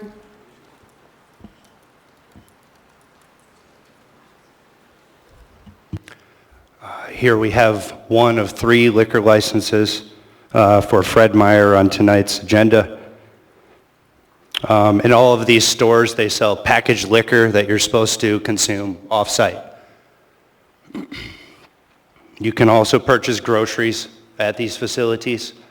And I do kind of echo Mr. Darden's comments that this is a medical facility to some degree, with the fact that they are giving injections. So maybe that should cause us pause on renewing liquor licenses that are also in dual-use medical facilities.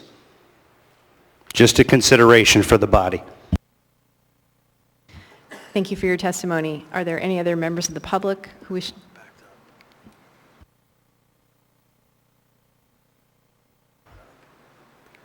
Are there any other members of the public who wish to speak? Anyone at all? Seeing and hearing no one, public testimony in this item is now closed. What is the will of the body? Move to approve. Second. A motion to approve has been made by Mr. Constant, seconded by Mr. Peterson.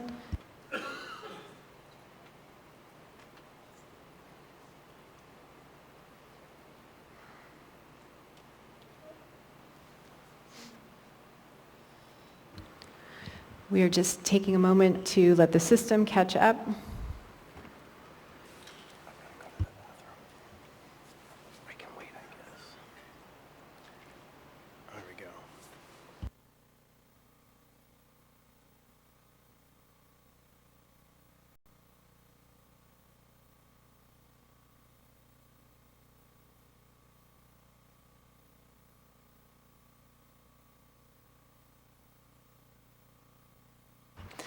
So a motion to approve item 15D is on the floor, made by Mr. Constant, seconded by Mr. Peterson. Is there any discussion?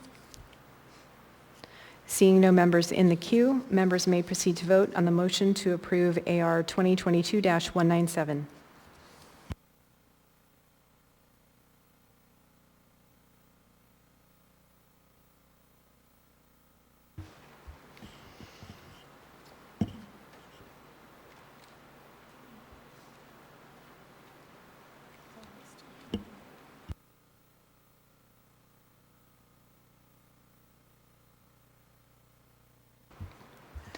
Item 15D passes 9-0. We now have before us item 15E, resolution number AR 2022-198, a resolution of the Anchorage Municipal Assembly stating its conditional protest regarding renewal of package store liquor license number 4108 for Fred Meyer Stores, Inc., DBA Fred Meyer Muldoon number 18, located at 7701 DeBar Road, Anchorage, Alaska 99504. Pending satisfaction of municipal requirements and authorizing the municipal clerk to take certain action. Public testimony on this item is now open. Are there any members of the public who wish to speak? If so, please come forward and state your name for the record, your community council, or the area of the community in which you live.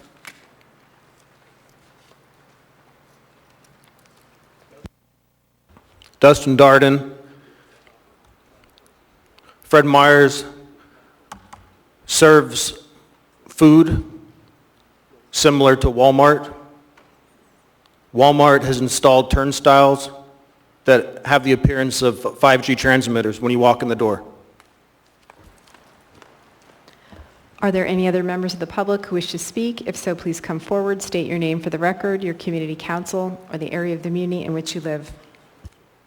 Niall Sherwood Williams. My concern with the Fred Meyer location at 7701 DeBar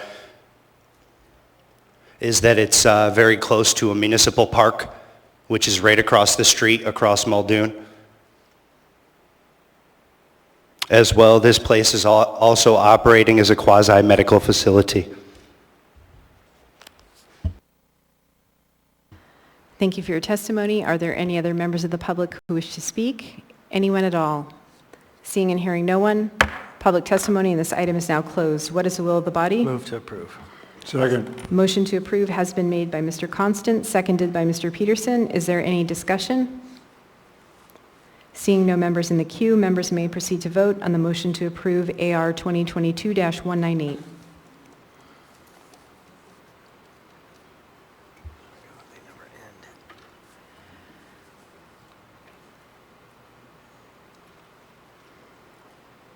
Item 15E passes 9-0. We now have before us item 15F, resolution number AR 2022-199, a resolution of the Anchorage Municipal Assembly stating its conditional protest regarding the renewal of package store liquor license number 4160 for Fred Meyer Stores, Inc., DBA Fred Meyer number 656, located at 2300 Abbott Road, Anchorage, Alaska 99507. Waive reading. Thank you. Public testimony on this item is now open. Please state your name for the record, your community council, or the area of the community in which you live.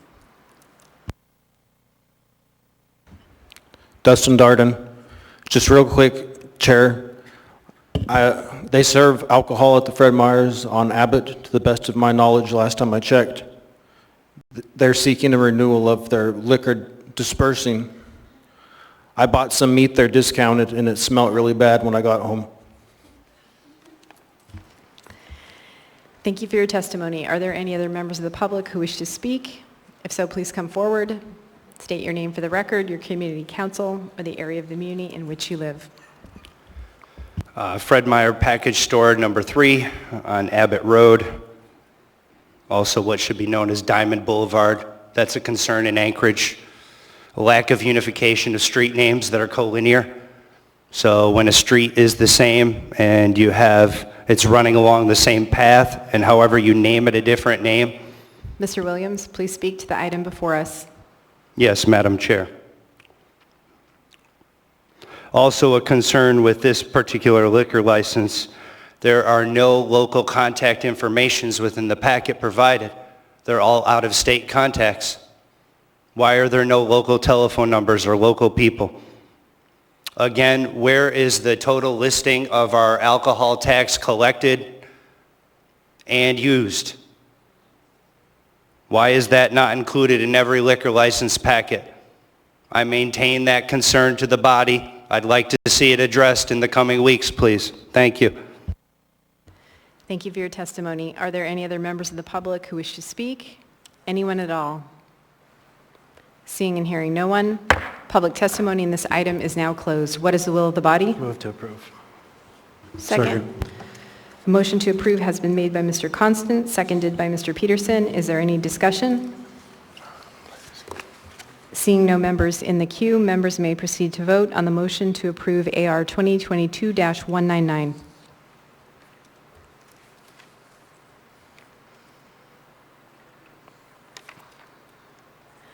Item 15F passes 9-0. We now have before us item 15G, resolution number AR 2022-200, a resolution of the Anchorage Municipal Assembly stating its conditional protest regarding renewal of brewery manufacturing liquor license number 5860 for Magnetic North Brewing Company, LLC, DBA Magnetic North Brewing Company, located at 8861 Golovin Street, Anchorage, Alaska, 99507. Waive reading. Thank you. Public testimony on this item is now open.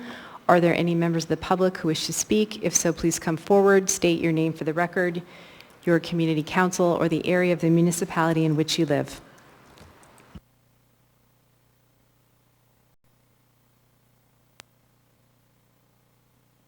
Dustin Darden, North Brewing Company, Magnetic. It's very, very Alaskan name. Has to do with all kinds of systems, science, real science. There's actually real science in the world. There's a true north, there's a magnetic north, so you don't get confused. And when we break bread in public, that's freedom of religion. Thank you for your testimony. Are there any other members of the public who wish to speak? Anyone at all? Please come forward, state your name for the record, your community council, or the area of the community in which you live. Niall Sherwood Williams. In reviewing this packet on page 2, line 27 and lines 39 and 40 appear to be a difference. Line 27 reads, certifications from Anchorage Police Department and Land Use Enforcement have not been received. Line 39 and 40 reads, certifications from the Anchorage Police Department and Land Use Enforcement have been received.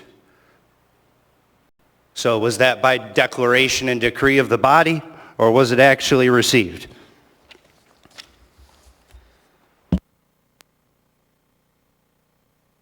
Thank you for your testimony. Are there any other members of the public who wish to speak? Anyone at all? Seeing and hearing no one, public testimony in this item is now closed. What is the will of the body? Move to approve. Second. A motion to approve has been made by Mr. Peterson, seconded by Mr. Constant. Is there any discussion? Seeing no members in the queue, members may proceed to vote on the motion to approve AR 2022-200.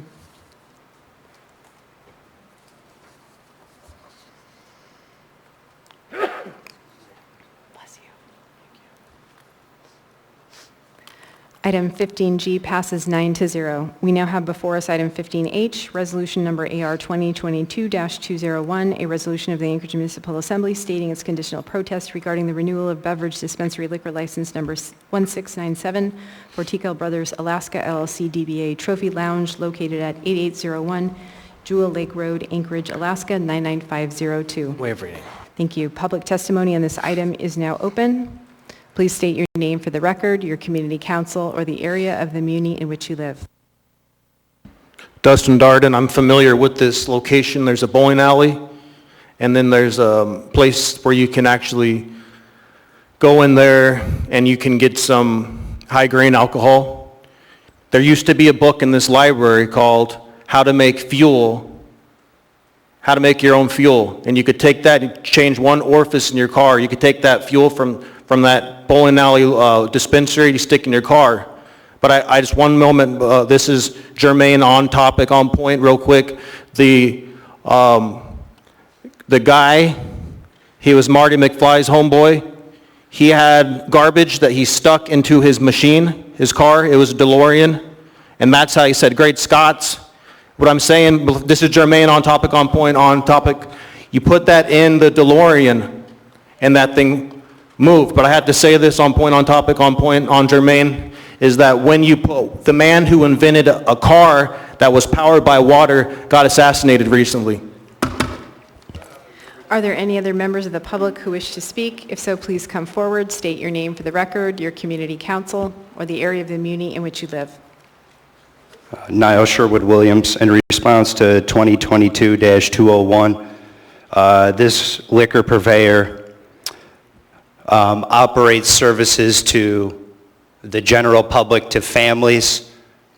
They do a very good job of maintaining a delineation within the areas, right? So segregating off those that are under 21, especially on the mixed nights. They do a very good job there with their security.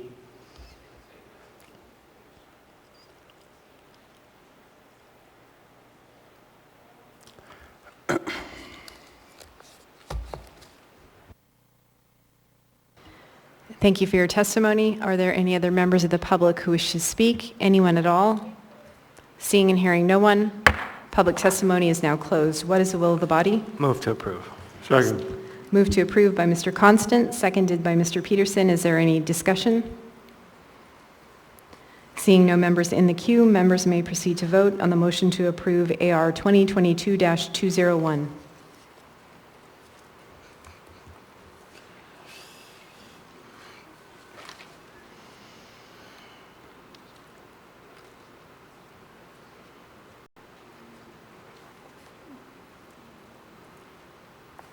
Item 15H passes 9-0. We now have before us item 15I, resolution number AR 2022-202, a resolution of the Anchorage Municipal Assembly stating its conditional protest regarding the renewal of restaurant eating place liquor license number 1691 for Sushi Garden, Inc., DBA Silk, located at 500 East Benson Boulevard, Anchorage, Alaska 99503. Waive reading. Thank you. Public testimony on this item is now open. Please state your name for the record, your community council, or the area of the muni in which you live. This is a double-edged sword. Dustin Darden. Just real quick, Chair, with all respect, they serve two things here: uncooked fish and denatured alcohol, or natured alcohol in this sense. Now, a friend of mine from the islands, Pacific Islander, he says, I did not eat too much sushi because he didn't want to get worms. So he told me that. Thank you. Are there any other members of the public who wish to speak? Please come forward, state your name for the record, your community council, or the area of the muni in which you live. In response to 2022-202, the city of Anchorage needs another liquor license renewed in this area. Would you state your name for the record, please? Oh, I apologize. Niall Sherwood Williams. Yes, the city of Anchorage needs to renew this liquor license like we need a hole in the head. driving down Benson Boulevard, heading eastbound. I pray every time I go through there that I don't smash into somebody running in front of my car. Frequently people drunk up and down that alleyway. And I'd like to say again for the record, on page 2, what's going on over at Anchorage Police Department? Doesn't seem like they're doing their job.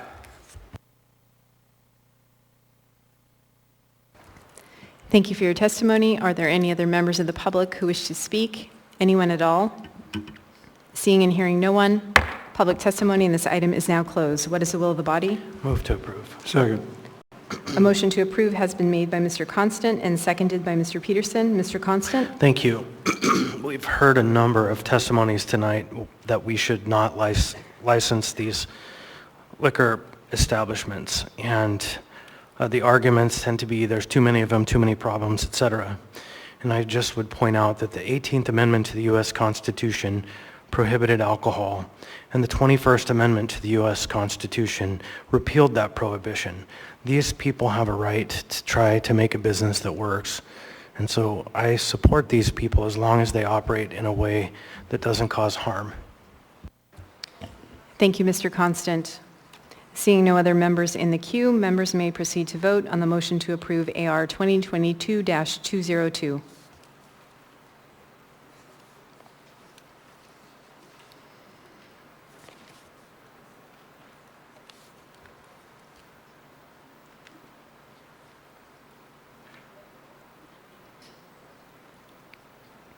Item 15I passes 9-0. Before we go back and take up our final item, 14C, we will take a 5-minute break.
Okay, if members would please take their seats, we're going to go ahead and get started. Ms. Allard, I see you are in the queue. Do you have a point of order or a point of information? Ms. Allard, I see that you're in the queue. Do you have a point of order or a point of information? Oh, we're on 14C. We will be soon, but I saw you were in the queue. For 14C. Okay, so Thank you want to you. ask a question of No, the I'll wait first till the 14C speaker. comes up. Okay. We now have before us item 14C, ordinance number AO 2022-69, an ordinance of the Anchorage Assembly, amending Anchorage Municipal Code, Section 2.30.010 to codify the Assembly's process for selection of the youth representative and alternate to the Anchorage Assembly, and to amend Section 4.60.275 to conform to the Assembly's process. Public testimony on this item is now open, and I want to note also that there is an S version available. Please come forward, state your name for the record, your community council, or the area of the municipality in which you live. Excuse me, Madam Chair, before public testimony, I'd like to postpone indefinitely. Okay, so a motion has been made by Ms. Allard to postpone item 14C indefinitely. Second. It has been seconded by Mr. Soltz. Ms. Allard on the motion. Thank you, Madam Chair. So over the past month and a half, or how long we've been working on AO 2022-69, I've had probably 70 emails. Out of those 70 emails, I believe there's about 7 that are for this ordinance. The rest were against. We've had overwhelming public testimony. We've had overwhelming phone calls. We've had people testify at work sessions. And I believe that based on those numbers and those accounts, as a body, we generally say we listen to the public. And I would ask the body to listen to the public now and postpone indefinitely. Thank you, Madam Chair. Thank you, Ms. Allard. Seeing no other members in the queue, members may proceed to vote on the motion to postpone indefinitely AO 2022-69.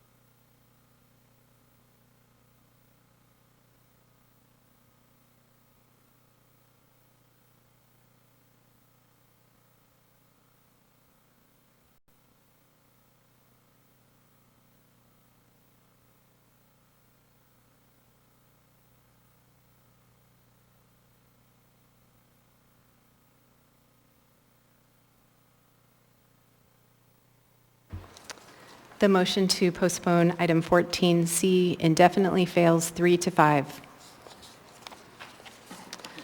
Public testimony is now open. Please state your name for the record, your community council, or the area of the community in which you live.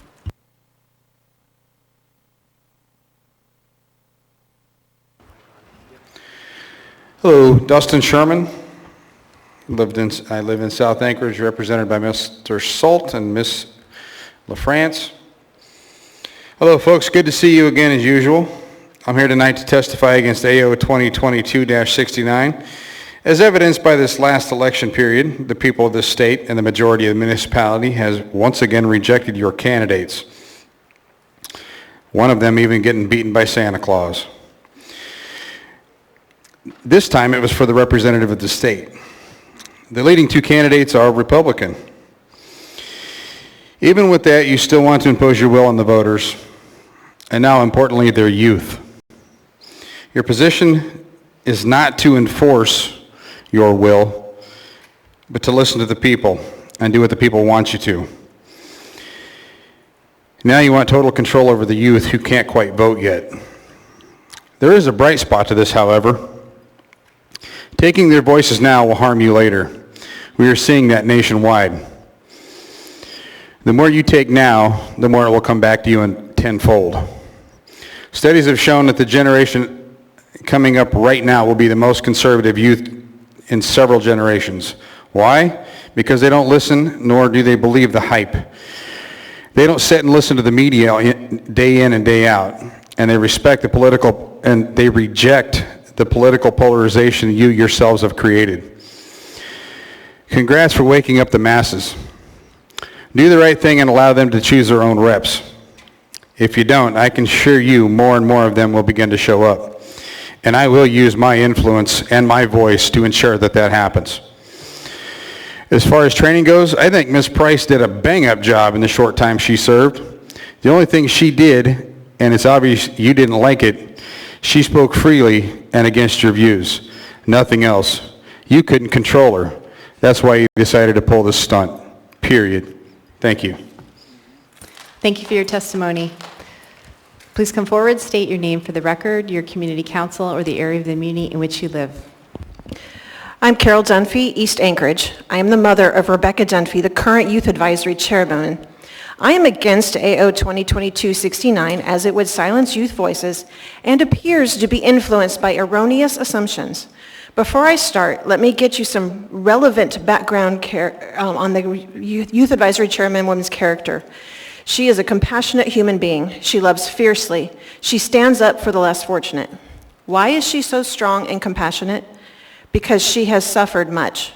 She celebrated her 10th birthday with her daddy coming home from the hospital after invasive, life-changing surgery. After his long, difficult recovery, she encountered physical and mental abuse from a teacher. Once we learned of these circumstances and adjusted her environment, her father, again, needed further invasive, traumatic cancer surgeries. He had 2 during her freshman year of high school. He had 3 more in her sophomore year of high school. Then, just 3 months after the last surgery, she turned 16 and COVID shutdowns began. More trauma. Did she sit down and feel sorry for herself? Nope. She began mentoring young girls who are enduring even harder situations. She showed up week in and week out and showed them how she recovered from trauma. She showed them how to accept people where they are, how to be welcoming, how to listen. What she saw was happening to the Anchorage youth made her decide to get involved with the Youth Advisory Commission. Back in December and January, after long months of school shutdowns, the new YAC decided that the best way to get youth voices heard again was to prioritize a nomination for the youth representative position. They submitted their nomination on January 21st. However, on January 27th, a former YAC member wrote an email to the assembly members with scathing accusations against the current YAC after attending only 1 meeting. This former member accused the new members of being hostile and unwelcoming.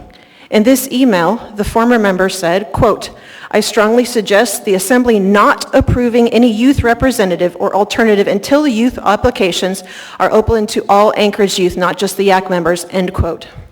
Interestingly enough, that is exactly what you did. Not only did you act in alignment with the former member's advice, but you also failed to investigate her allegations.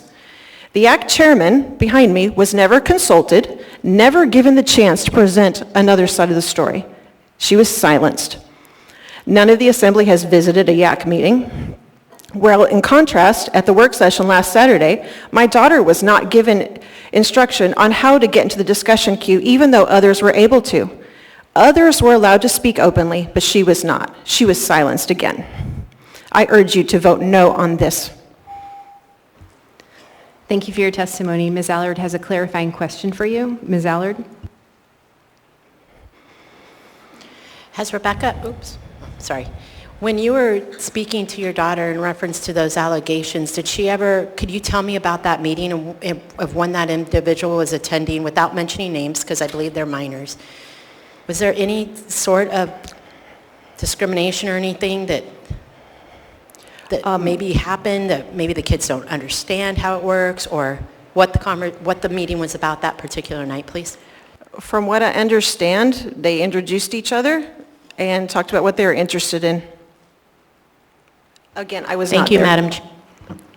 Thank you, Ms. Allard. Thank you for your testimony. Welcome. Please come forward. State your name for the record, and actually Ms. Dunphy, you've already spoken to this item, so Ms. Chabaka, if you wish to testify, you may. Madam Chair, point of order, please.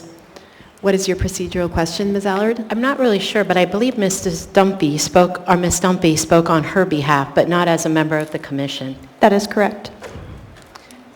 I see Mr. Constant over there shaking his head. Do you want to speak up, Chris, or is she the chair? Ms. Allard, hold on, please, while I might consider your point of order.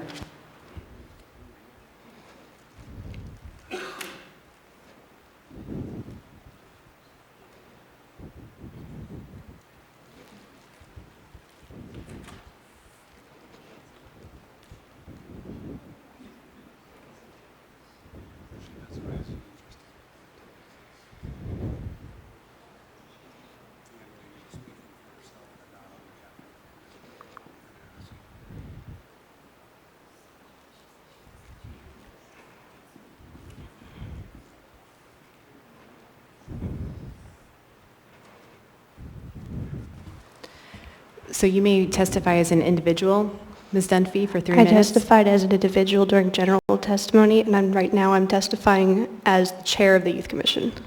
Okay, so you spoke in initial audience participation, which is only, there's no differentiation between individuals and groups in that portion, and you were speaking as an individual. You made that clear, yes.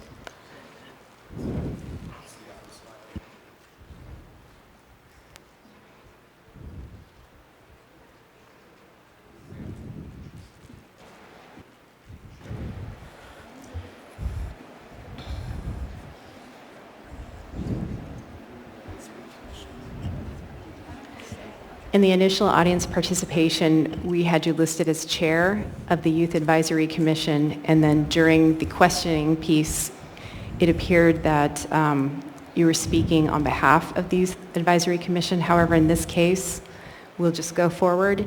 You may speak as a member of a group. I will put 5 minutes to your Madam time. Chair. Go ahead. Good evening again.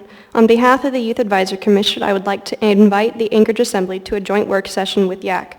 The last work session felt more like an ambush than a conversation, and we would like to continue the conversation. Based off the notice we received, we were unable to anticipate the additional participants because we were not informed they would be present. We had extremely little time to discuss the ordinance at hand in comparison to the members of the public that were there, who were former members of YAC and had more time to speak than the current members. We were not notified they would be there, as you can see in the email. We welcome the conversation with the other community advocates, but we'd like you to hear input from current YAC members as it pertains to the ordinance. We ask that you postpone this item until after the work session. Thank you for your time. We hope to continue and be included in this conversation in the near future. Members of the public, if you support the YAC, please join us in silent protest.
Thank you for your testimony.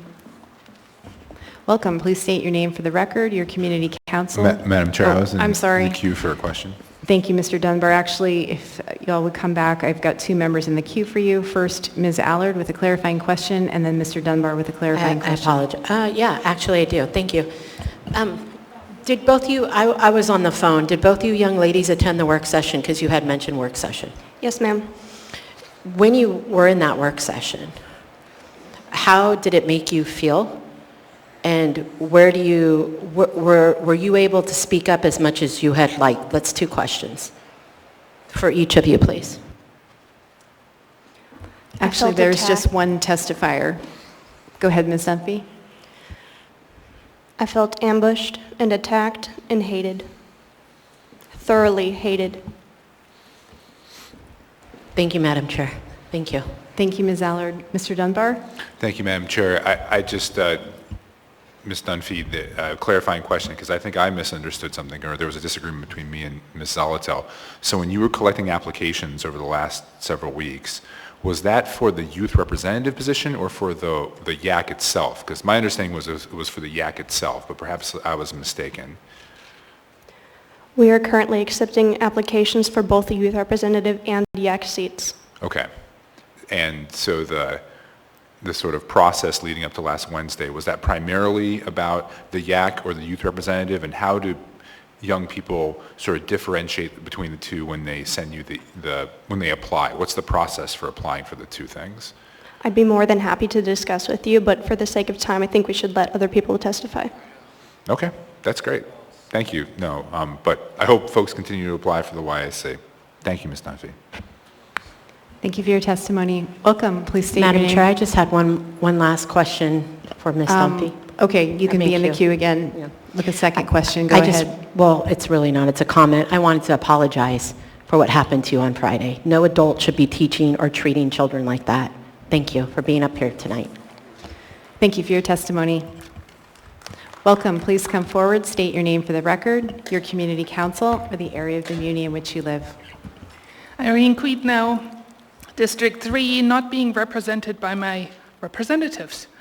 I'm against Ordinance AO 2022-69. Almost exactly 1 year ago, I stood before you and testified about the Assembly giving themselves more and more power, and I'm going to repeat it in an amended version because it is still as valid as it was a year ago.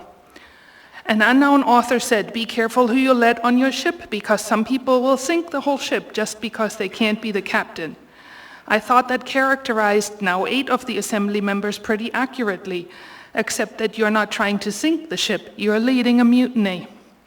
Twice you have changed the code in regards to the elections, given the clerk unprecedented power to remove people and to make all kinds of important decisions on her own, and you made the elections less transparent, thus taking away the power and voice of the people.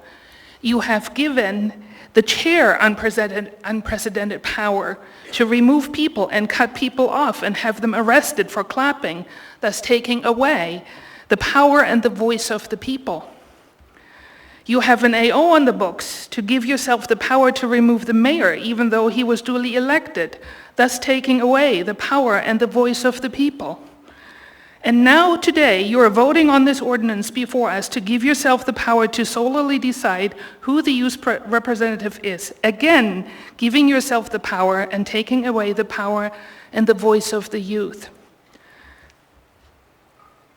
There is a distinct pattern here. You're removing systematically all opposing voices.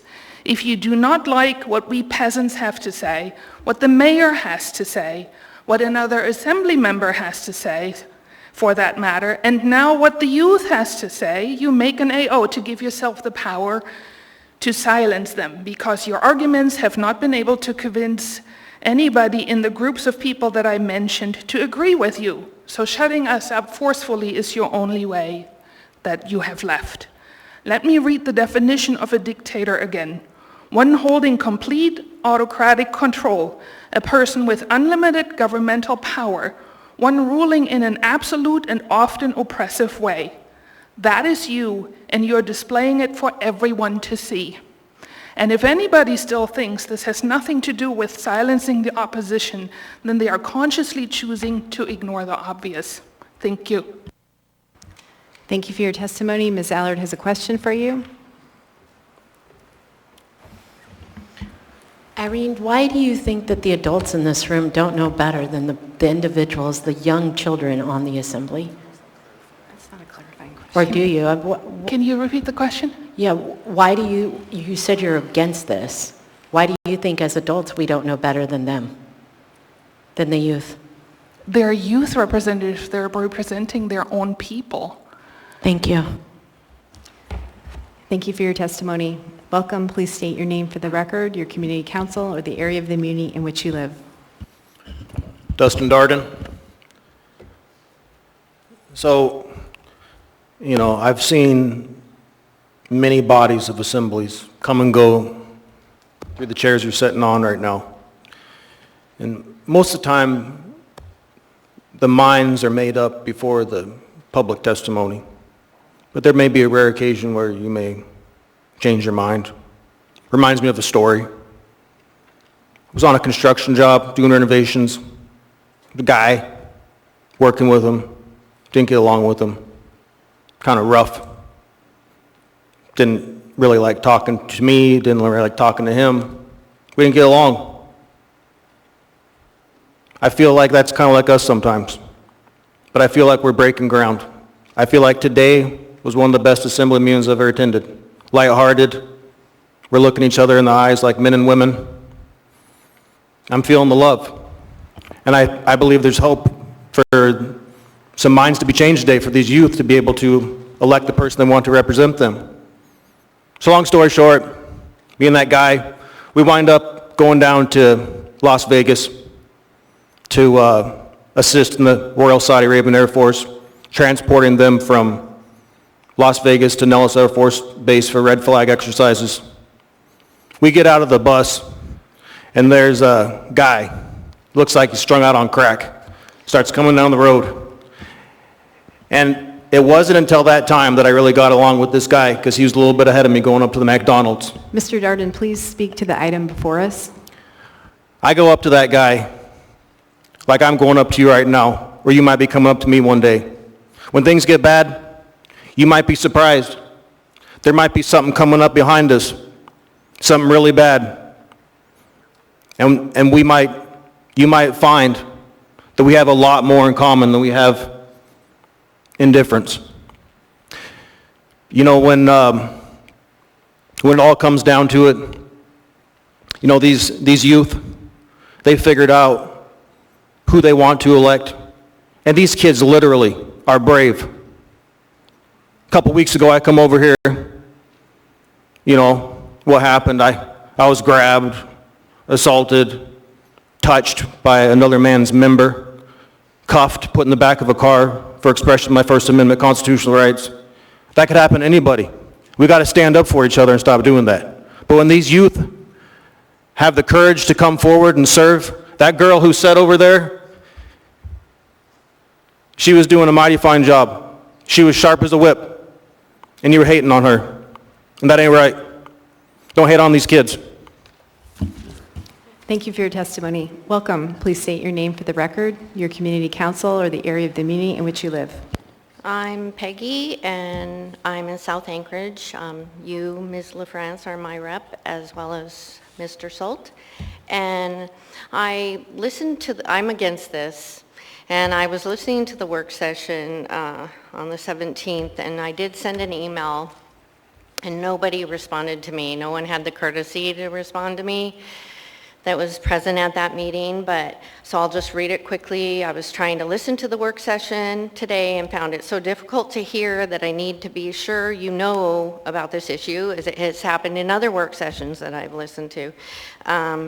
When a person is given the floor to speak, and then Mr. Constant begins speaking to you when someone is speaking to you, Mr. Constant, and then you begin speaking to each other and not listening to the person speaking, that's a problem, okay? It's a big problem. And then Mr. Constant chose to use when someone was speaking again, and both these people were on the phone, so it was already difficult to hear, and you used your ability to mute the person when you didn't like what they were saying. Maybe, I don't know, whatever, you do that a lot, but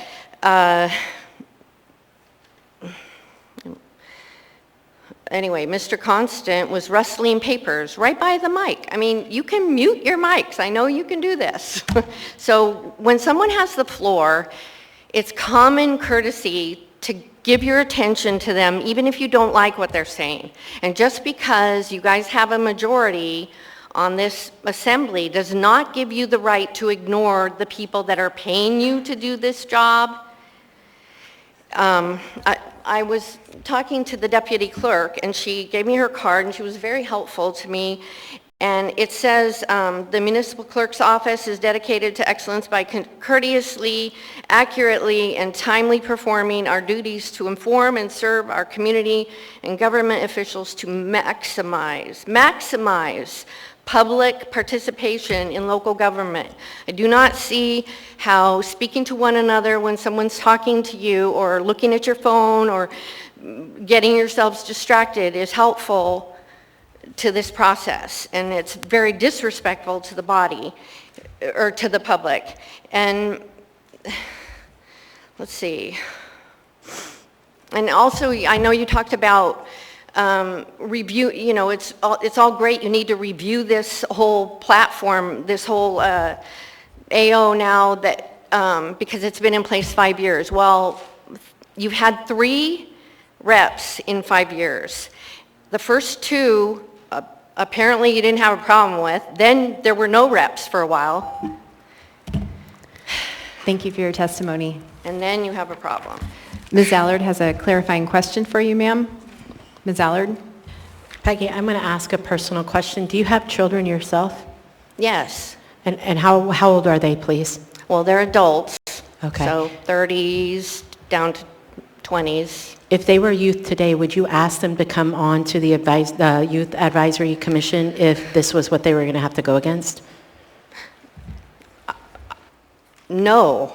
And actually, my kids are kind of quiet, and I don't know that they could handle it, to be honest with you.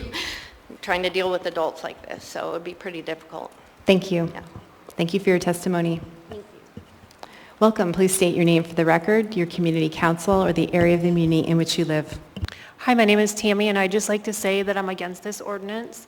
I find it very disrespectful, Chair LaFrance, the way you treated Ms. Price at the last meeting regarding this ordinance. I also find it very disrespectful the way you treated the youth at the work session on Friday. I find it disrespectful, constant, and condescending the way you treat people and talk to people. You guys are here to serve the people, not your own agenda. We are against this ordinance, and I'm going to use the rest of my time in support of YAC.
I'd like to just add to my previous comments. I find it very disrespectful that you continue to have conversation amongst yourself and not look at the people that are testifying, as the previous testifier stated.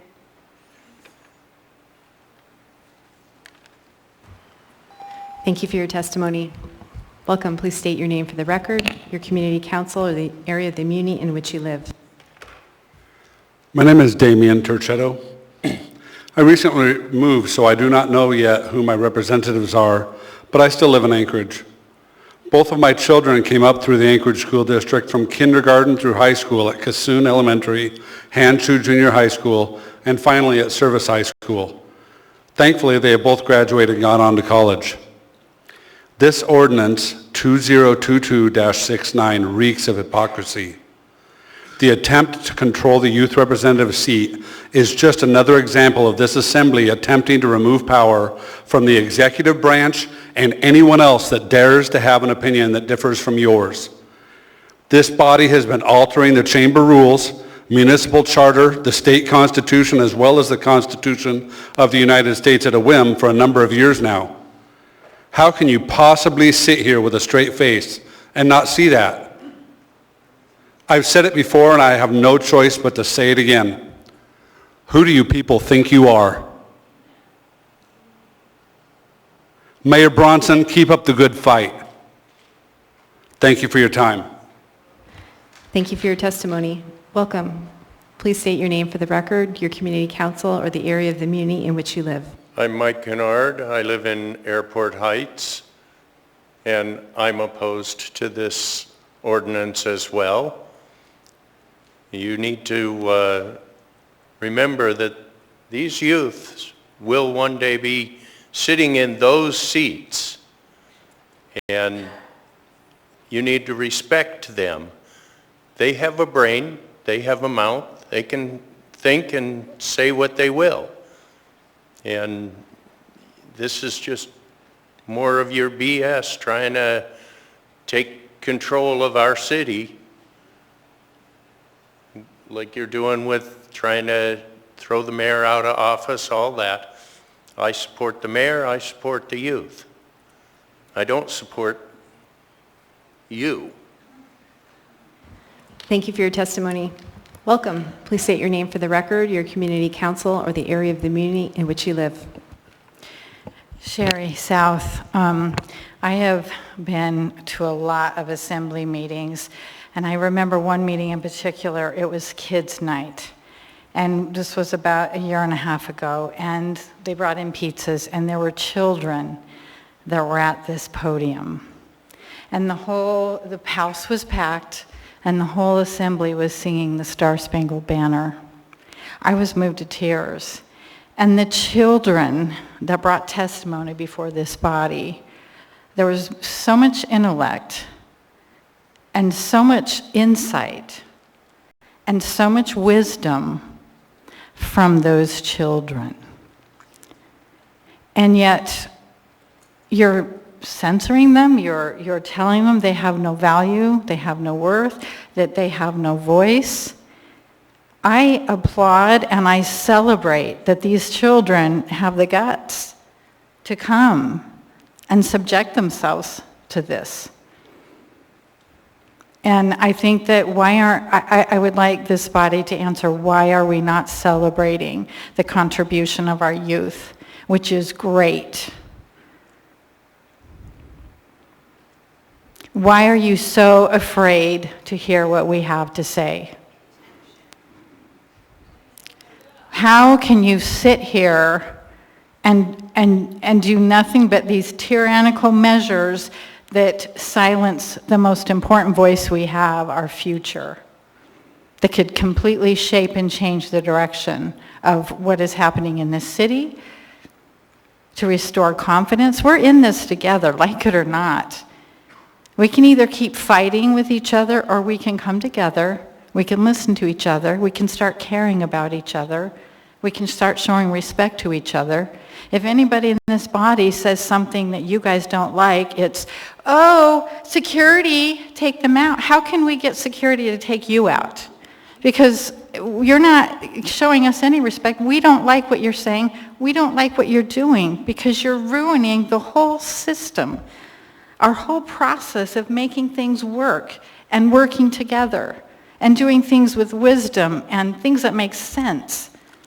Stifling voice is not the way, and especially our youth.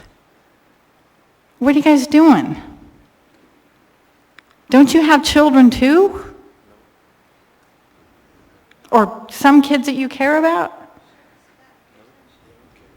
Please think about what you're doing and please stop the madness. Thank you for your testimony. Are there any other members of the public who wish to speak? If so, please come forward, state your name for the record, your community council, or the area of the muni in which you live. Niall Sherwood Williams. I've really been churning my stomach on this one, not really knowing how I want to testify on it. So when I was in high school, we had student government. It was held at the high school. It occurred there. We learned about local government and things that were going on. We went to engage with everything from the local dump to the treasurer to the county clerk to learning about, property appraisals and things like that. And I look back to the ordinance's history, and it appears that it's gone back a lot of years that we've had some form of youth representative on this body. For a while, they've been absent. It used to be that you had to be 18 years old to be able to vote. You had to be a landowner. So I just wonder, when we're shutting off the microphone for voting members of the public, how many children should be allowed to come up to the microphone? Seriously, I think it's a reasonable question. The last testifier was cheering it. I just wonder, if 1,000 came up in a row, would you disallow adults from being able to testify and allow children? I've seen it happen where we've extended initial audience participation for minors, but we have, on the other hand, excluded adults from being able to testify. So I'm left in a real quandary here. And my recommendation is that to the point where there's a youth representative where it can bring some good light to the conversation, maybe cause people to stop clipping their binders, focus them on the details of the ordinance, I think it's positive. I think to the sense that it causes infighting, silence, barriers, that's a concern. And when a parent utilizes a child as a weapon, right, which allegations have been made tonight that maybe that's what happened at that meeting, it's a matter of concern. Those parents should be held accountable for what is essentially bullying. If that's in fact the case, an investigation should be done.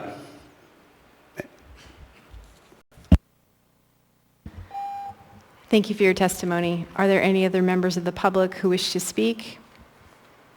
Anyone at all? Seeing and hearing no one, public testimony is now closed. At this point, I'm going to hand the gavel over to the vice chair, as I am the primary sponsor. Ms. LaFrance, you're recognized. Move to approve the S version. Is there a second? Second. The item is moved by Ms. LaFrance and seconded by Mr. President. Ms. LaFrance, you're recognized. And before I speak to that motion, Mr. Chair, I would also move to extend to 11:15. There's a motion to extend the meeting to 11:15. Is there a second? Second. Moved by Ms. LaFrance, seconded by Mr. President. Any discussion?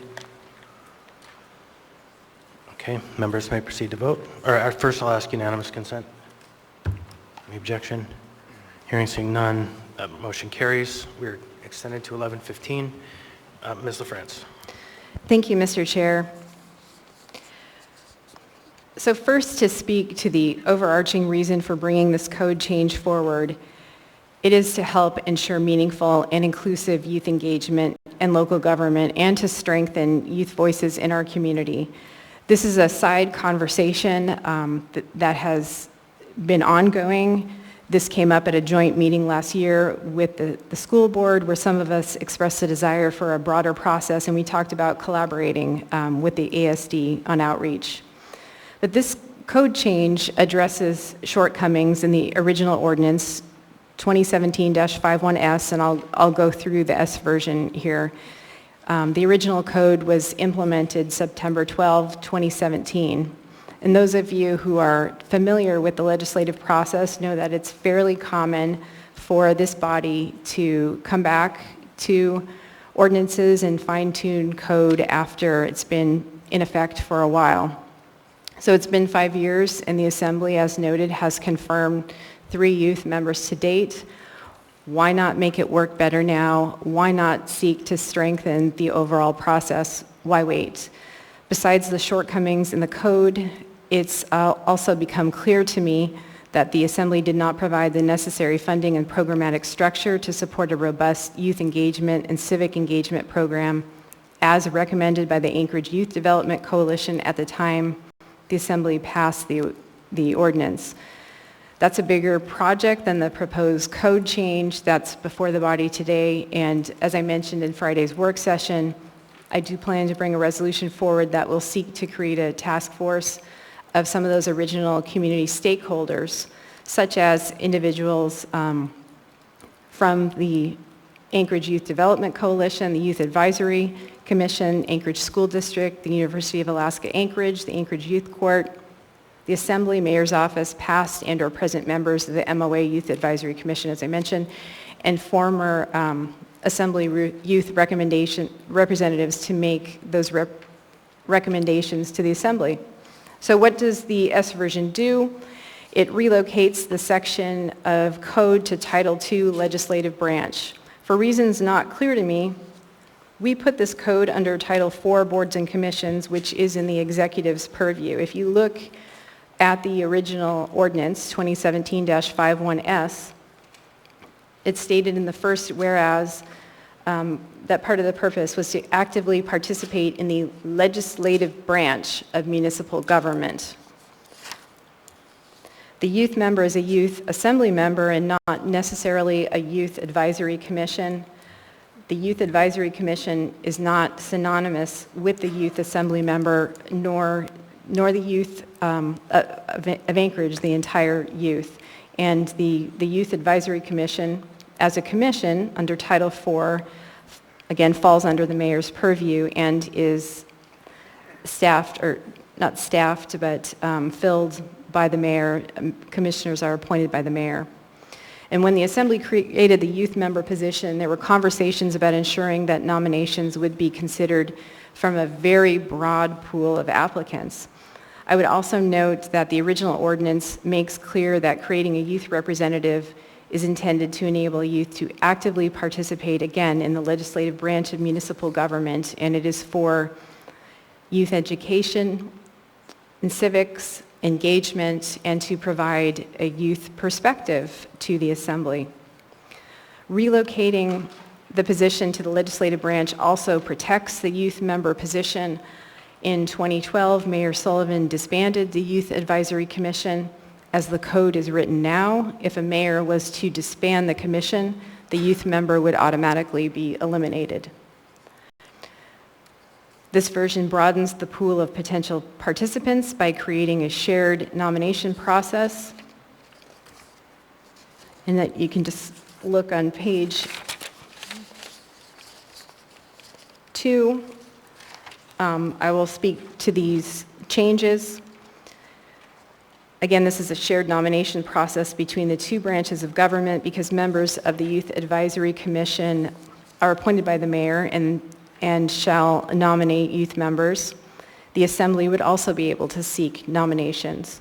It also allows for more than one alternate to be appointed. I think this is important. This could possibly enable a cohort experience for these youths to work together. And again, this is something I would want the task force to take up. This ordinance also cleans up the language. We don't, for example, need to put in code that the youth member may shadow an assembly member prior to nomination, so there are some sections that clean it up. It also enables for consideration of the assembly schedule and workload when setting the term. As assembly members, we have a duty to do the municipality's business. This year is a case in point and an example of the language in the code, in the current code, creating unrealistic expectations. You've all heard that the Youth Advisory Commission forwarded a nomination in January. This spring, the body was focused on the reapportionment process. It was election season, which means the clerk's office is stretched even thinner than usual. We heard some YAC members express frustration over the perceived wait. The youth member was confirmed in May, and even that was still pushing it because there was a special election in District 1. We did not have a training program in place for the youth member, which again I believe is absolutely not fair to the youth member and a disservice. And staffing requires funding. I know it was stated earlier that there's no need for money. Staffing is not free. It requires someone's time, and again, it requires funding. So do outreach efforts and training. Finally, I would just add that this AO clarifies the role and responsibilities of the youth member, as well as when the position becomes vacant. Again, there's more work to do beyond this ordinance to enhance youth participation in local government. This position belongs to all the youth in our community, and there are many stakeholders. Making these code changes is an important first step, and I ask the members to vote in support of this ordinance. Thank you, Mr. Chair. Thank you. Mr. Cross, you're recognized. Thank you. Yeah, I can't support this for a multitude of reasons. One is I do feel as if we're becoming desensitized to public testimony. I know that it's heavy. I mean, I remember when I was sitting out there looking up here, I agree. I understand the frustration when they don't look at you, then it lacks fear of respect. I think that lack of respect is being transferred on with this initiative here to our youth, and I think they feel that way. I don't feel like they participated. They made some really good points that I've never been to one of their work sessions. Who am I to say that they're doing it wrong? The individuals I've see come through the advisory panel are really impressive youth. They're very impressive. You know it. You don't have to agree with Sarah Price to realize that she is a powerhouse. I was wildly impressed. First time I heard her speak, she gave me goosebumps. I was like, where'd she come from? So obviously the system works because you got phenomenal people. But what you want is you're saying that we need to expand in order to get more people. But I want to just read this to you and put this in a different perspective, okay? Because we don't expand youthful participation by increasing assembly control. It's not how that works, right? It's counterproductive. But listen to this, and I want you to think about this differently. So starting at line 38, the youth representative. There's established a youth representative to the assembly seat for one person.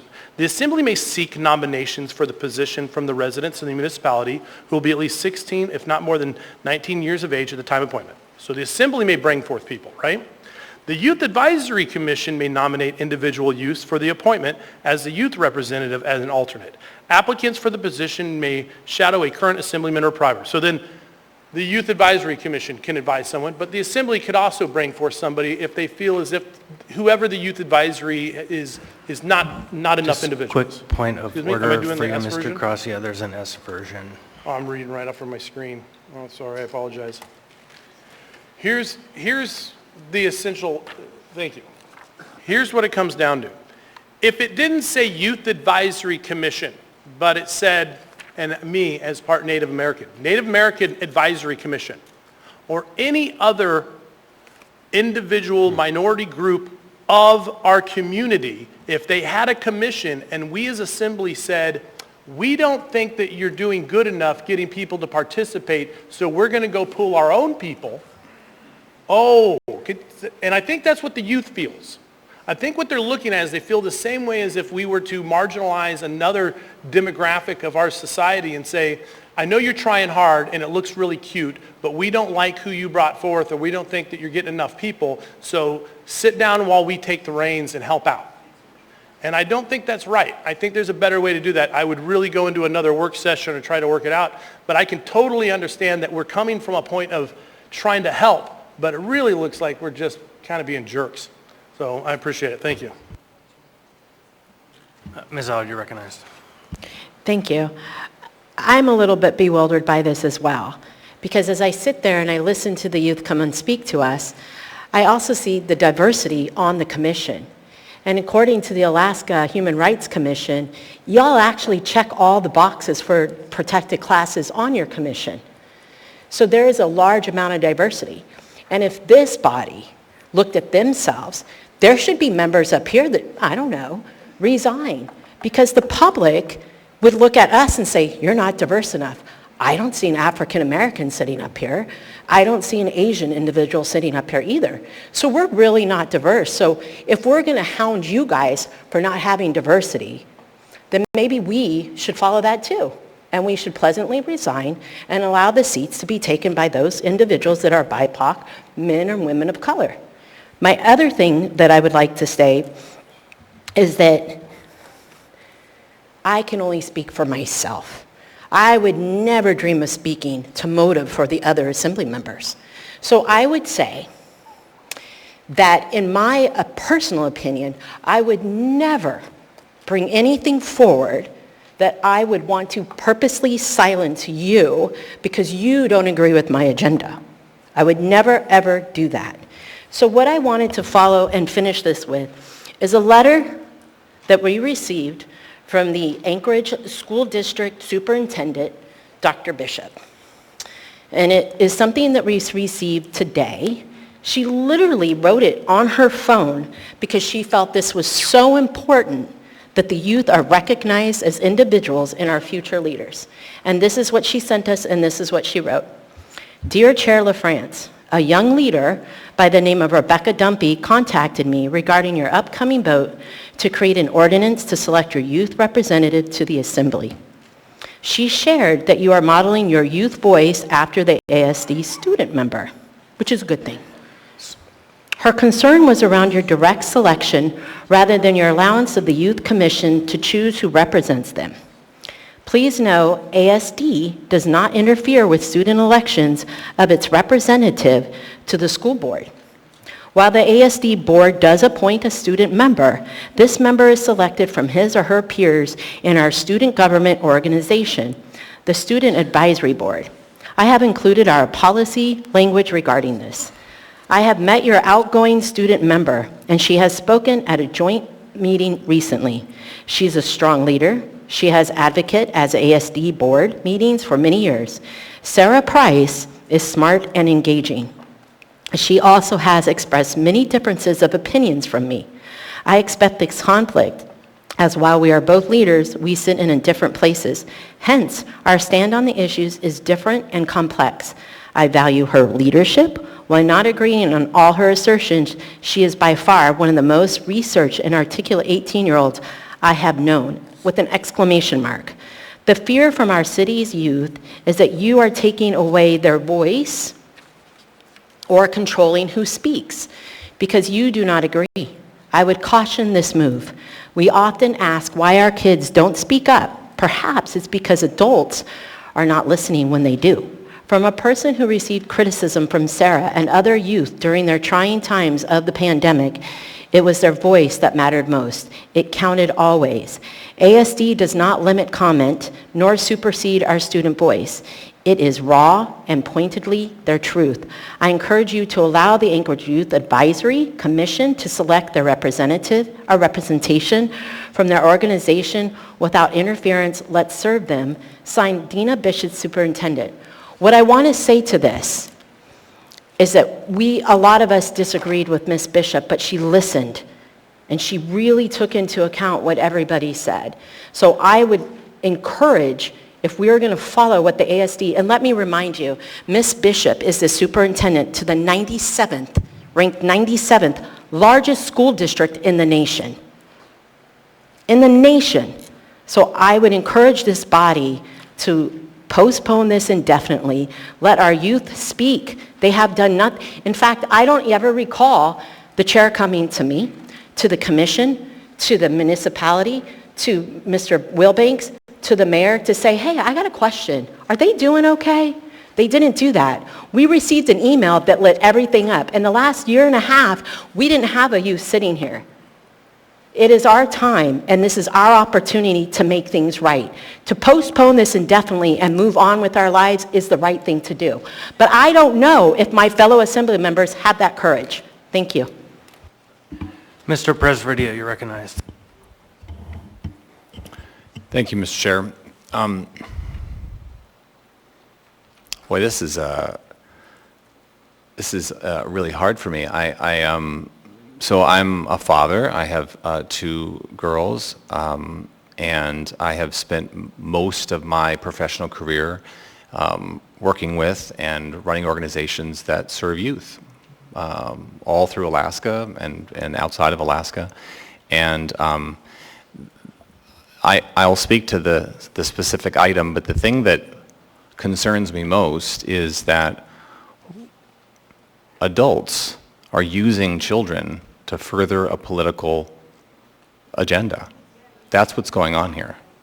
And it's horrible, because we should be talking about how the advisory commission, the Youth Advisory Commission, which I was a part of developing with George Martinez and a lot of others, and figuring out how best that group is prepared and works and advises, and how a member gets put on this body, whether it's through them or through us, and what that process, and that commission should represent to the degree possible the many different voices and perspectives of the Anchorage youth, and to the degree that we can find someone who does that on this body, we should be doing that as well. So this is a strange conversation to be having, because I think we all agree that we want the same thing. We want representation of youth on this commission, and we want people who are willing to step up and serve, and we want someone on this body. So yeah, I think that we're not really having the right conversation here. So, and this item that we're talking about is not an effort to silence youth. It's not an effort to do any grand thing like take power or any of that. It is simply an effort to try to figure out a process for how we bring a representative on this body. And what really is sad and disappointing to me is that those people who have been coming here a lot and sharing their voice and their opinion, which I agree with, and that they should be able to come and do that, they're using this issue, and they're using children to further a political message that is really horrible. So I'm sad that that's going on. Come to order. Yeah. So I don't see anything wrong with this. I think that it is an effort to try to clarify a process, and that there should be strong collaboration between the Youth Commission and the Assembly and the administration, and that regardless of who makes the final decision, the collaboration should be there. So I don't have anything to say in opposition of this. I'll be supporting it, but I'm most disappointed in the fact that we're doing it in this way. Thank you. Thank you, Madam. Thank you, Madam Chair. Sir, you are warned. You're creating an actual disturbance. That is the gentleman in the front row with the black shirt on. Mr. Salt, you're recognized. Thank you. Through the chair. So the youth look up to us, and we set example in how we deal with matters at hand. They're impressionable, and they're learning from us. I'm worried that, as Mr. Perez-Verdia said, we're going to set a bad example here on how we're handling this. There's many things in this AO that I agree with, that I think are pertinent. They do need a bit more process. Need to reach out to or gain support from the Assembly. They need to shadow us. They probably need funding, some coaching, some mentoring. I do feel maybe it's also a bit of a Trojan horse at the same time. So we need a process for a youth member to sit on this body. The Youth Advisory Commission was established as part of that process. And my guess is they're established because the Assembly doesn't have commissions.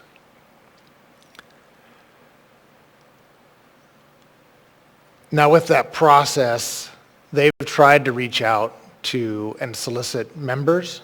They've tried to solicit input. They've tried to solicit those that want to run or be recognized for the Assembly, and probably struggled, like a lot of organizations struggle, because it comes down to the same 10% that always participate.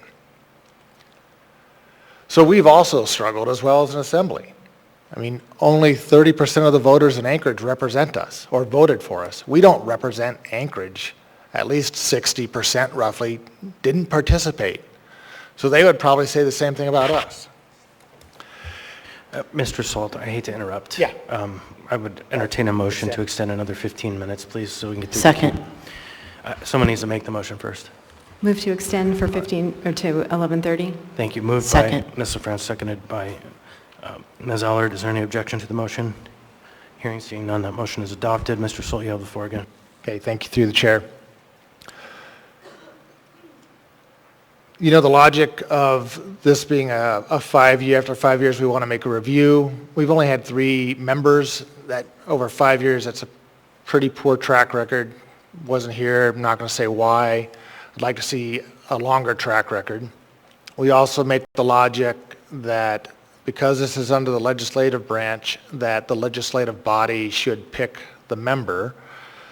If that was the case, then the legislative body should not put forth an acting mayor when our mayor is removed, because it's the exact opposite of what we're talking about here.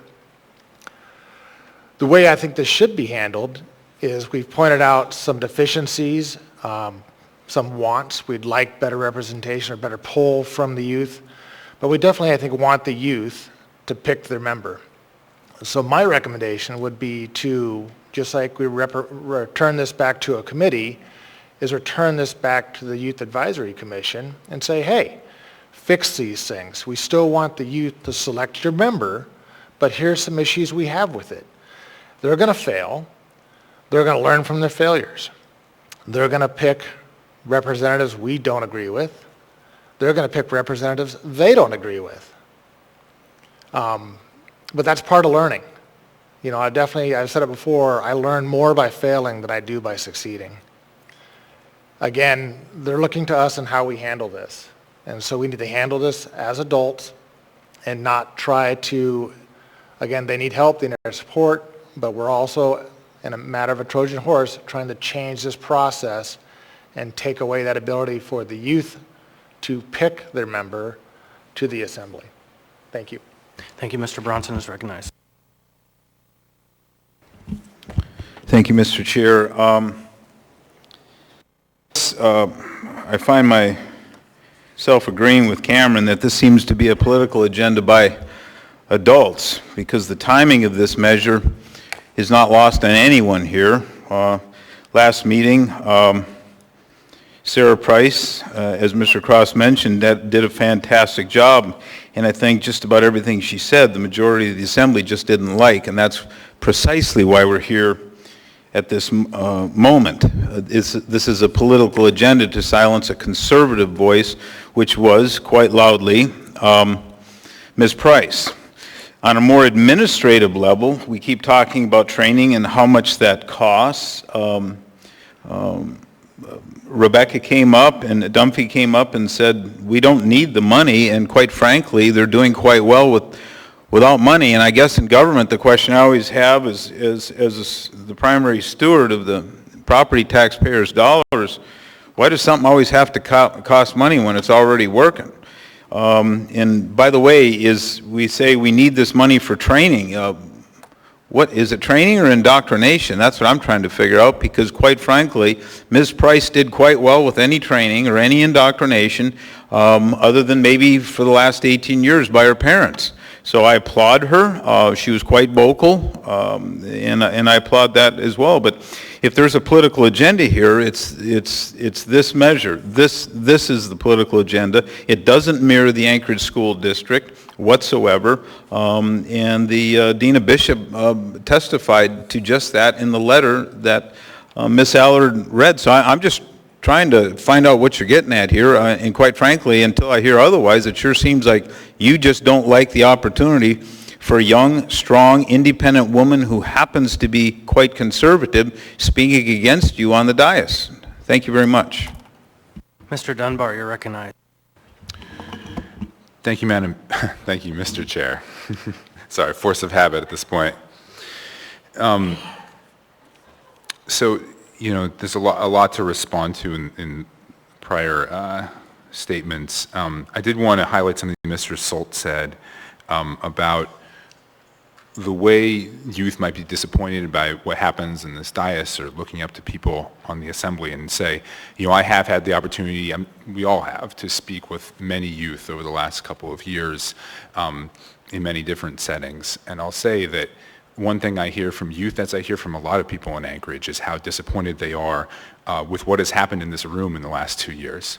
Just some of the behavior, people screaming, people honking horns, trying to drown out debate, people wearing yellow stars of David, people hurling slurs at members, people disrespecting or attacking staff and their professionalism. And it's made a really uncomfortable atmosphere. There was a time when I first got in this body where we heard from youth a lot more often. People would bring Boy Scout troops, or many more sports teams would come in. And part of the reason that stopped is because of the pandemic, no doubt. But I spoke with a lot of folks that work with youth that feel like this is just not a comfortable place to be anymore. There's too much nastiness. Frankly, people don't feel safe sometimes, physically don't feel safe. And that is really, really unfortunate. I'll say with regard to this measure specifically, you know, sometimes I try to understand if people are making arguments because they don't understand or they're being disingenuous, and it's hard to parse that sometimes. But there are fundamental differences between this body and the municipality and the school district. And the most obvious being, there is no separation of powers issue at the school district. The school board hires the superintendent, and they have a unified, it's one thing, the school district, and the school board is at the top. And that to me is the primary issue with this. And I voted for the youth representative, but I think we got it wrong in certain important respects when we passed that law, because we did not address the separation of powers issue. And that is the primary issue that I think, and there are certainly good things that you are trying to do with this ordinance, Madam Chair, regarding training and trying to bring in youth voices in other ways. But the fact is, we created, might just be an advisory position, but we created another assembly member, and it is in the purview of the assembly. And there are fundamental separation of powers issues between that and the mayor's office.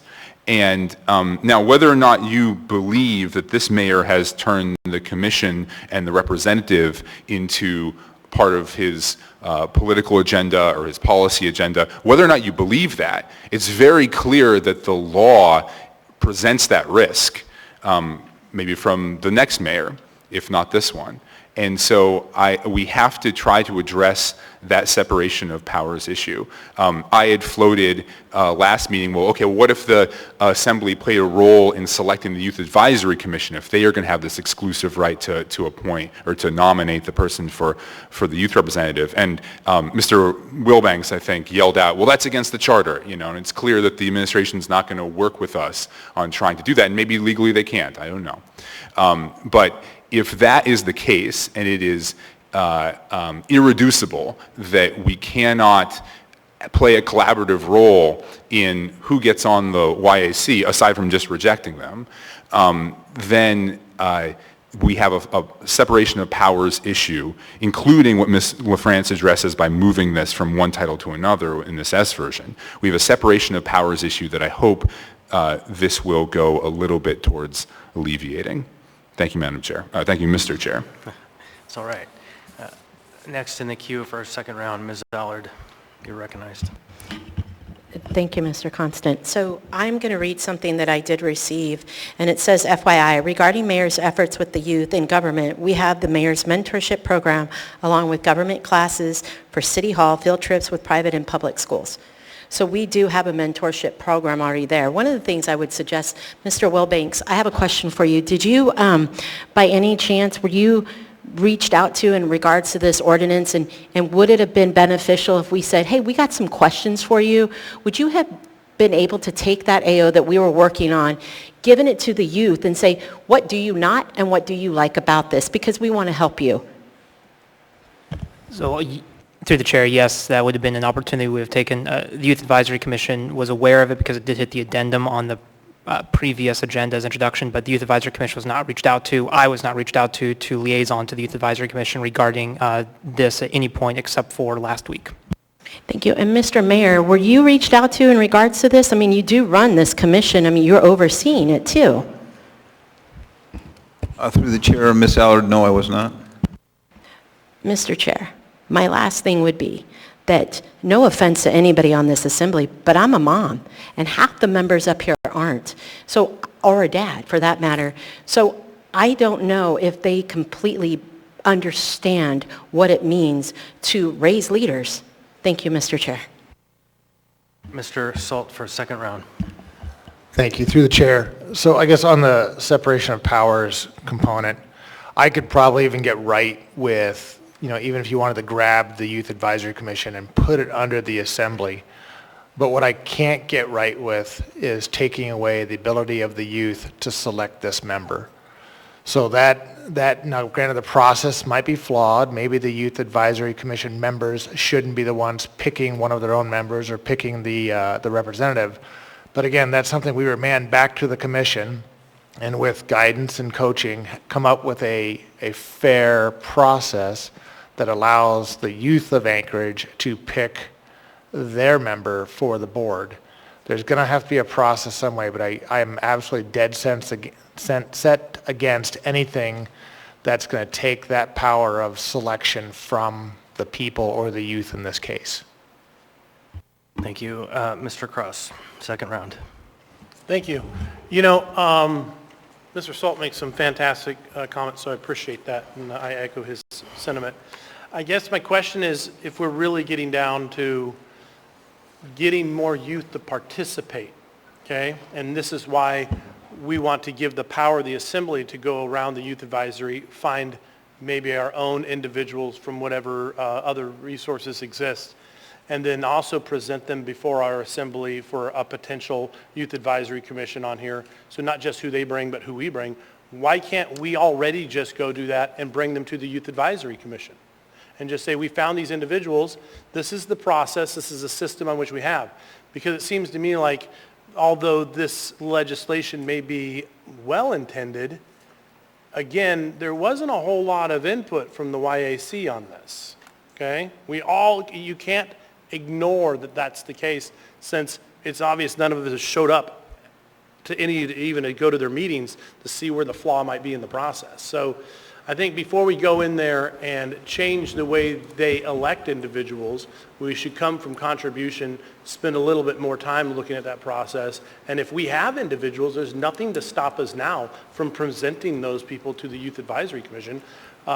I have kids that have extreme interest. My older daughter has extreme interest in this, and I know other kids, and I have not found them unreceptive to their interest. So do we really need to exhibit this much more authority? Thank you.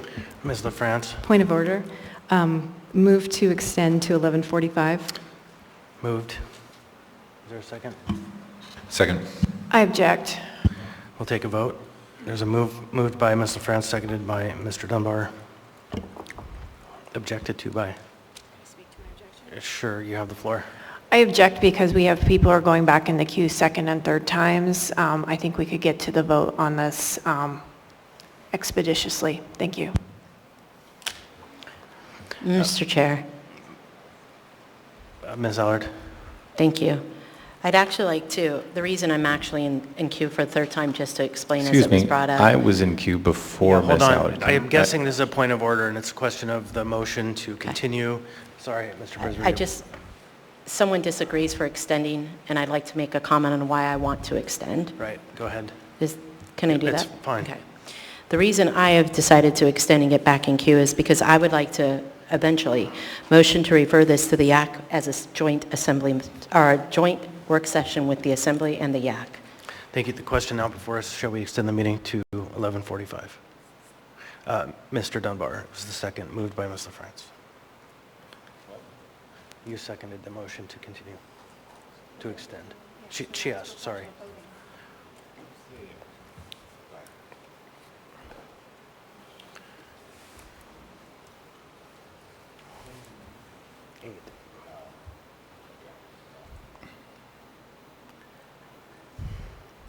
That motion passes 8-1. Mr. Presverdia, you're recognized.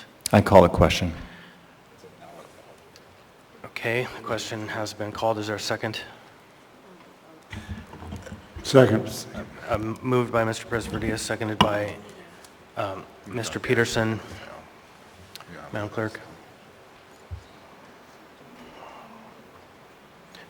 The question has been called.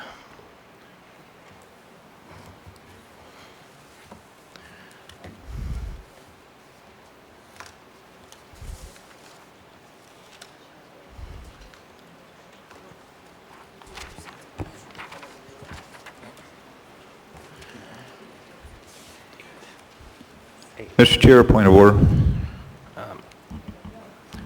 The motion having been made 6-3 fails. Mr. Bronson, what is your point of order? Yeah, there's a point of a motion to delay, supersede a motion to call a question. No. The call to question is the motion that would have to be dispatched first, and the question has failed. So next we have... Thank you, Mr. Chair. In the queue, Ms. Allard for the third time. Yeah, we already called the question, so I guess I can't make a motion to refer this to the YAC Assembly for a joint work The session. motion to call the question failed. No, thank you. Then I'm going to take the privilege of the floor briefly just to say this process has been enlightening, and I was whipped in public on social media for having cut off people, but people need to understand that shouting and screaming is not proper parliamentary behavior, and that a person's proper process is to follow the order of the chair, and the process works when you work it. It's been clearly stated, somebody said we have a mentor program, a mayor's mentorship program, and that should suffice. But the argument that's been made is that we have a separation of powers issue. Clearly, the mayor's voice is being heard, although, again, members of that side of the body have been politicizing and stating the motives that must be, they must be political, they must be against this or Madam Chair, that. point of order. I'm the chair right now, and I have Okay, the floor. well, point of order then. You can't speak to my motive. I didn't speak You to did. anybody's You said we're motive. politicizing. We didn't bring this AO forward, Mr. Constant. You did, and she did, and all the other members. You're doing it. Well, if you'd stop discriminating against people You're and doing women, maybe we You're out of wouldn't be order. on. Of course I am. You're out of order. So, again, there hasn't been anybody on the side of the sponsors of this who've spoken to anybody's political orientation, but what's become clear is that this position is not an assembly position. It's a mayor's position as it's become enacted. And so that's through the charter-driven reality that our Title IV commissions are appointed by the mayor. And so that is what this sets out to correct, and I urge your support. Seeing no other members may proceed to vote.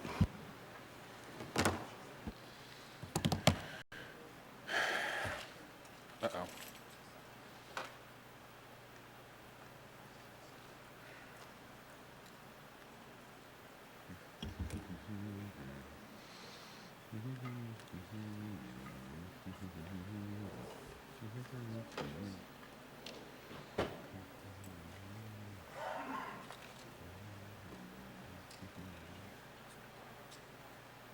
Where?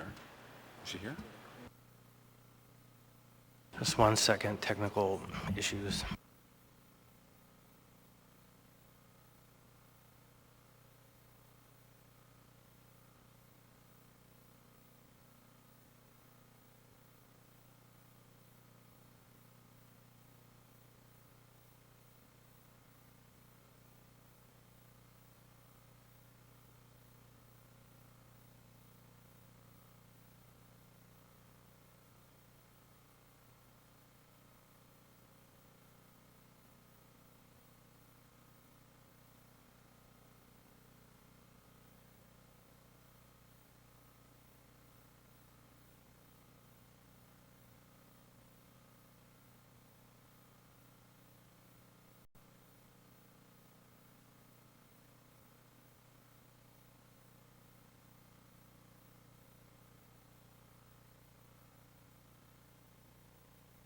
On a vote to 6-3, AO 2022-69S has passed the body. Madam Chair, you are recognized. Next, we have final audience participation.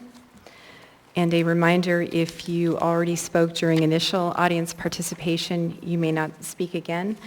Please come forward, state your name for the record, your community or the area of the community in which you live.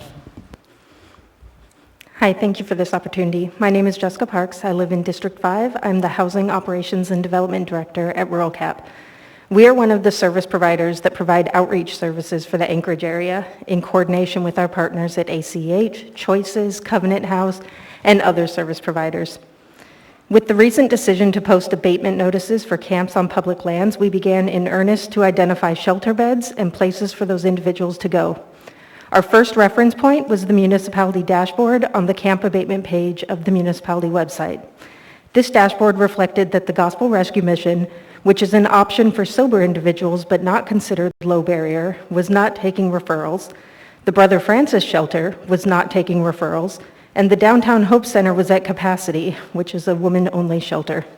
The newly opened complex care facility is taking specialized referrals only and would also not be considered low barrier. This left our outreach staff with few answers for the residents of the camp. We have been visiting, checking in with residents, ensuring they are entered into the coordinated entry system, and telling them when we find out answers for them.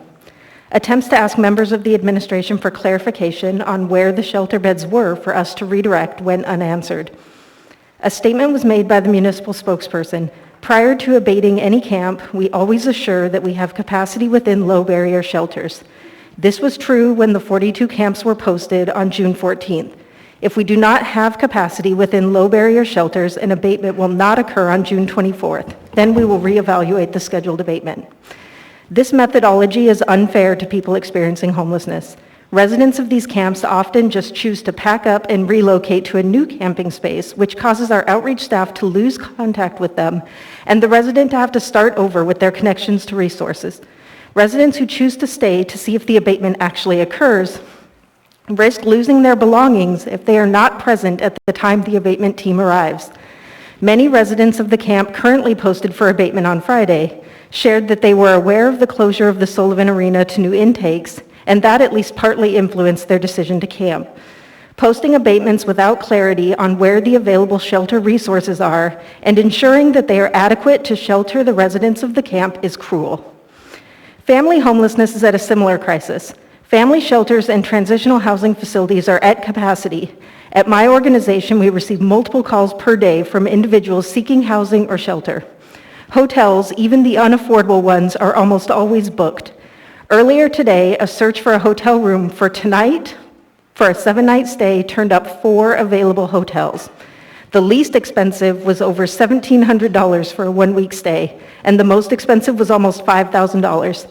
There are families sleeping in their cars, and there's nowhere for them to go. Families holding vouchers are unable to find housing big enough for their families that will accept those vouchers. Thank you. There are 2 members, or 1 member who has a question for you. Okay. Ms. Allard? Thank you. Thank you, Ms. Parks, for your testimony. Have you reached out to the Anchorage Coalition to End Homelessness for any help or assistance? What was your response?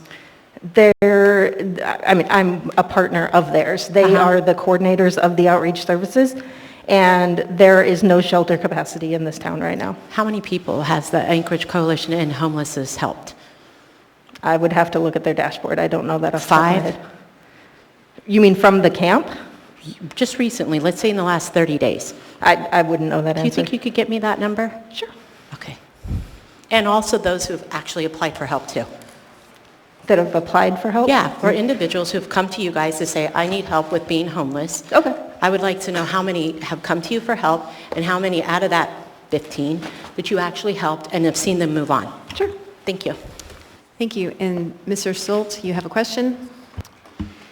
Yeah, just on the availability of hotel rooms. The Assembly was informed last week that hotels are artificially limiting their capacity to maintain prices. Were you aware of that? No, but anyone who is seeking a hotel If they can't book the hotel room, it's just like there is no capacity. Yep, no, agreed. Okay. Thank you. Thank you for your testimony. Madam Chair, I have one last question. I'm sorry I didn't push it hard enough. Go Thank ahead, you. Ms. Allard, a clarifying question, please. Yeah, so you mentioned hotels. Do you recall people staying at the Sockeye? Yes. And you realize they're not staying there anymore? They've been pushed out on the streets? I do realize that. Okay. Thank you for participating. Welcome. Please state your name for the record, your community council, or the area of the muni in which you live. Irene Queetnow, District 3. It seems through the chair, Mr. Dunbar tonight received superpowers. Let me explain. I have watched you again and again not confirm appointments to commissions based on political view, not based on qualifications. And as a reminder, the only thing you're supposed to look at when it comes to appointments to commissions is qualifications. There were many appointments that were very qualified appointees, yet you had all kinds of reasons why they could not be confirmed or why you needed to postpone the confirmation. One reason often given for postponement was that you needed a work session to ask more questions and learn more about the candidate. Yet tonight, based on a simple email that somebody sent who applied for the head commission, Mr. Dunbar was apparently able to make a very quick decision based on qualifications that Jessica Parks should be on the hand board, and he lobbied for that. It appears that when you do not like people, your decision-making ability gets impaired because Mr. Dunbar has just publicly demonstrated that he's very capable of making decisive decisions based on qualifications. Thank you. Thank you. Please state your name for the record. Niall Sherwood Williams. I'd first like to discuss prior restraint. I issued a request for initial audience participation for tonight's meeting. I was denied based on my topic being too broad. My topic was going to be this city's police force.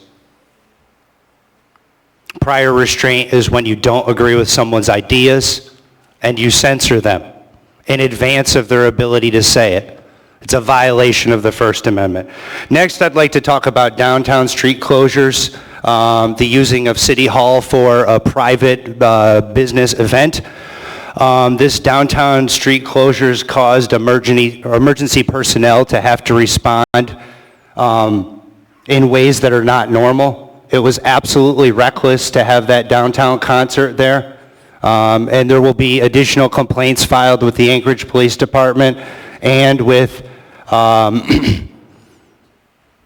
whoever approved that permit to close down those streets so recklessly.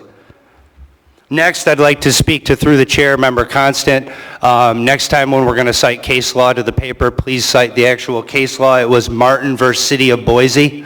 Okay, that's what we're talking about when we're talking about shelter beds not being available, and you cannot criminalize acts of homelessness.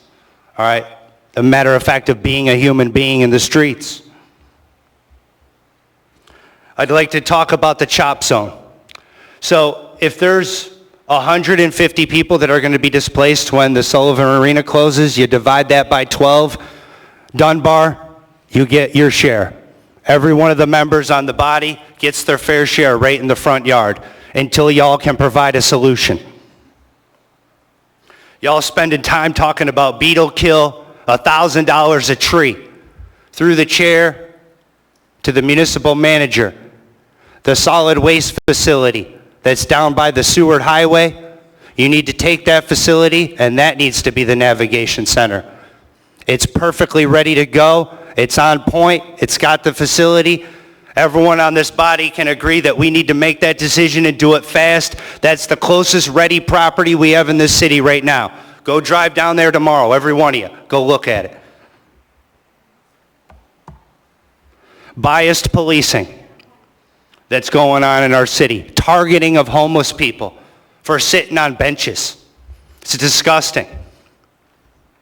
You cannot criminalize human behavior of sitting in public. It's actually cruel and unusual punishment under the Eighth Amendment. It's interesting. But it's case law.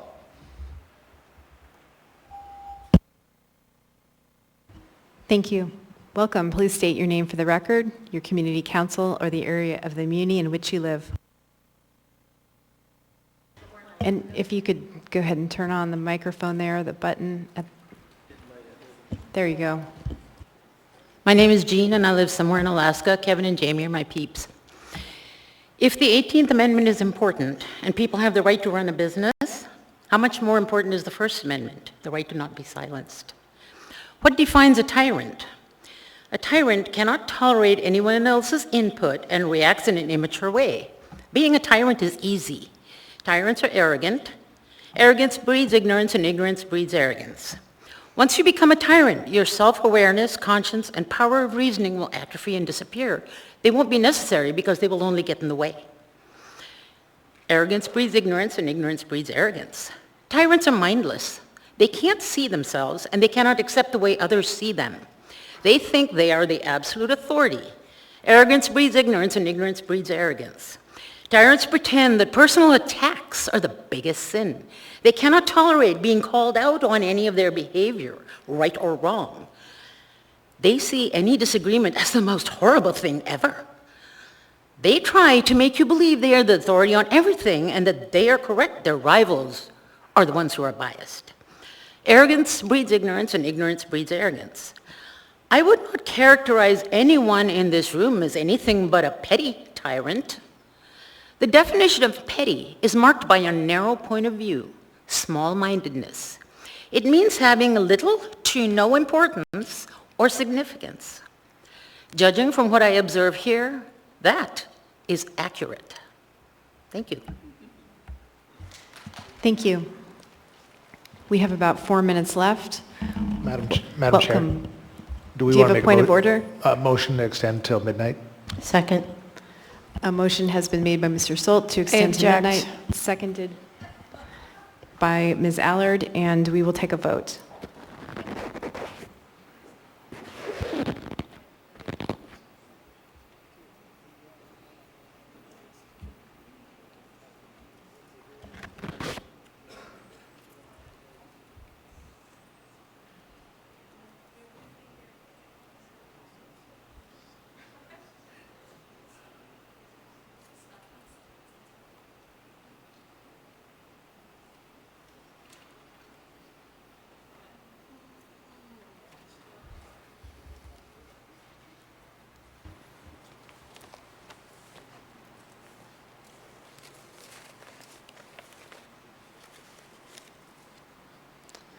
The motion to extend fails 4-5. We have about 2 minutes left. Welcome. Please state your name for the record. And I just want to let people know that the feed automatically shuts off at 11:45. My name's Dustin Darden, and I'm reminded by Mr. Williams about the homeless, the people who don't have a home to call their own. The 2 men that were indefinitely detained illegally at the Sullivan Arena. The soon coming lockdown attempt that's imminent. But I'm also reminded of a man named Paul who was shipwrecked. He had a plan and his ship was destroyed. He made a fire to stay warm and the viper bit him. And he shook it off. So they didn't get the youth advisory committee to have their own person shake it off. These people aren't the beginning and end of our lives. We've got God Almighty on our side. What these people are doing here is just a figurative of expression of control. What we can do, imagine a dais with actual intellectual thought and production. That can happen. We can rebuild our society from the inside out. With what's good stays, but start an auxiliary force of building, not to people with deaf ears, but at the same time forgive these people because it hinders our prayers. It's a trap from Satan to get an unforgiveness. We got to forgive these people who hurt us. Peter said, look, I'm going to chop his ear off. Jesus said, I'm going to put it back on. So let's put the ears back on and live by the example that he came to show us. Thank you. It is 11:45 and we are automatically adjourned. Thank you all for being here tonight.